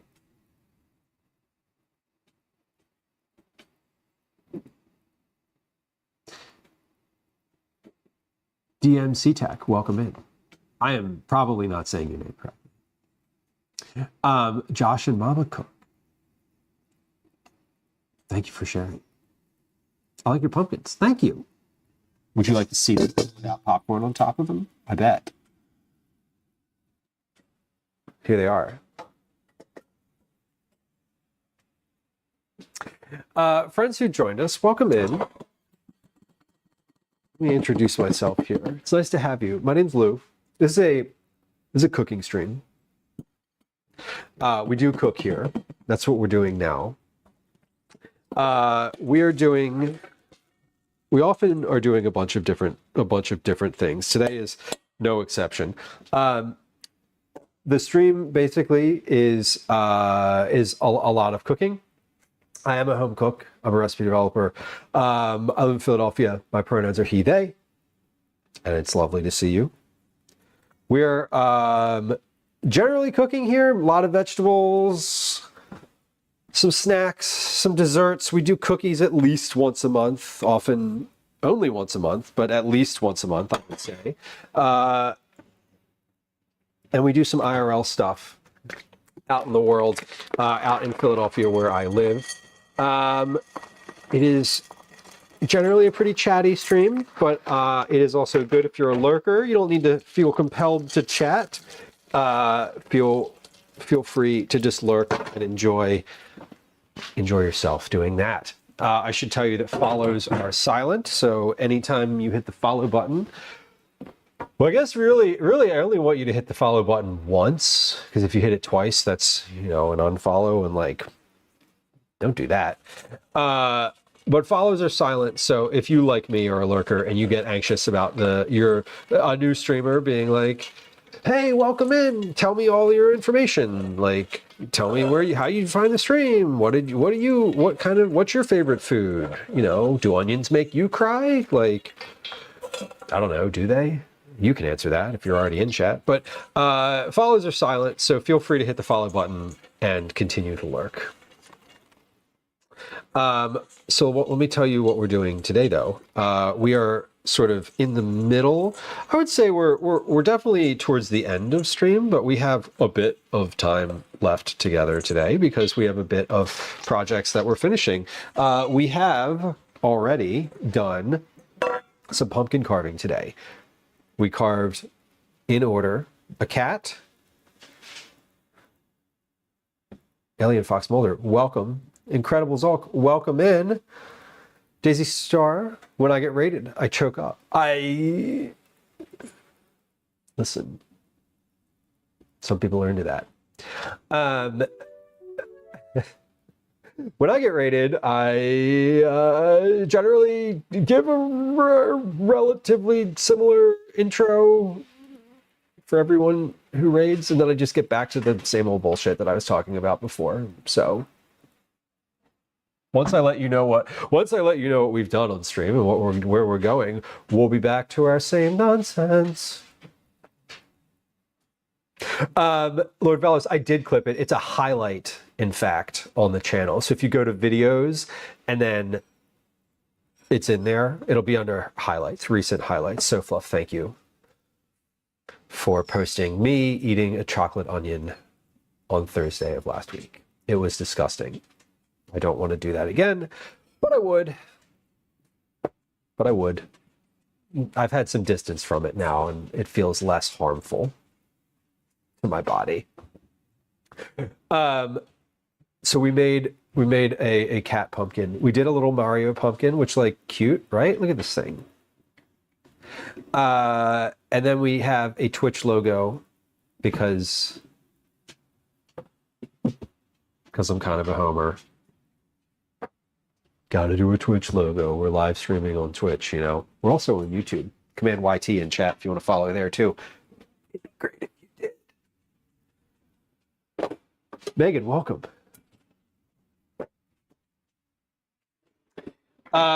So what did we do today? We did the pumpkins. Now we're making caramel corn. So we're in the process of making a bunch of popcorn, like quite literally, like popcorn. Once that is finished, we're going to throw some caramel corn in the oven, and then we're going to make dinner. While the caramel corn is in progress, so while the popcorn is popping, I am both talking and I'm kind of continuing to progress on making the pasta. Because my goal is to finish up stream and have pumpkins carved, caramel corn done, and dinner ready to eat. It's a tall order, I'm not going to lie.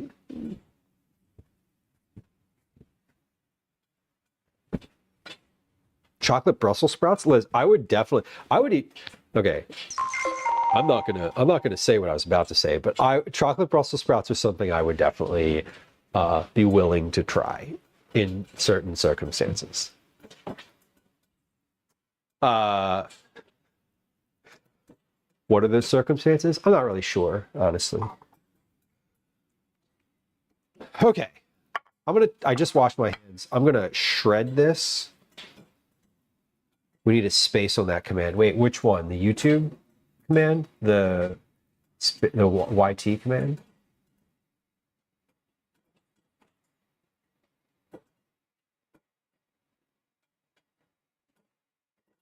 Hey, Jamie, thank you for the cookie club. Thank you for the bits, which is what I really want to say. Thank you for the cookie club entry, which is obviously your intention, and I appreciate you. And for the gift sub to Megan. Our regular stream friend, Megan, whose presence and contributions to the meta we appreciate. What's for dinner tonight? Dinner tonight is this chicken that I'm shredding in a big old pot of pasta with pumpkin. There's a blender on the counter. If you can see it, it's right there. So I carved these pumpkins and then roasted the insides of them, and they are the roasted insides I then pureed in the blender, and I'm going to use those as a sauce for my pasta.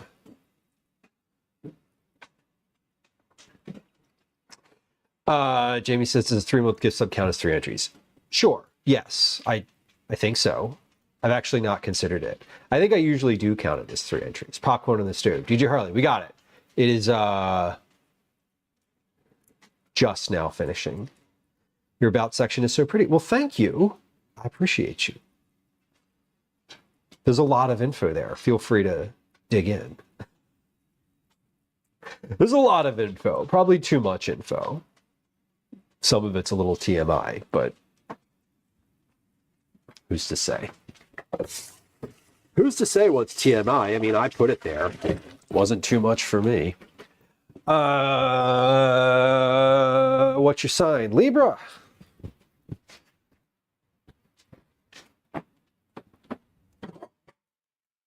Libra.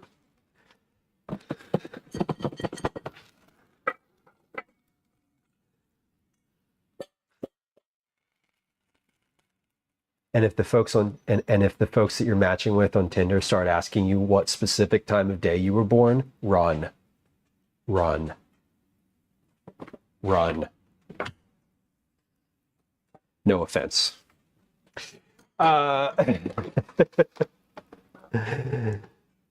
You must have just had a secret birthday. Is it still Libra season?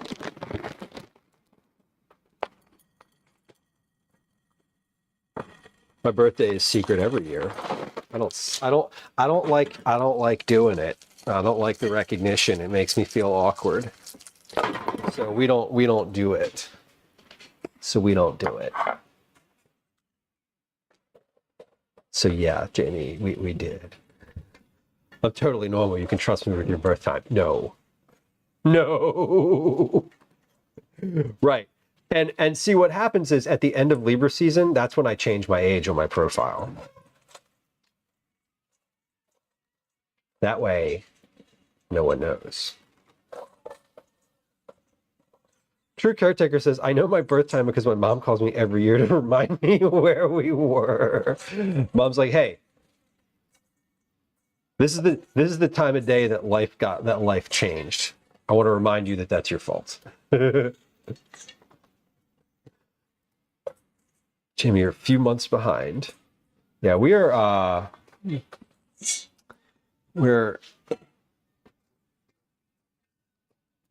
don't do anything for it really. Daisy Star says this is because they call you a player. I'm not a player. I just crush a lot.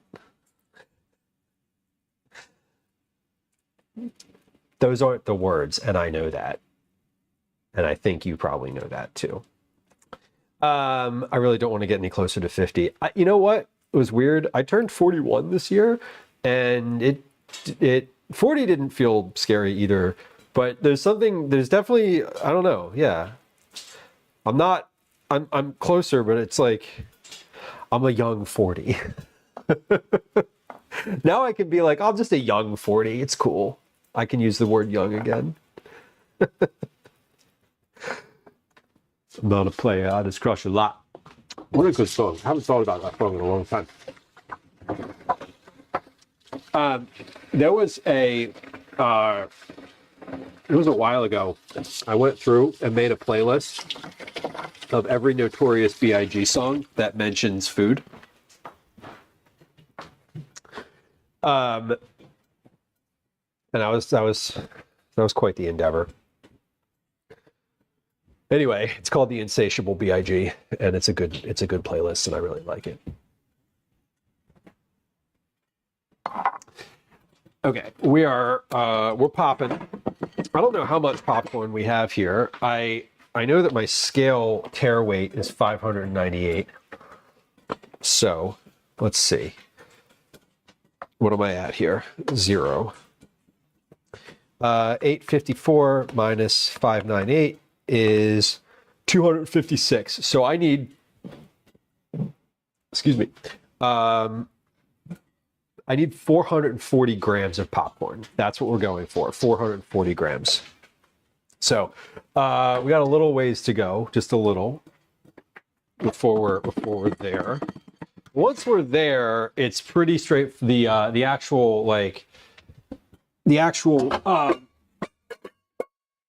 caramel process is pretty straightforward. So we're going to get the caramel like ready to go in this big pot here so that once it's done, I can just get it and mix it because I'm going to mix it all in this big bowl and then we'll be ready to go. Yeah, I need 3, 6, 9, 12 quarts of popcorn. So like one of these is a quart. I'm making 12 of these. And I know the weight of that. So that's like, I'm working on it. I'm working on it. Jamie says my age didn't really hit me until 46. I remember turning 30 and being like, oh, I feel like I'm an adult now. Like, oh yeah. Now I'm like, oh, for real adult. Alley Cat, welcome in. Hello. Pork Marshmallow, welcome in. Hello. Good to see you, Pork Marshmallow, fellow food type streamer, food and food adjacent type streamer. Also lovely human being who I've met IRL a couple times now, and a very stylish human, if I might say so. Love the pumpkins. Thanks. They came out pretty well. I'm pretty happy with them, honestly. I'm a very meticulous person, so I I poked the pattern into them first and like, you know, checked and double checked everything to make sure it all worked. So, you know, Daisy Star says, did I go to culinary school? I did not. I've walked by it a bunch of times, but I've never actually been inside. Sorry, I'm just being glib. No, I did not go to culinary school, but I have been cooking for myself at home and sort of like enthusiastically for other people in general. Let's see. I don't know, almost 19 years now at this point. So I've been cooking for a while, for what it's worth. And learning on the fly. Pro Chef vibes. Is it the hat? Is it the fact that I'm wearing like a little like chef toque? What up, Canada? Shout out. We love Canada. Not from Canada. Have no association with Canada other than close friends who live there.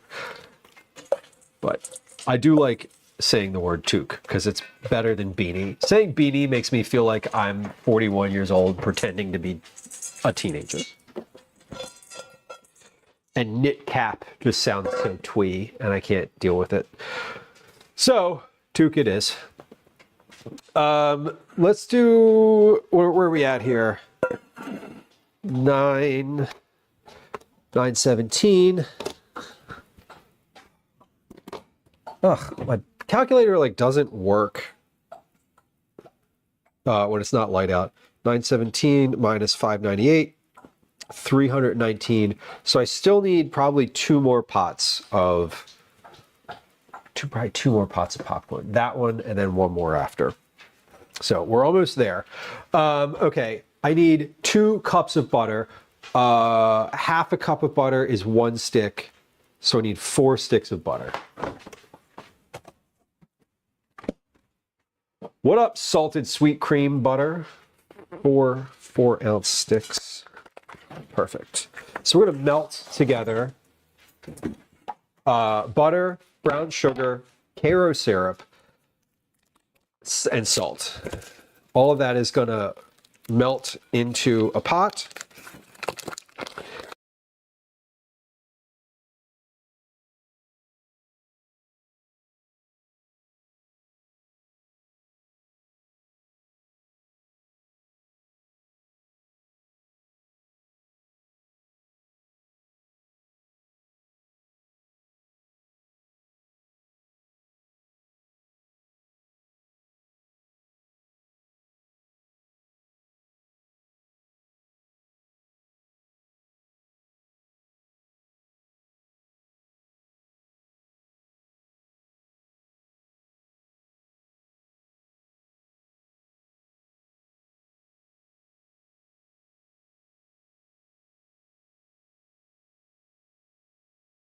How to tell when you've hit 5 hours of streaming.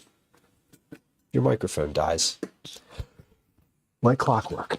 Sometime between 5 and 5 hours and 30 minutes, microphone number 2 will die. And so we have to switch them out. Let's plug that one in. Good. Well, that's why we have 2. It's actually not why we have 2. It came with 2. But whatever. Softy, hello. Did I say hi to you? I might have. If I didn't, hello. And if I did, hello again. Bonus hello. Roxanne says, we love our Canuck friends. We do love our Canuck friends. Please take me in. Wonder who won the World Series. I can tell you who's playing in the World Series. Which is great. That's more than I can say about most things. Do you have a wired mic? I have a Rode Wireless Go 2 system that I use. It is fine. I don't love it. I don't hate it. It works. And I am actively sort of shopping around for alternatives, but I'm not going to buy an alternative. I would like someone to give me one because I'm so nice and because I will then talk about their product on stream. Will that happen? No, probably not. The Dodgers and the Blue Jays. I fell asleep listening to the game last night. I did a sports thing last night and was listening to the baseball game. And I just fell asleep listening to it. And then it ended up going a lot longer than I was expecting it to, which was, I think it ended up going a lot longer than everyone who was playing it had expected it to, honestly. But, is there another game tonight? Are they like playing again today? Did they like get a bonus day off? Can't we like give them a bonus day off if they played that much? I feel like they deserve an extra day off. It's funny. I was just talking to my friend Drew yesterday. We were driving had like a bunch of windshield time yesterday together. And we were talking about how baseball was like, well, mainly he was talking about how he preferred how they're like slower game or faster games now. Faster games, not slower. He preferred that they're like slower games now. Faster games. Good Lord, Lou, words. He preferred that there were faster games because of like there was like a rule change this year. And then it's just funny that like the literal day we were having that conversation, there was like this long game. I don't know. I found it amusing. I'm finding it amusing in this moment because, like, you know, because it is. It felt not ironic, circumstantial. Okay, let's see. We're almost there with our popcorn. I think we should have that last pot is probably going to be enough. And if that last pot, I mean, if I don't mind being over on my popcorn weight just a little bit, that's fine. I don't want to be under. Like over is fine because this is really pretty caramelly corn in general. And if I have a little extra popcorn, it's probably okay. Okay. Watch the chocolate onion highlights. Oh no. See, that, I'm not going to say it's embarrassing, but it is gross. Okay, 378 grams. There's 378 grams of popcorn in this bowl.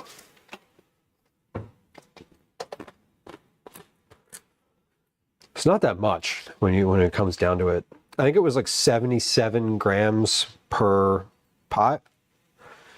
So this next pot should put us about 450, which is like the perfect amount. Okay. And we're off.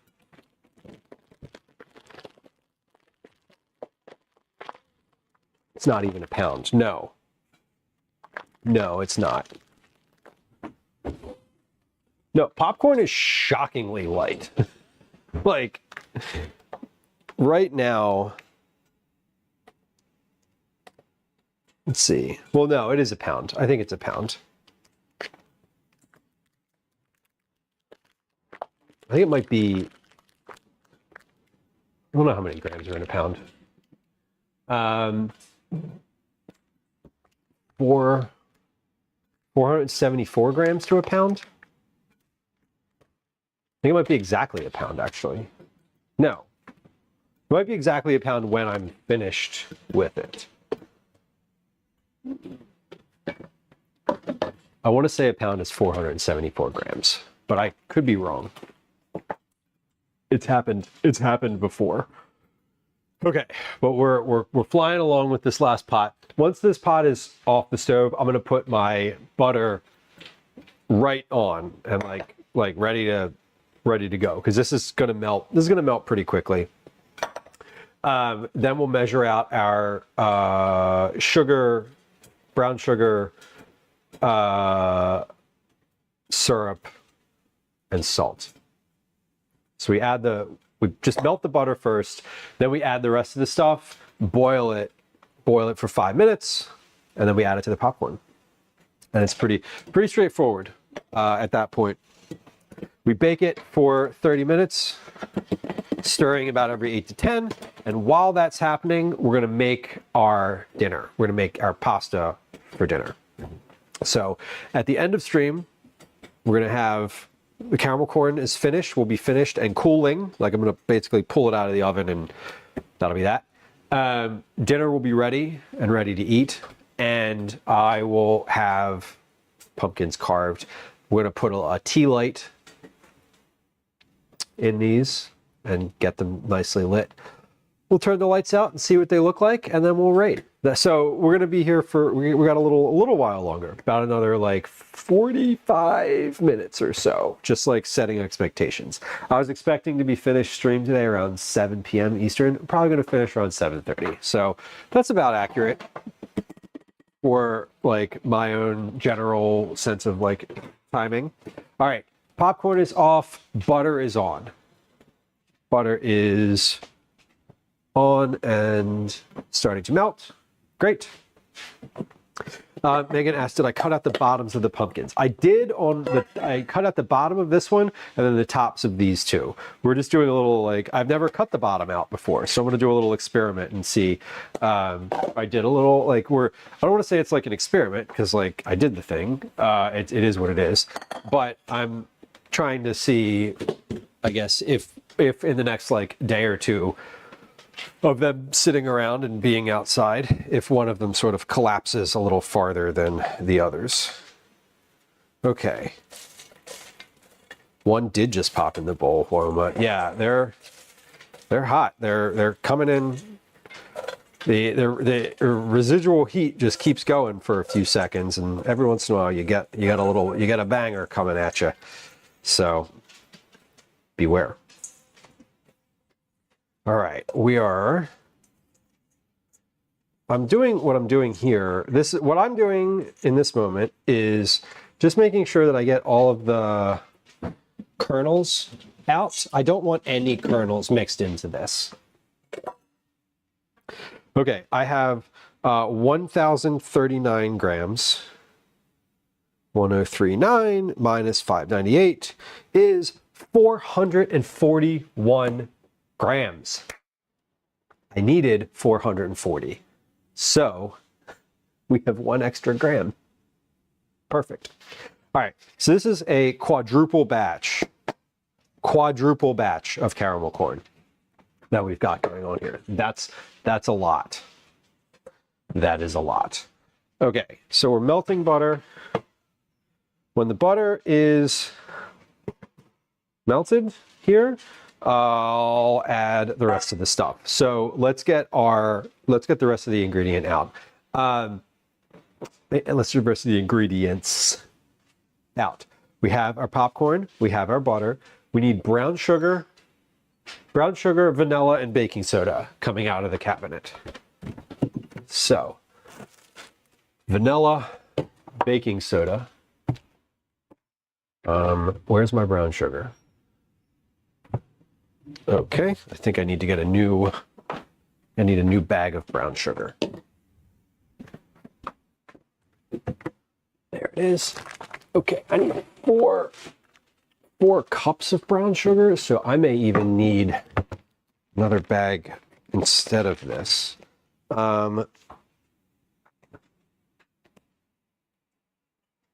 Let's measure out a half a cup of this, and then I'll just do some math. You just do some math for the rest of it. Okay.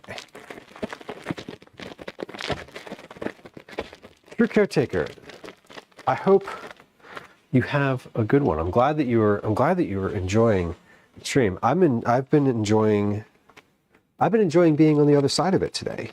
It's been fun. Carving pumpkins is not a normal activity for me, and I've had a lovely time doing it. Go Jays go. Go Jays indeed. I'm not going to root. I don't have a like significant rooting interest, but like, hey, if it's the Canadian team versus like the team from LA, no offense LA, but like go other team. Okay, so this is a half cup. So if I need 1 cup of brown sugar per recipe, I need 4 total cups, which means I need 8 times whatever this weighs.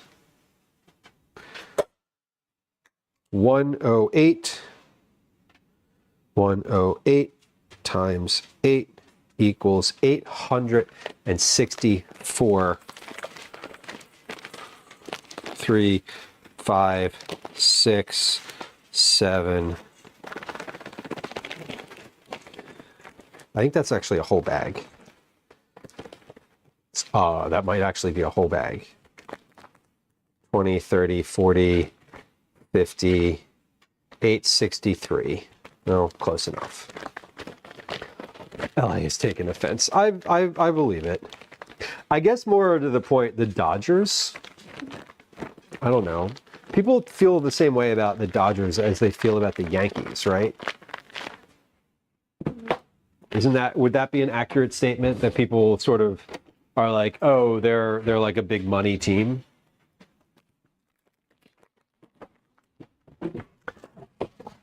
I feel like that's a thing that I'm aware of. No clue. Yeah. So okay, good. Fair. Okay. Butter is almost there.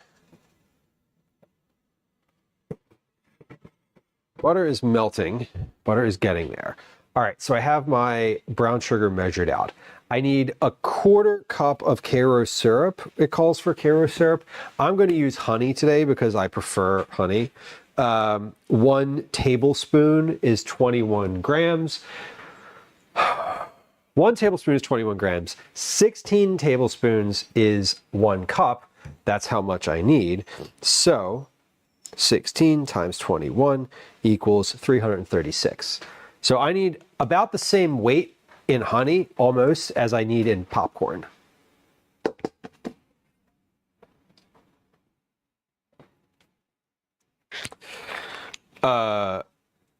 Which is kind of illustrates density very well. So what we'll do is when I need to put the honey in, I will measure that directly into the pot. And I'll put the pot on the scale with a trivet underneath of it, and we will move forward from there. All right, butter is going. We're almost there. Butter's almost melted. And I need 2 teaspoons of salt because it calls for a 1/2 teaspoon. So 1/2 times 4 is 2. So let's measure that out. We got 1, I'm measuring a half teaspoon. 2, 3, 4. Okay. And then same thing with vanilla. And then I need 1 teaspoon total of baking soda, but that comes in at the very end. You basically take it off the heat, you mix in the vanilla, you mix in the baking soda, it kind of bubbles a bunch, and then you add it to the bowl to mix it in. Ty, thank you. I appreciate it. I'm happy with the way they turned out. They're I'm not really a pumpkin carving artist, but like I guess I'm cosplaying one today. Excuse me. All right, butter is good. I'm going to here's what I'm going to do. Turn this off.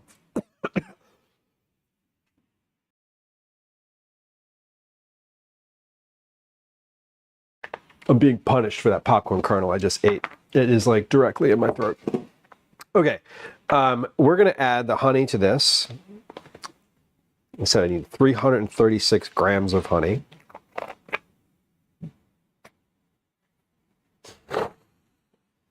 Go, go, go, go, go. 100.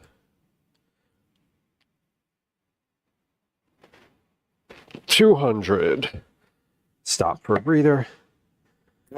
3. That wasn't me. That was the honey, I swear. 310, 20. Slowing down. 36, 37, 38. Damn, I overshot. Oh well. 338 honey. And we are adding the sugar. So we're adding all of this brown sugar in here. There's a lot of brown sugar.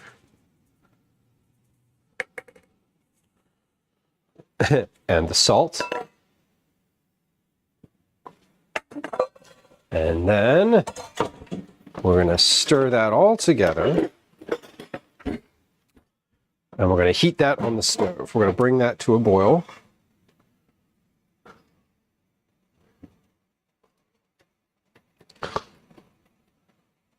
Stir that in.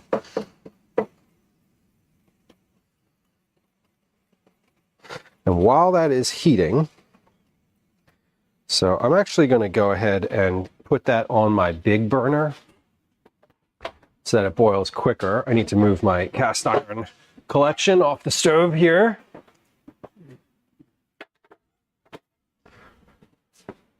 And we'll pop this on the big burner so that it comes to a boil quicker. Okay. Who has dish duty? Liz, Gwen does. But most of this is going to go in the dishwasher. And so moment of honesty here, I was just considering that I should probably do the dishes while we're on stream here, because there's a few of them, and I think it's I think it would be good to do that. Okay, so we're going to add, next we have just vanilla and baking soda. Those are fine. Those will be good. So I'm going to set my timer for 5 minutes. I'm going to bring this over here. And once this boils, it's going to be 5 minutes worth of boiling. Don't touch it either. That's the weird thing about this recipe, is that you really genuinely like don't touch the thing. Don't touch it as it's boiling, which is weird to me. I want to stir it the entire time, but I actually don't know why you don't touch it. I don't have any foundation for like why that is, but it is part of the recipe. I've made this a bunch, and I know I've never actually not done that. I've never like tried to stir it the whole time just to see what happens.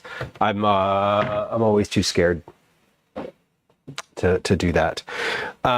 Okay, so while that's happening, we're gonna do a couple things. I'm gonna get my sheet pans ready for my popcorn, and then we'll get the. So once the popcorn is in the oven, we'll end up getting. We'll have some more counter space. So I will get I'll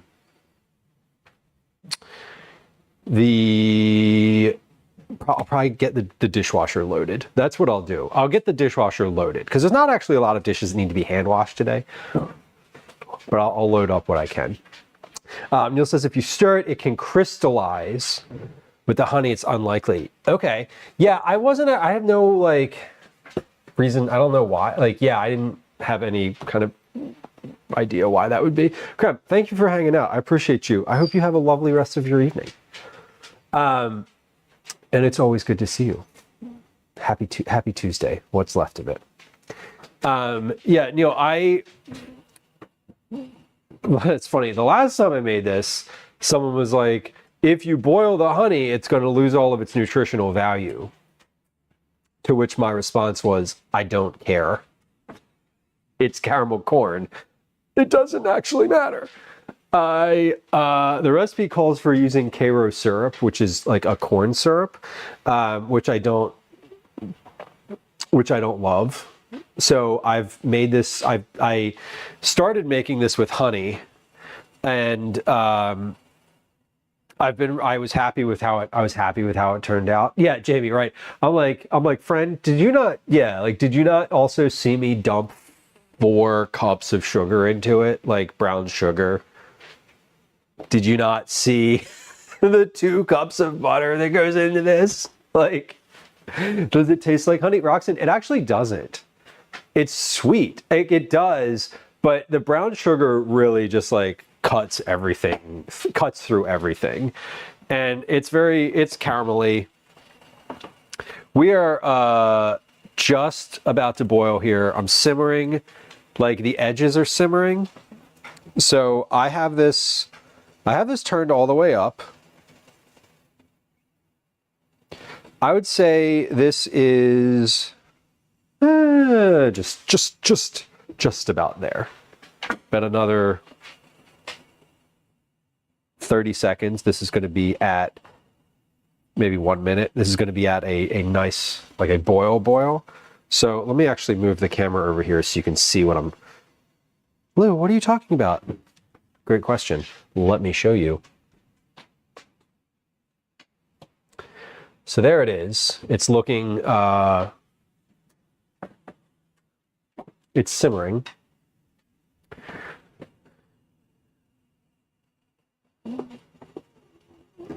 I think I would say that is like, I'm going to give that one more stir and then I'm not going to touch it again.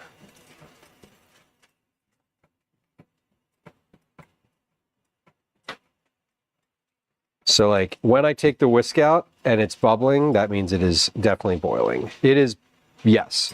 Okay, that is, glad I stirred it. There's a little piece of butter paper on my whisk there. Perfect. Okay, that is at a boil. As I see it. So I'm going to start my 5-minute timer. Start my 5-minute timer.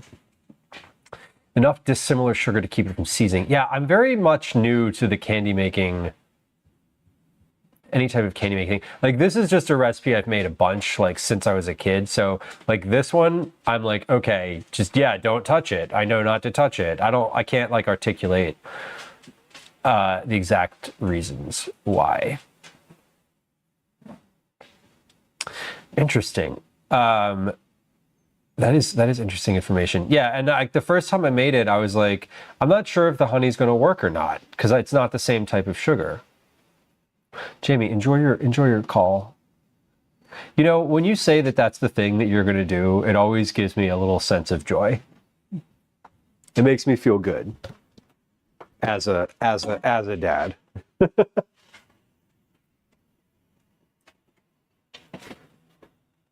Yeah, this is definitely boiling at this point. So let's get our sheet pans ready. That's what we're doing next. Diana, welcome in. Friend of the stream, Diana the dog groomer. You know, Diana, I love, one of the things that I really enjoy about Twitch is the ability to like watch people do things that I don't do and have like, I don't want to say no clue how to do. Like I could figure most things out. I think I have the confidence of a white guy, you know? So that said, there are certain things that I know I am not currently capable of, but I definitely enjoy seeing, and Diana's stream is one of them. She's has like a really lovely way with animals too, and like literally she's a dog groomer. Like you want to watch people someone cut a dog's hair on Twitch, it's fun. You should. Anyway, Diana, nice to see you.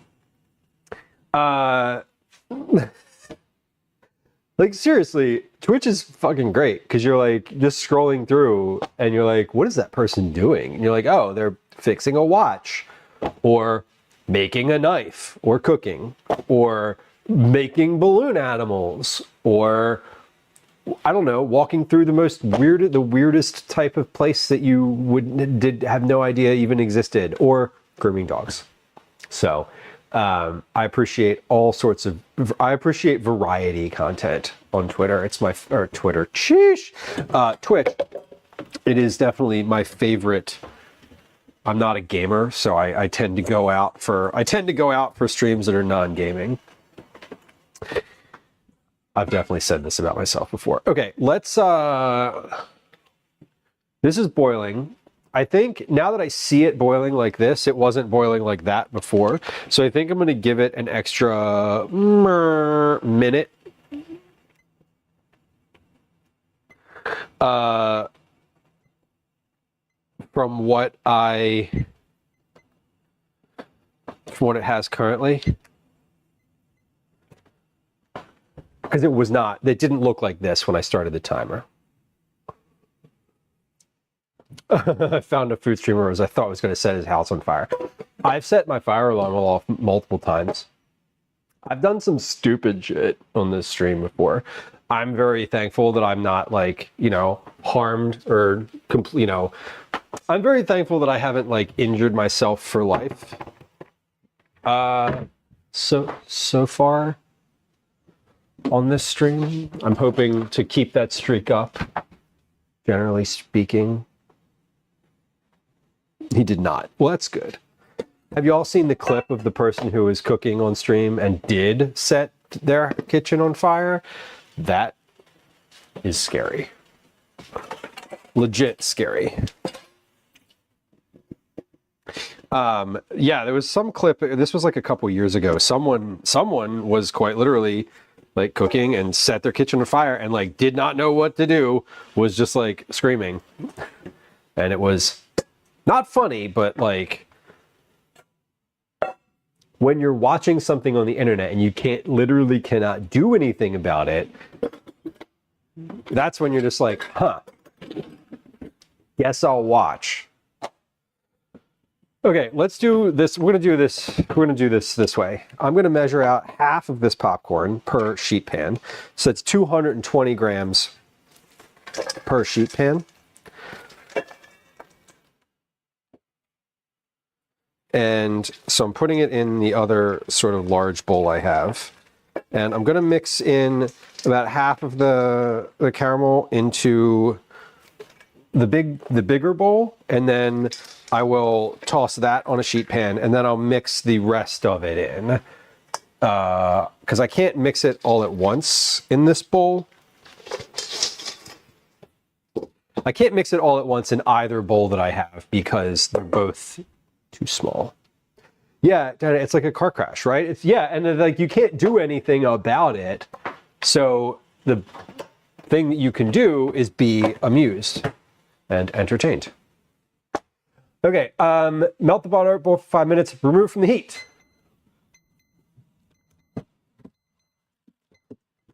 Remove from the heat. Done. Add the vanilla. So here's our caramel. We're going to add our vanilla. How much vanilla are you adding, Lou? You're adding 2 teaspoons of vanilla. So we're adding 1, we're adding 2, we're adding 3 because I like it to taste like vanilla. And then we're adding 1 whole, see it going? We're gonna add, watch this. We're gonna add a whole teaspoon of baking soda, and this thing is gonna go bubble, bubble.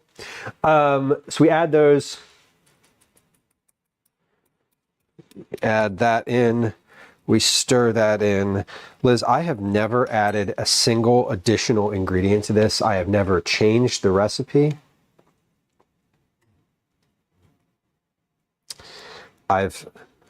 Here it goes, look at this. Whoa, and we stir because we've got, add about half of that into there.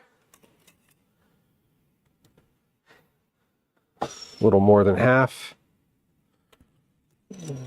There we go. All right, it finally broke. Good. Hold on. Oh, I can't set that there. I have to set that somewhere that's not the sheet pan I'm about to use. All right, now we fold this in. Keen Crafts, hello. Welcome in. Good to see you. We're making caramel corn right now. It's coming together. So yeah, Liz, this would be really good with any type of additionals. I considered just today adding chocolate to it. What I considered was adding like a chocolate drizzle to the top of it after I got it out of the oven and it was like cooling. I considered it. I am not going to do that because time today is not on my side. But I thought about it. Okay, so here's what we do with this. We take a whole sheet pan of this, we spread it out thin, and we're going to pop this in the oven, and we're going to bake it for about 30 minutes, and we're going to stir it about every 8 to 10.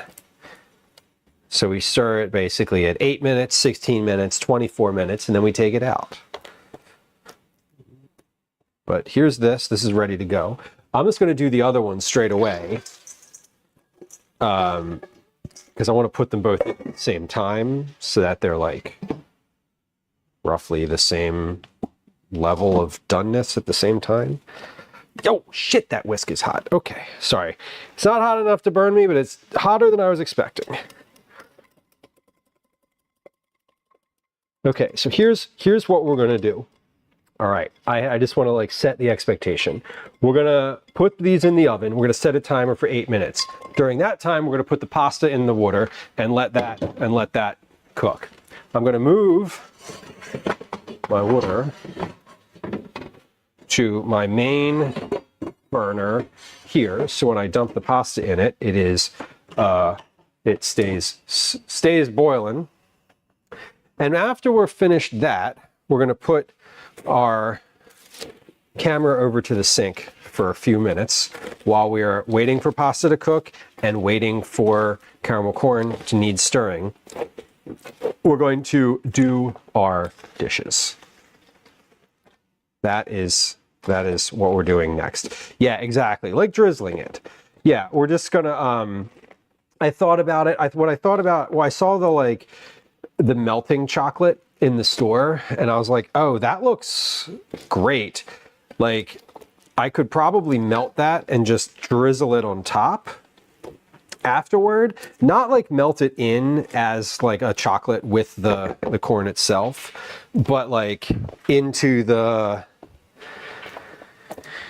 yeah, like into the thing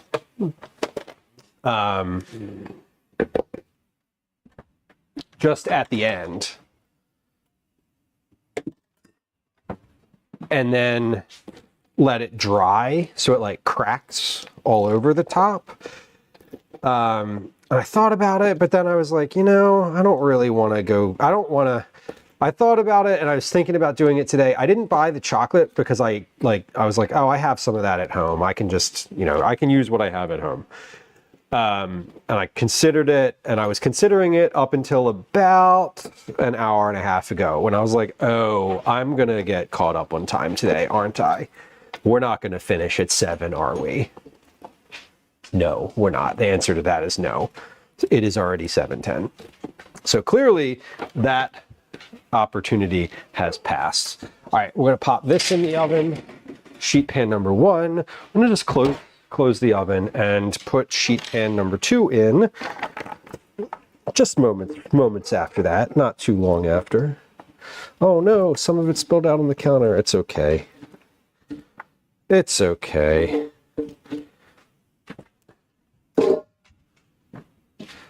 Yeah. Whoa. There we go. Okay. And the rest of it is, let's charge it to the game. Okay. This is sheet pan number 2 of caramel corn. About to go in the oven. Yeah, this looks so good. This definitely looks really good. Daisy is at my feet as frantic as fucking possible trying to eat popcorn that's fallen onto the ground. Like, no, get away. Stop it. You're not eating popcorn kernels from underneath of the literal soles of my shoes. Ugh. Dog, stop. Stop it. Wait till I move. I'm standing here. Relentless. Okay. Here. There you go. Have a piece of popcorn. I hope it doesn't make you vomit. All right. Timer. 8 minutes on the timer. 30 minutes total. Start. Drop the pasta. How long does it say the pasta takes to cook? 9 minutes. Perfect.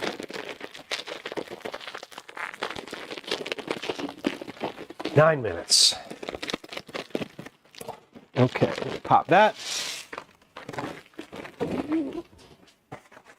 Drop that. Gonna give that a stir. Alrighty. And now, friends, we're off to see the wizard at the sink. I'm not going to lie to you, it's a disaster over there. Because this is what happens when you don't run any ads during stream and you don't address any of the dishes either. Things build up. And it's not good. And it's not good.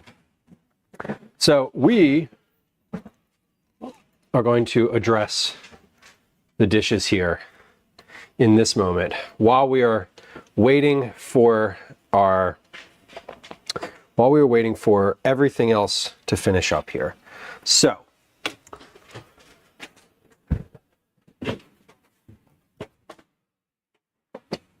that is zoomed in very far.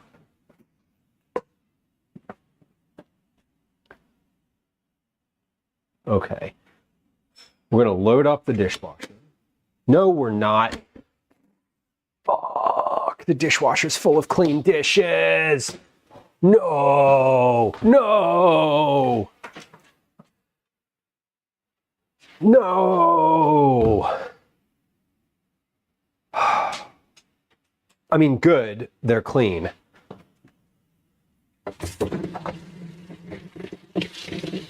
But no, it's fine. It's fine.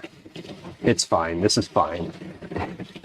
I can empty the dishwasher in about, how fast do y'all think I can empty the dishwasher? It's full. Do you want to see what's in it? I'm gonna show you what's in the dishwasher, and you tell me how fast you think I can put all this shit away.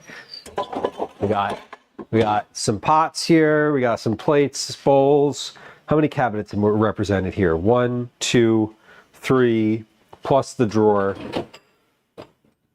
4 different cabinets here. I think I can put these dishes away in... I think I can put these dishes away in less than 2 minutes.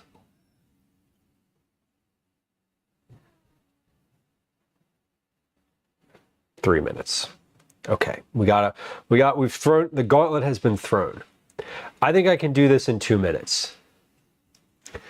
I'm going to go ahead.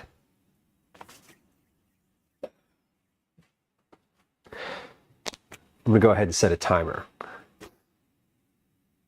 Okay. We're ready?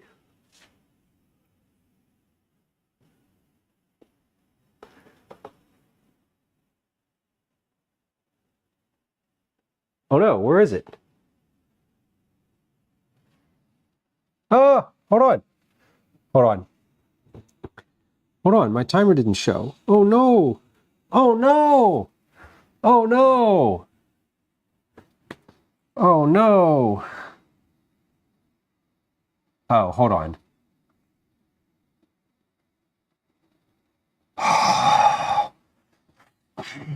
Professional streamer. Professional streamer. Okay, hold on. Let's see.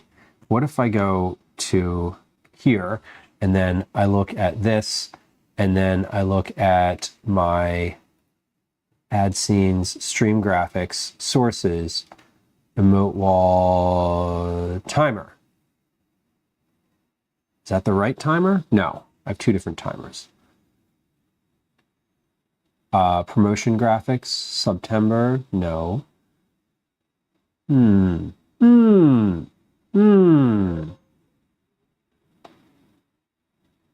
That's the right timer for, it's the right graphic.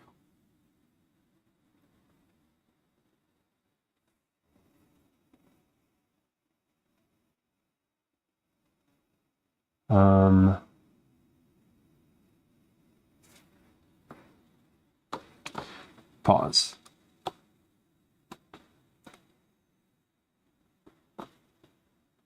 Let's see. Oh, hold on. You know what's really funny here? Right next to the button that I'm looking at to show the, to like do the thing.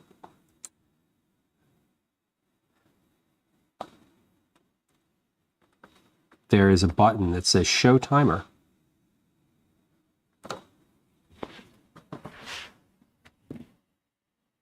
God, it's not the right one. Okay. Okay. We're going to set a timer for 2 minutes.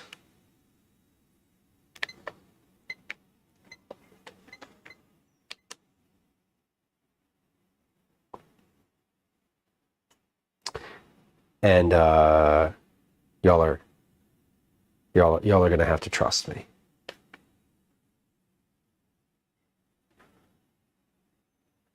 I mean, I could,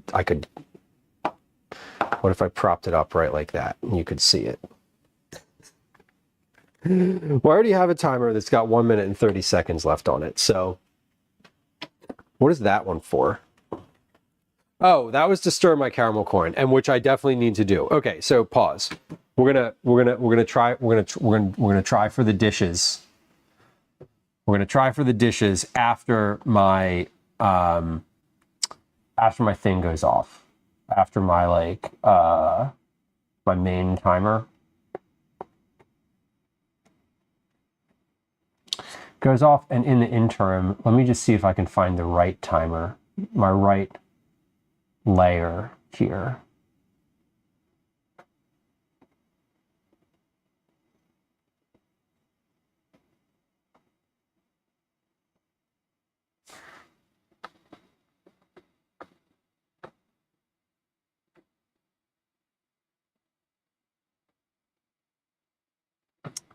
I cannot. I'm only doing this up until my actual timer in front of me goes off. And afterward, I'm going to ignore it and set a time. I'm going to stir the caramel corn. I'm going to rotate it. And then we're going to actually just do the dishes, because otherwise I'm going to otherwise just be frustrated and stay frustrated. Okay, it's 6 seconds left before this timer goes off. So let's get ready to stir this caramel corn. Okay, we're going to take a big, here's what we're doing. We're taking a big spatula. We're opening the oven.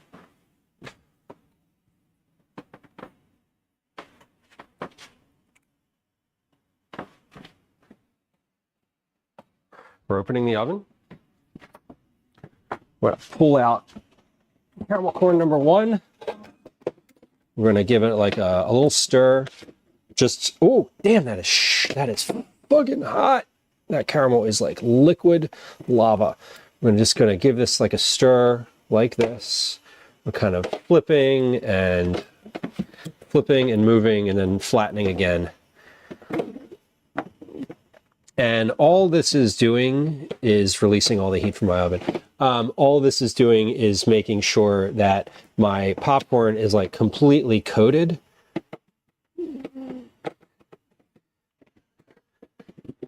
And then we're going to do that again with this tray.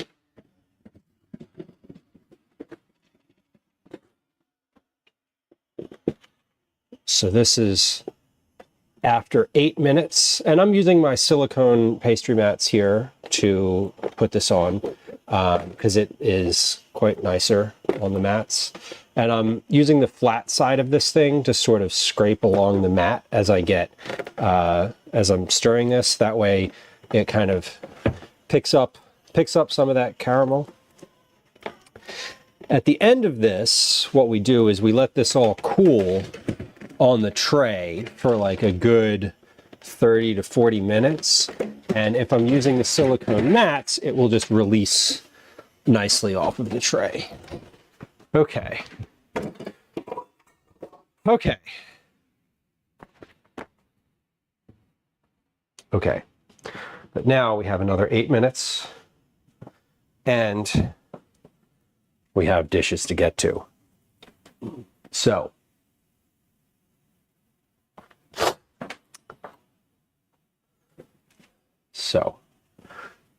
I think I can do this in 2 minutes. I think I can do this in 2 minutes. It's 7 minutes and 40 seconds. I have 19 minutes on the clock. I didn't set a timer. Shoot. I didn't set a timer for my pasta, did I? I didn't. Okay, we're gonna taste this pasta. And I bet you this pasta is gonna need about 2 minutes. 2 more minutes to go. Yeah, I would say this pasta needs about 2 more minutes. See what I did there? Okay, I think I can fit these dishes. I think I can get these dishes away in 2 minutes. We're gonna do it. I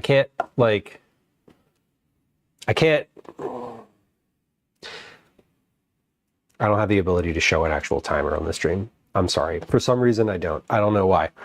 But I'm gonna set a timer for 2 minutes. You can trust me. When you hear this timer going off, I'll either be standing here gloating or I will be panicking and failing. Go.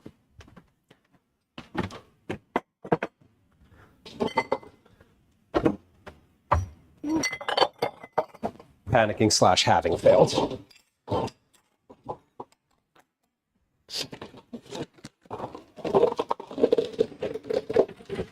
Okay.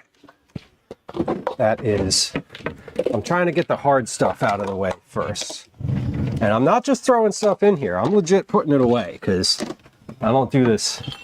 If I'm putting stuff away from the dishwasher, it's got to actually go away. Mugs getting stacked, cups getting stuffed where they go. The only caveat here is that I'm putting the colander on the actual, in the sink because I'm about to use it. But I think that's allowable.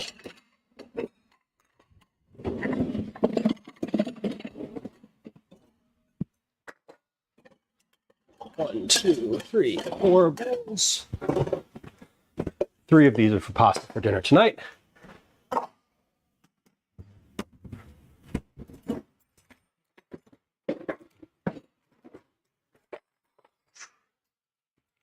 Spoons, forks. 3 of those are for pasta for dinner tonight. Forks done. 1, 2.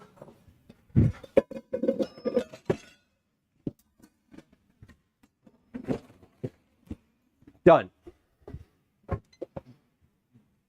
Bottom timer. 17 seconds left. 2 minutes, 1 minute, 43 seconds. And I got out dishes for dinner. What do the kids do? Did it. Did it. Beaming with pride, y'all. All right, let's do some dishes. Because this is what we were trying to do like a few moments ago as I was getting the like as I was trying to get this going here, I realized that I done messed up.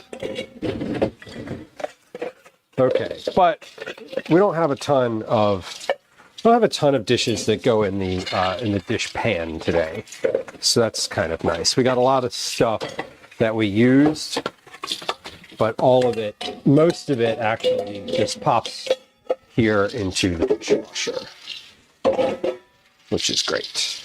Now this caramel pot, I almost could just pick up with the whisk. That was intense. Jazzy Life, welcome in. Not sure what I wandered into. Well, honestly, I'm not really sure what's happening either. I'm just kidding. I am.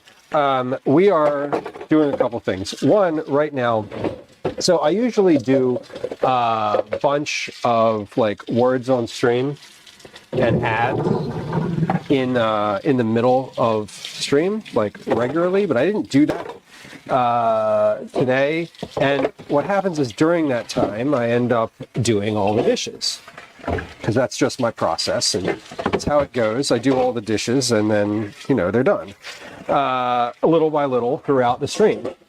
Well, I haven't been doing that recently. And so what's happened is that the dishes get backed up and we need to address them. So that's what we're doing right now. I'm just getting sort of all of the dishes cleared that I can clear into the dishwasher, and then I'm putting the rest of them on in some hot water to soak. So we are also going to we're in the middle. I have pasta on the stove, and I have pasta on the stove, and I have caramel corn in the oven. I'm about to drain the pasta, and then we're about to drain the pasta, then we'll stir the caramel corn. Then we will make the rest of the pasta, do the rest of the dishes, and then we'll be back. So, not back. I mean, I'm still here. I'm not going anywhere, but we do have to drain the pasta now. So that's why I started filling that big bowl so that it could soak, but now we're doing the, I'm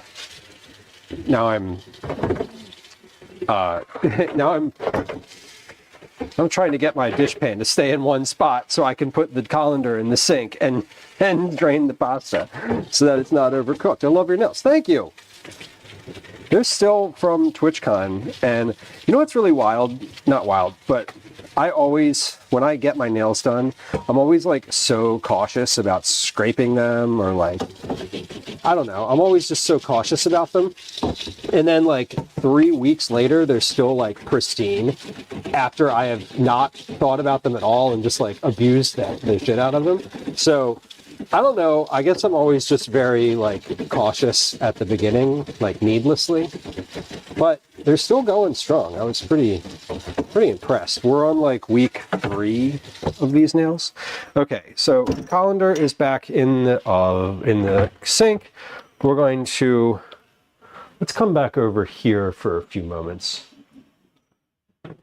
So I have my pasta here. Oh, save my pasta water. Save your pasta water.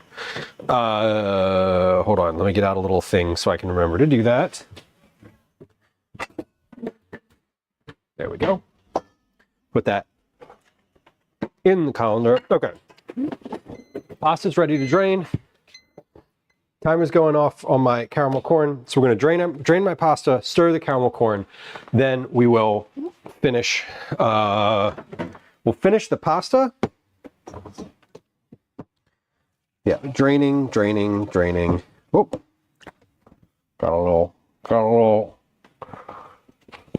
got a little piece in there. All right, we're going to drain this, and we're just going to let this sit in the sink for a few moments.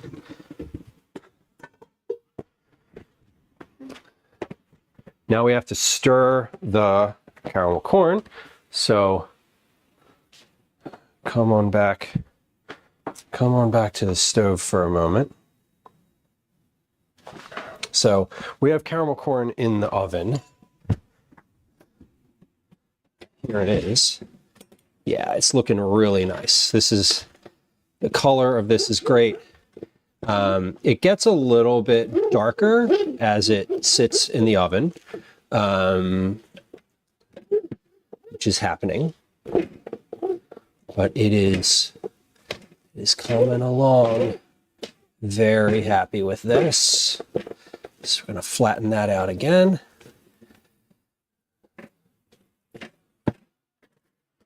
Next tray, same thing. Just kind of stir it, flip it on itself. Get some of the stuff off the bottom. Don't drop it, that's bad. We don't want to drop it. This part is important. Because if you don't stir it while it's heating in the oven, what happens is all the caramel sort of melts out and just forms a nice flat layer on the bottom. I've definitely made this before and forgotten to stir it, and then I come back 30 seconds later and all of the caramel has like melted off of the popcorn entirely, and it's just not good. It's not good. Okay, hey, Daisy's here. Here she is. Here's the dog. Daisy's looking for popcorn kernels. That's what she's doing down here. She's on the hunt. And she can't hear anything, so I can't tell her to stop.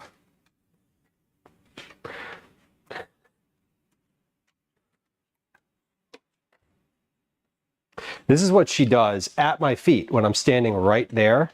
She just comes by and thirsts for popcorn. Days, are you going to hang out here for a minute? Okay, you are. Okay, we are going to get our sauce together now. That is the goal. Fuck, that's still very hot. Shocking. Pot that was just on the stove on a high rapid boil is shockingly still hot. Okay, here's what we're getting. We have excuse me. I have a blender full of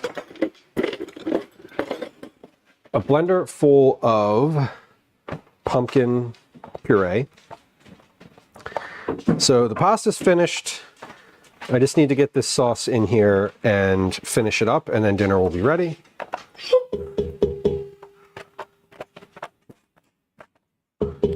So we're working on it here. Let me get my my pasta water. There we go. Daisy's gone. We can turn that camera off. Okay. So this is, what's in the blender right now is a pumpkin puree. that I made from the pumpkins that are carved on the counter right here. So I emptied them out, emptied their guts, roasted their guts for like an hour and a half on a really low temperature. Chazzy says, how does it not get mushy? Oh, the popcorn. Good question. Real talk, I don't know. But it's not what's on it isn't really liquid. It's like sugar, so it's not really soaking in per se. It's just kind of coating it. I guess if you let it soak for long enough, it might soak in, but how often do I stream? Generally about twice a week. My pretty regular schedule, which is not super regular, but the schedule I try to stick to is Tuesdays and Thursdays, as it is possible. Go ahead. Okay, so we're making a sauce. This is basically just a pumpkin puree with salt, pepper, olive oil, and combining it with some roasted chicken thighs and a little bit of the pasta order. And then let's see what cheese I have in here to potentially add to this. Great, I've got some sort of hard cheese. I don't know what this is. Probably Parmesan. I hope it's Parmesan. I'm gonna smell it and I'll tell you in a moment. Okay, I need to stir my caramel corn one more time. So I think what we're going to do is we're going to grate a bunch of cheese into here. We're going to pop this back onto the stove to heat up again. And then while that's heating up, I'm going to stir my caramel corn one more time, and then that'll be ready in about 6 or 7 minutes from now. 6. Don't do it. God damn. Hey. Hey. Do y'all have people in your life who are on this whole 6-7 thing? I was on a field trip with a bunch of 5th graders like a month ago. Y'all, I cannot.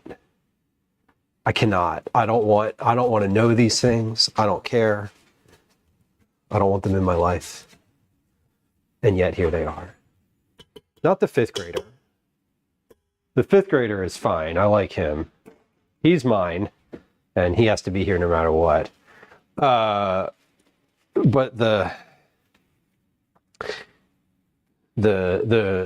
brain rot influence is very real, and it's fine because all of us went through that phase as a child. Everybody had the thing that they did that adults didn't like that they thought was funny. Killer Quee says, it says pray for the teachers. I know, right? What's that from? I don't know. Oh. Yeah. Oh, someone ate all the rest of our coconut drops. Oh well. It was on her bed. Oh, it was Daisy. I guess this bag isn't going to be saved, huh? Okay, pause. Stir the popcorn. That's what we want to do now. That was next.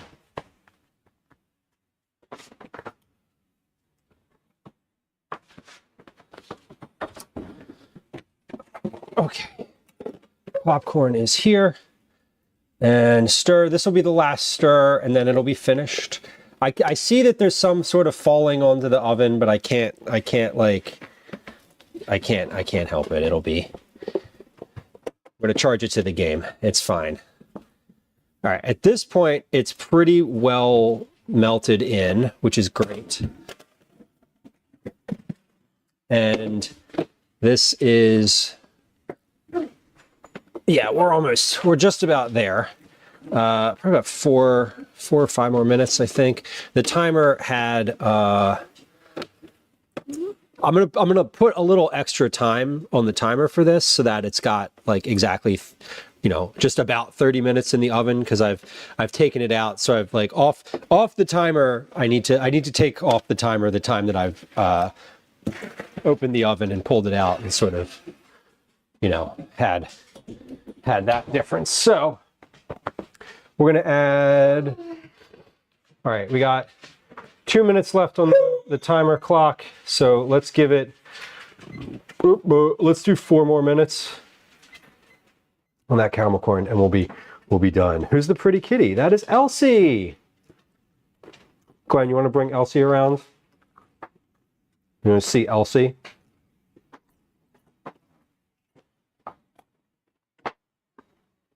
This is Elsie. Command Elsie.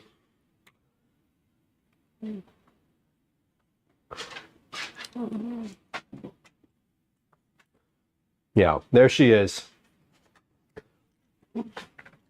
She's being held potentially against her will, but she seems fine. She seems to be enjoying whatever's happening in this moment.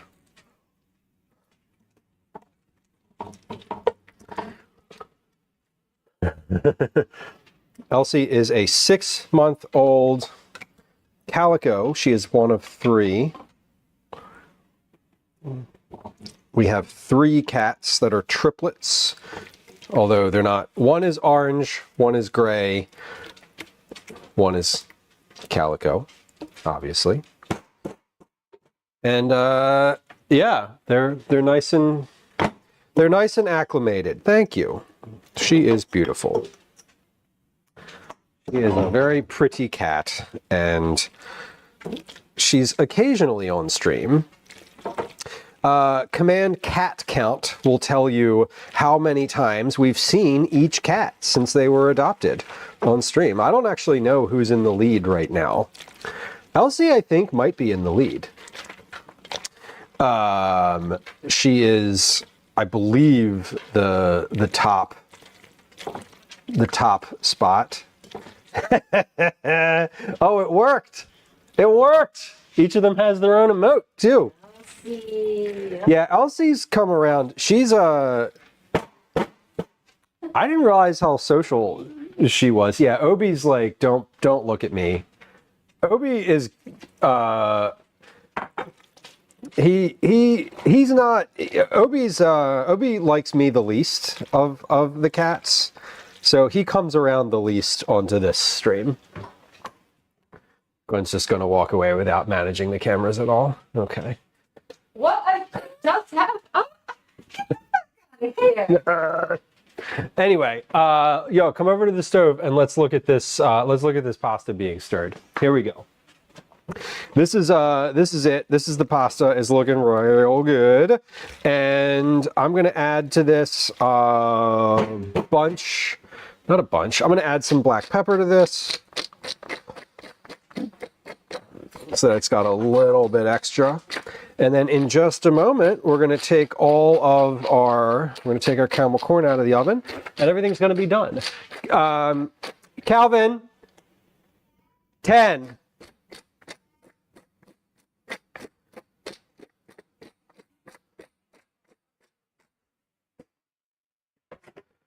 All right, so this is looking really nice.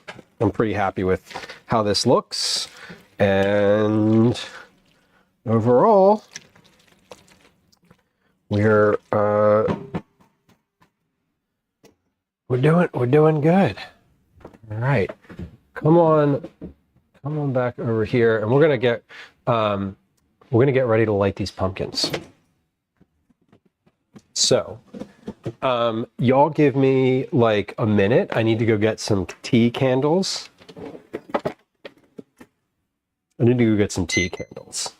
Timer just went off for my caramel corn, so let's get that out of the oven first, and then we'll be finished cooking today. We'll be done. It's always nice when you make it to the end of the cooking, when all the stove and the oven burners are off, and frankly, nothing burned. That's always nice. Okay. I'm gonna leave you for just a moment with a visual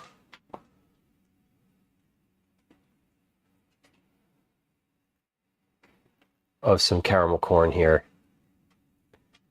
And I'll be right back. I'm gonna go grab my tea candles. They're in the other room. At least I think they're in the other room.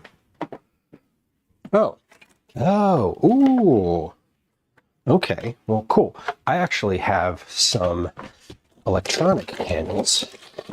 Love it. That's even better. Maybe they even still work. They have to be years old at this point. Okay.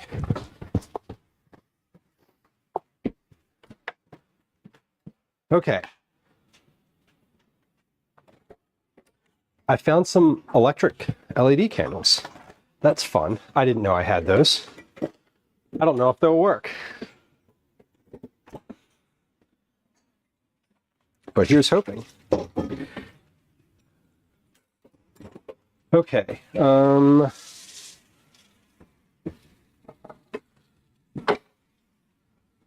me get a lid for this pot. I just want to put a lid on here before too long so it doesn't cool down too much.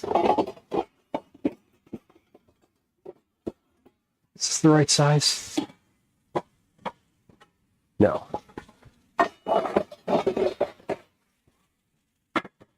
Yes. Okay. And for the sake of the folks who are completists, we're going to try some of this pasta so I know how it is. Because if it turned out poorly, I want to be able to know that beforehand. I want to know that beforehand. Okay. I'm not going to eat a big bowl of this right now, but I am going to try it. This is today's dinner. It is roasted pumpkin pasta with chicken thighs and a bit of Parmesan cheese. Easy. Oh, and some milk. It's a little too salty for me, but it's good.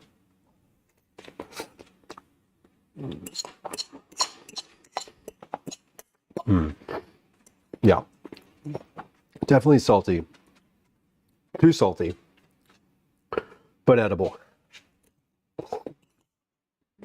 All right. Happy with it. Happy with it. Not as happy as I could be. But again, edible. Okay, let's move. I'm going to move this out of the way because I want to put my pumpkins right here. All right.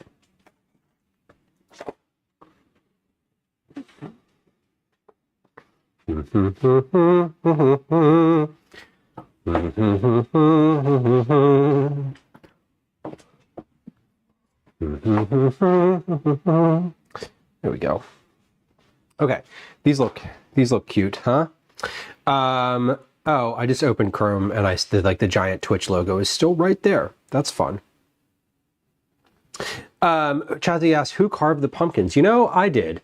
I carved, and I did not design them. I just carved them. They are, one of them is, this one is supposed to be like lit from inside, and then these two are just straight your standard pumpkin carving situation. Oh, excuse me. Okay. What am I doing here? Okay, I'm making I'm looking at something. Sorry, just give me like 2 seconds. We're gonna put some tea lights in here. That's next.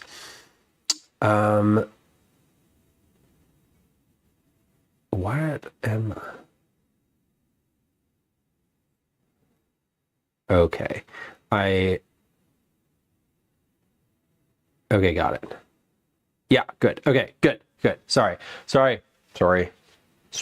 Apologizes in Canadian. I was figuring something else out. All right, let's see if these little lights work. On. Yeah, that is not very powerful. I'm gonna need like 7 of those to make that happen. So we're gonna use some tea lights in this because I'm not all about this weak flame we got going on here. Okay, but here's what we're gonna do. I'm gonna light some tea lights. We're gonna put those in. I'm gonna turn the lights out. We're gonna ooh and ah, hopefully. And if not, we're gonna raid real quick and pretend it never happened. Okay. But let's do this. And we're gonna put the candles in like that. Ah, fuck.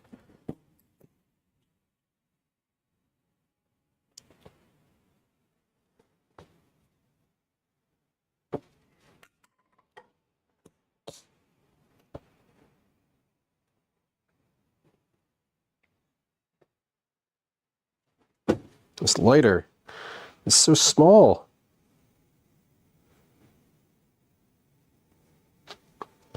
All right, y'all.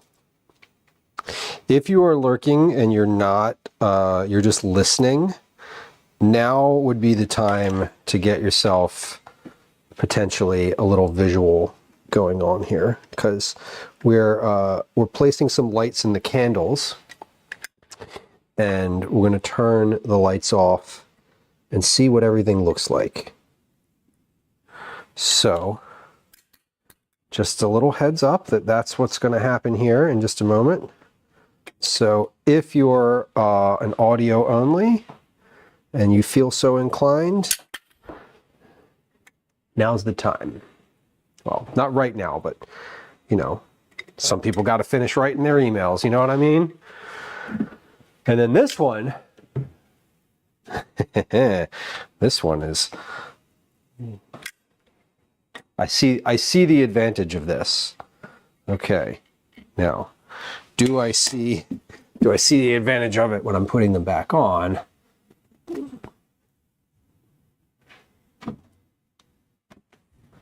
Maybe.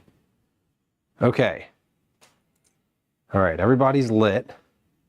Nope, wrong one. Everybody's lit.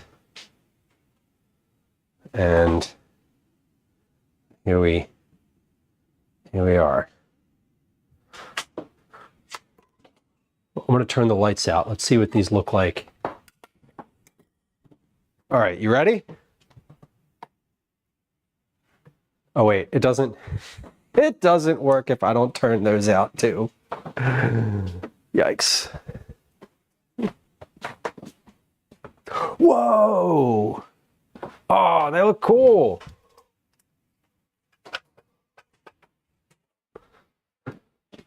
Look at that. Well, that looks cool, y'all. If you are inclined and you're hanging out, now is the time to get your visual in. We have some nice looking pumpkins. This one actually turned out all right. Let's see if we can get in on these. Yeah.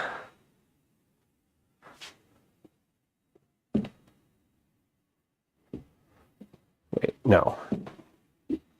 That direction. There we go. Does the center one have oxygen? No. No.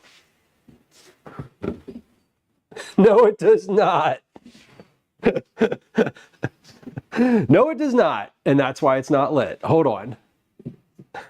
See, this is good. Thank you. That is helpful. Here's what we're gonna do. We're gonna take a chopstick.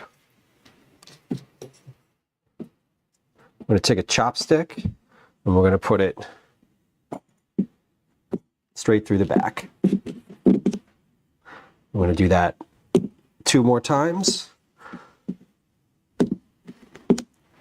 Maybe 4 holes. I don't know. How much oxygen does a candle actually need? More than that?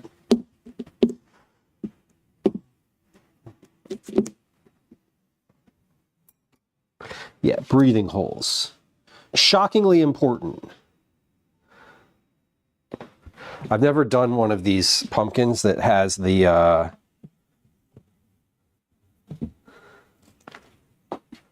never done one of these pumpkins that has just like the light up situation. Well, there we are.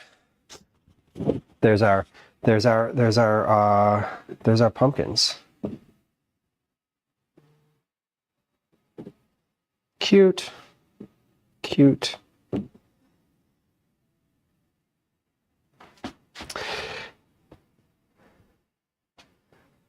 Well, I think they look nice. Y'all, again, these we did these today as a reward tier for our September, which was really lovely this year, and I appreciate everybody who subbed and gave bits and gifted subs and also just shared their time hanging out with us. These are our end result. The end results. Look at this Twitch one. This one I'm particularly proud of this one. This one turned out really well. So thank you, y'all. I appreciate it. We're going to be doing another reward stream on Thursday. Thursday of this week is going to be a Lego build. We're going to be doing a Lego build. What we're building is a little like campsite set. We're going to be doing that. I was going to do a bike ride. But it's supposed to be pouring rain on Thursday here where I am. So we're not going to do a bike ride. Is this still lit? No, I think it needs, yeah, this one needs more holes. Hold on. I'm going to solve this problem right now by cutting, you know those holes that I just made in the back? I'm going to cut a big one right between them.